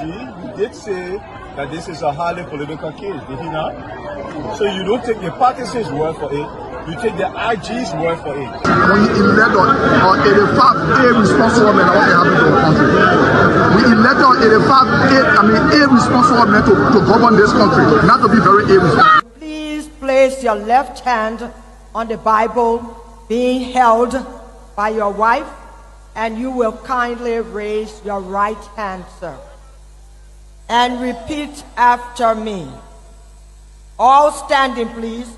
I, Joseph Newman Boyka Sr.,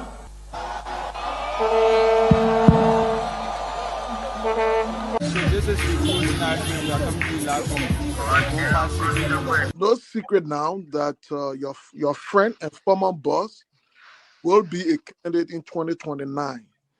With all of that you experience, all of that you know, and everything that you see unfolding in the country now, will you support him? Will you be part of the process? Will you give him the support? Do you think he can be a better president?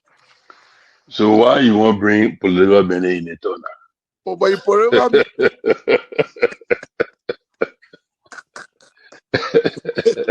you're political man, before you go out, very active.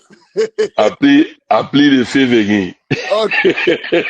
When 2029 come and pass, then you finally leave. Mission is completed. Now what the rules of engagement? When the war ended, the guy said, the captain, the commander said, mission complete. There wounded Alphas, all men on board. So,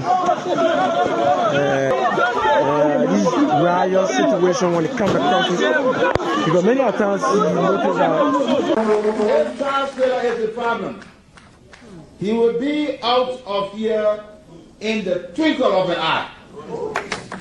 And I say, let well-meaning Liberians come home.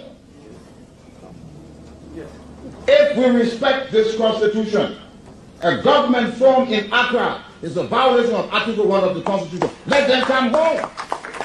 Let that government be formed in Monrovia. On the broadcast administration, we want to give the government like Pewee an ultimatum of 72 hours to provide a living ballot of the chairman of the Student Unification Party, or else there will be a catastrophic pneumonia in the Republic of Liberia.